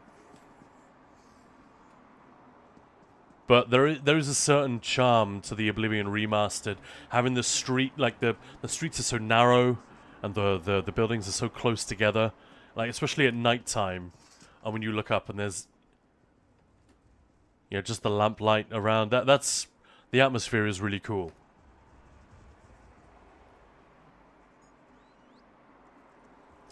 Grenade saying, I'm too through skipping dialogue. Too quick with skipping dialogue. I've caught myself out multiple times and lost it. Right. Yeah, I remember the add-on that slotted rapid maneuver skill to activate gallop every time you mounted. Yep. Do you have a guild? Yes, we do. Ninja Pulls is the name of the guild. My name is actually Khan. So welcome on in, everybody, if you joined us recently. You are watching Ninja Pulls, but you're actually hanging out with me, Khan. Today, I normally stream with Maya. We stream together and separately. But, yeah, one of the reasons we don't do it as much as we used to, the two of us, is that we are trying to make this content creation primarily for ESO and Elder Scrolls in general. We're trying to make it a thing that can sustain us both full time, and it just isn't currently. So yeah, if you want to join the guild, if you want to support the stream, the channel, if you've got a Prime sub kicking around, or just give us a follow, keep watching, and if you think we've earned it, you can subscribe later on. But any of that support, even just sitting through ads when they happen, is very, very much appreciated, and it helps us to make that more of a reality so that we can make it all stack up at the end of the month. Because I'll be completely honest, not a day goes by where we don't think or even say out loud, is this even worth it? Like it's so fun and we love doing it, but we could make immeasurably more money very, very, very easily by just doing something that we don't love so much. So yeah, I mean it's a problem faced by almost everyone who does this. But there we go. Yeah, join the guild on Discord. Exactly. Thank you. That'll be Maya watching from downstairs. Apparently TES 6 is also in a playable state. If only we had more than the title card.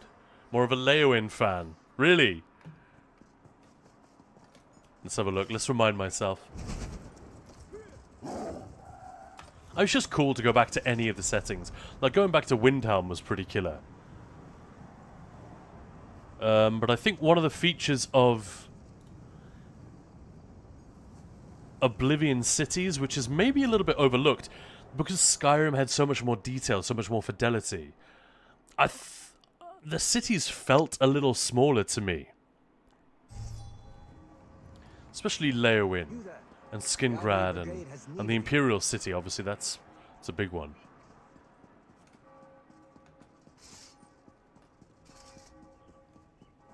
I know, I don't really get...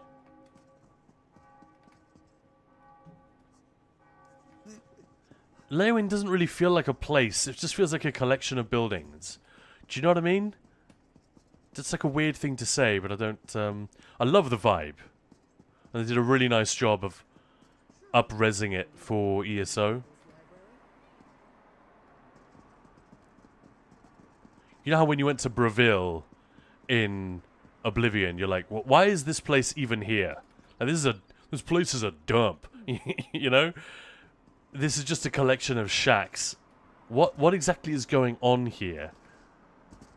I kind of get that feeling from Leowin. Like, I don't get the sense that there's anything happening besides daily writs and there's a cathedral.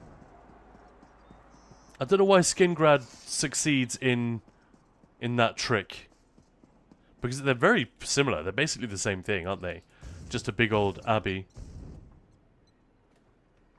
And a bunch of stores and inns. Nice one, Duff. Just join the Discord. Yeah, Elder Scrolls 6, that'll be wild. Well, as we start to learn more about that. I do wonder. I think we've got a long time still to wait, but in the meantime, we've still got Oblivion Remastered, which I bet not that many people have been able to completely crush it in 3 months. It's only been a few months since it came out. We've got Sky Oblivion coming. We've got Elder Scrolls Online constantly pumping out new stuff. And, to be fair, at the moment there's stuff which ties into Oblivion pretty strongly with the Worm Cult and Manamako and all of that. Also, I've made the case that it ties into Morrowind a little bit more loosely because of the Writhing Wall and the fact that that is clearly, in my opinion, or according to my suspicions, I should say, that is a precursor to the Ghost Fence. Over here, mercenary. This thing. That is so the ghost fence, isn't it? Just an evil version. Built to keep the good guys out.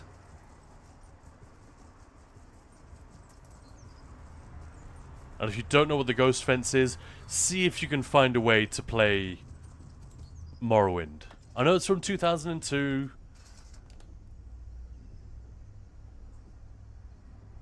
And there is another one coming out called Skywind. That's nowhere near as close to completion as Skyblivion. But yeah.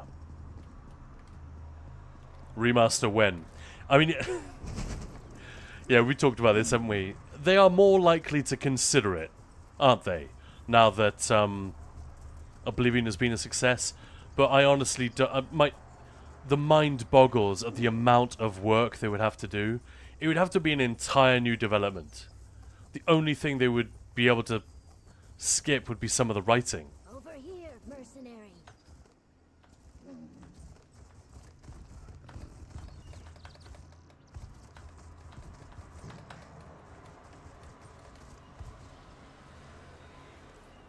But yeah.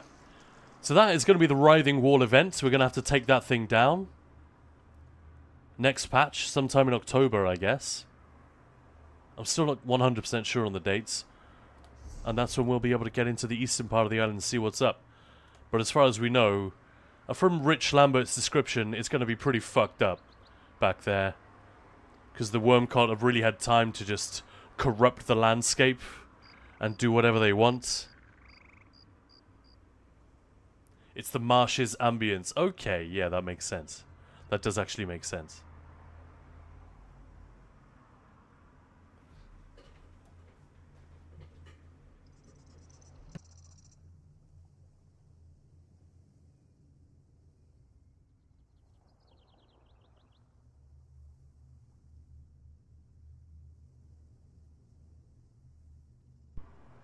Moose, are you more... would you be more like... I don't know, if Bethesda... they would never do this, because obviously one of them's already in development as far as we know. But in a world where Bethesda Game Studios put up a poll to the community, to the fans, and said, what do you want us to make first? Fallout 3 Remaster or Morrowind Remaster? Which one would you vote for? I'm curious. In fact, that question goes for all of you. Fallout 3. I would definitely vote for Morrowind.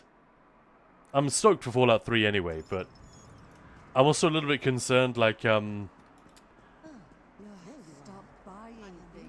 my rig is pretty damn good. Like, I run Cyberpunk 2077 at pretty much max settings in 4K, and it's fine. It's good. It looks amazing. But Oblivion Remastered, absolutely...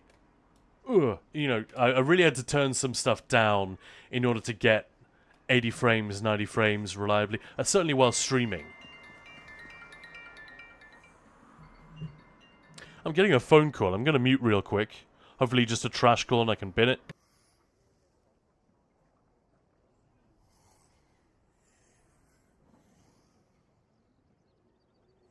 Oh, they already hung up, so... never mind. Pete Queenie is saying Morrowind. Dubious Kieran wasn't much of a Fallout 3 fan. Felt like a side character as Liam Neeson did all the cool stuff. I mean, he's earned it, right? He has a very particular set of skills, which makes him a nightmare for players like us. Does the wall affect... does the wall affect the Cadwell... no, it doesn't. Cadwell's Gold and Silver is just base game stuff. So is there an achievement for that?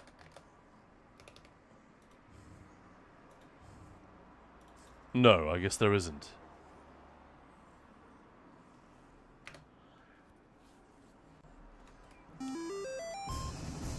Hey, FRIYAY. Welcome on in. Hope I'm saying that more or less correctly. Thank you very much for the follow. I like Fallout, but Elder Scrolls over Fallout. That's pretty much where I'm at. I thought Fallout 3 was amazing, though. I'm looking forward to seeing that. My point about the performance of Oblivion Remastered... It's a fantasy game where you swing swords and stuff. Ultimately, frame rate isn't that big a deal, but Fallout 3 is way more gunplay involved, and it'll piss me off if I have to put up with like 60 frames, 50 frames. It's just, ugh. It'll be harder to enjoy. So I think unless they can work on the inefficiencies, but I don't know if I'm wrong about this, but from everything that I've read and heard, the Oblivion remaster just isn't that well optimized because it is it's a very old game running inside a new skin. Like, it's literally the old game files just running. They changed almost nothing about it. The skeleton is identical. They just built this weird, sort of hybrid game around it where everything you see is new. Very clever. Love it. But if that comes with, like, if that inherently comes with a performance drop, yeah, I wouldn't be thrilled about it. You get Cadwell's hat. Yeah, you do.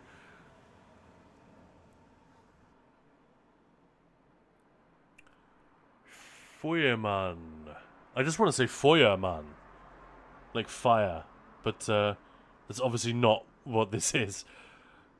Time to join in on Twitch after a lot of helpful YouTube videos. Thanks for that, by the way. Well, thank you for watching. Hey, this is Khan. You're watching Ninja Pulls. It is, in fact, Khan. I'm by myself today.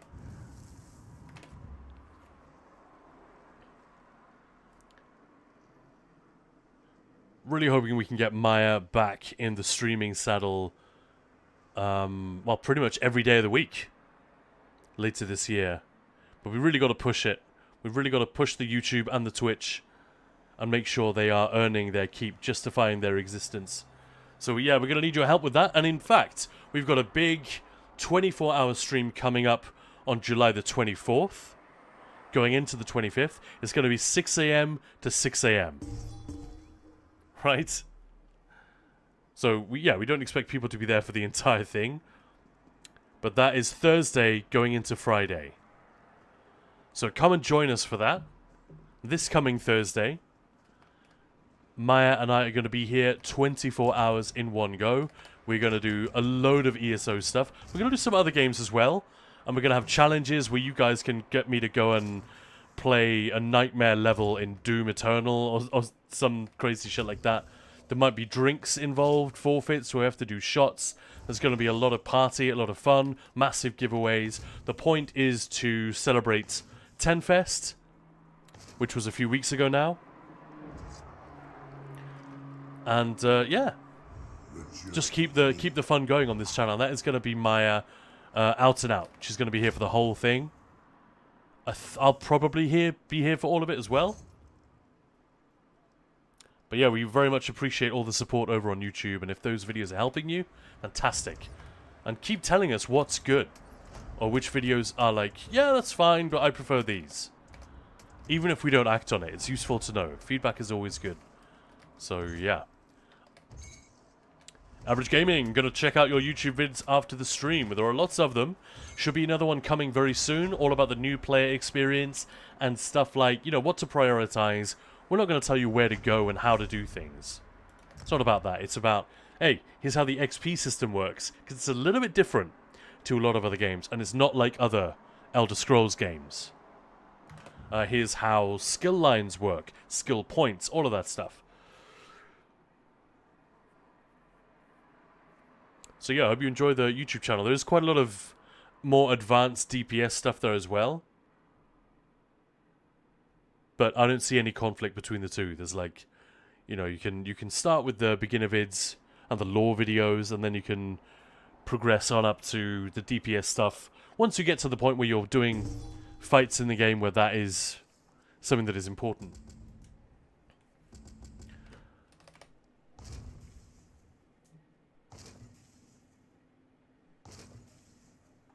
There have been some patch changes recently. I know this isn't something that everyone cares about. Not all the ESO player base sits up straight and like goes straight to the forums to check the latest patch notes on PTS. But they did propose some fairly major disruptive changes last week on Tuesday, and thankfully due to a player backlash, they have now reversed quite a few of those changes. And that's great news. Also, the devs were kind of nice about how they described it. As I say in the video, I made a couple of videos about this. One of them was published just a few days back. They describe it as, what was it?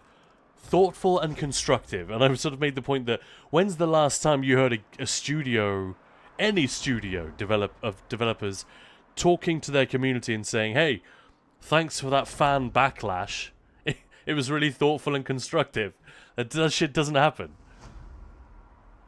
So yeah, while we would rather they didn't freak us out with these kind of ill-judged changes in the first place, I guess all's well that ends well? Although it's not over yet, I suppose.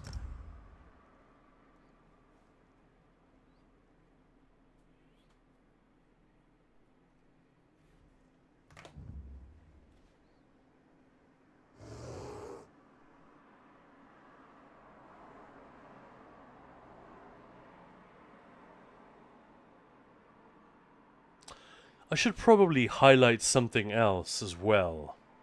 Piquini is saying, must be hard for some devs. Players are rash with words. Yeah, because players don't... When I type something to a friend... Like we had a funny one just the other day. The Angry God Hoogs, who may or may not be in chat today, I don't know, but who often comes to the stream. I think it was Hoogs. Who just put a GIF in our general chat on Discord of a chimpanzee on a typewriter. It said, Zos, putting together the latest patch notes. And that's just a joke. Right, given that, you know, we don't like the patch notes, they don't make a ton of sense from a player perspective, they're not making the game better, yada yada yada. But Hoogs wasn't to know that the man who wrote those patch notes, the developer responsible for them, is in our Discord and saw the GIF and responded with, hey, where did you get that footage of me? How fucking funny is that? I love that reaction. Maya was sitting at my desk when this happened, and she like pointed at the screen. I was bringing up a beer. I think I'd just been downstairs to bring up a beer or something, and I almost dropped it. I laughed so hard. Because that is just a perfect interaction. That's self-deprecating. Hey, where'd you get that footage of me? The chimp with the typewriter? And I bet the majority of people in our Discord, even though they know ESO and whatnot, they're relatively clued in, they wouldn't have realized that person commenting is the actual developer. How brilliant is that? But yeah, it's very easy to do that kind of thing where you're not thinking, well, no one's listening to what I say. I'm not going to hurt anyone's feelings, but there's got to be that thing that some of the more aggressive or misguided shit that does show up on the ESO forums, and let's be real, the ESO player base is generally pretty chill. It's a very nice community. It really is, actually. But yeah, some of the stuff that you see on the ESO forums where people just take it a little bit too far, and then you think to your own job, and if someone came in who you didn't know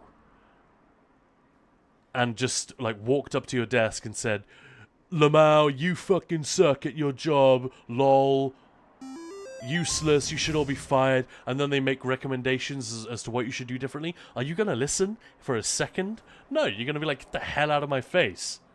What do you know? It's not good to get people's back up if you want to, you know, if you want them to take your feedback seriously.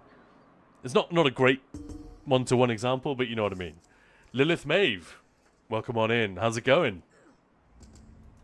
But yeah, that is a funny little story. It's just from a couple of days ago.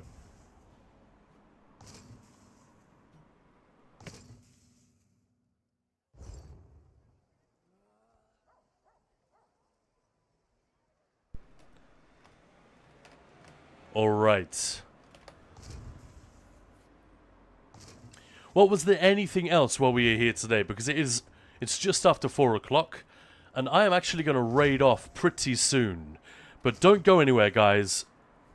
Stick around and ask any outlying questions anyone has from today, from the build we saw earlier. If anyone wants to see that, genuinely, I would suggest taking advantage of that.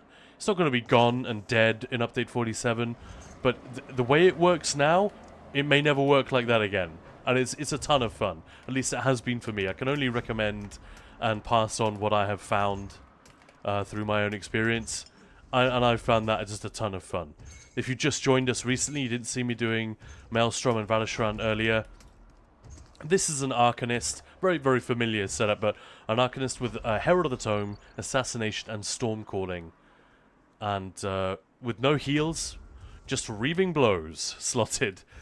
And you can just absolutely cruise through and nuke everything in Valishran and Maelstrom in a way that was just... was not possible before without going to a lot of effort with your build. This is a very low effort, very low input, very high reward setup, I would say. I forgot about the time difference. Yeah, I'm on UK time. Living in the UK these days.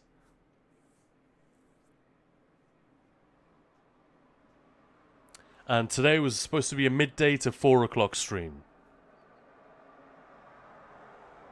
And Kenny Harry, by the way, welcome on in. I did see your comment as well. Morrowind!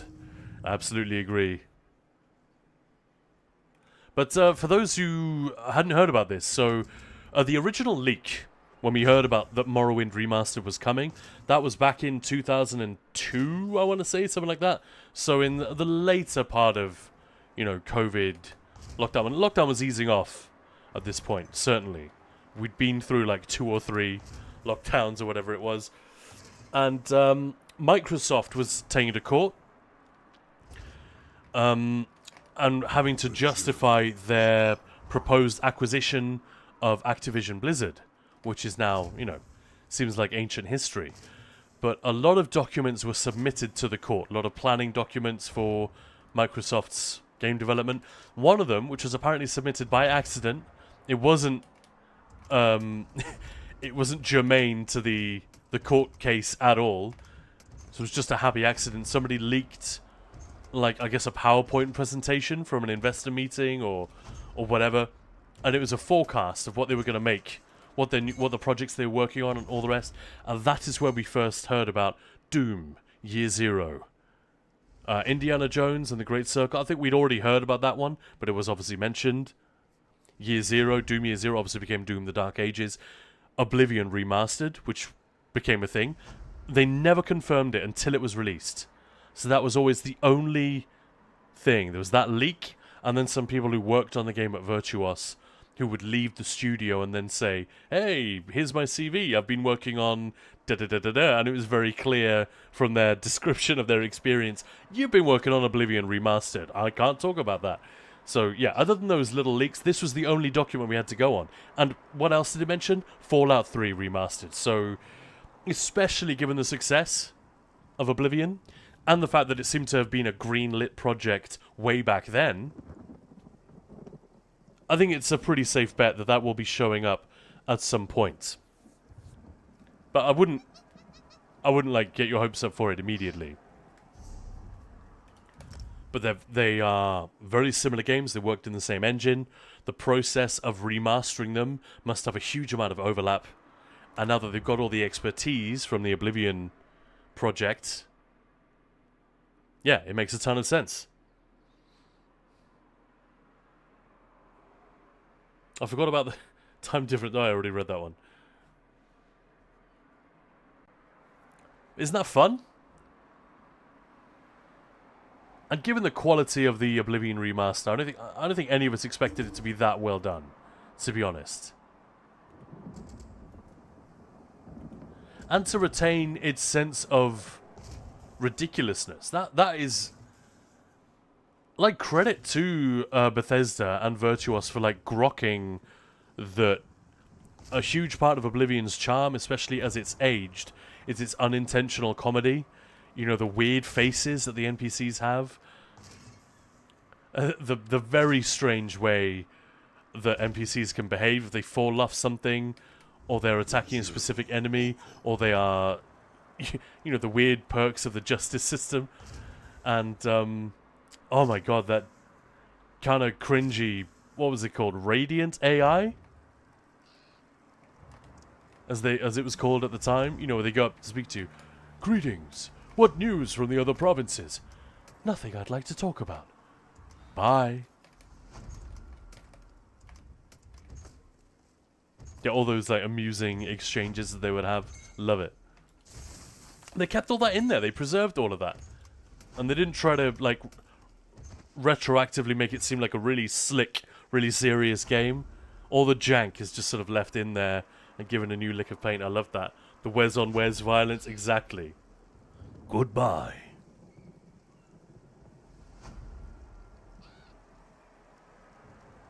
And the fact that they changed, they added a load of voiceovers in. They didn't remove anyone's, per se, but there was some, like the dark elf males and wood elf males were voiced by the same guy. So they got in someone else to do the dark elves. Specifically, Keith Zarabajka. I want to say that's how you pronounce his name. It's a very long Polish name, so I'm not entirely sure. But I love that actor. He's got the most incredible voice, which I can't even begin to do an impression of, but absolutely fantastic. He's done loads of stuff. And he was in Skyrim. If you remember the Dunmer from Skyrim, that sort of deep, gravelly, with the slight Cockney accent, that was him. So it's even lore accurate, right? It's consistent. Fezman, I think it would be awesome if whenever ES6 comes out, they release it in a bundle with all the remastered previous games. Holy shit. You mean like if they went and remastered Arena? I don't think that could ever happen because it's so huge. And the fidelity of it. It'd be a really interesting exercise. Like they did do Daggerfall remastered. Obviously that's a fan project. Daggerfall Unity. Where it still doesn't fit with, like, the cities don't look anything like they do in subsequent Elder Scrolls games, but it looks like Daggerfall looked, but with better graphics. That is something I really, really, really want to make time for. Daggerfall Unity. It recently hit its first 1.0 release, like full release, final version, and they're continuing to update it as they go, I think, but that's the thing to look into. I think you can get it on GOG, just in one package. Kazi's back on the leaderboard. Kittens. Nice. Alright. Well then, let's see who else is online. So we can raid off.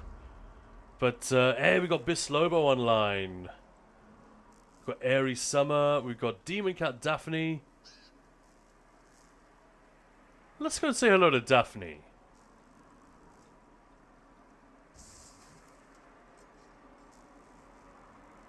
Yeah, I'm just scrolling down. This is going to be Biss or Daphne, isn't it? Let's go and say hi to Daphne again. It's been a while. It's been, what, like half a week or whatever?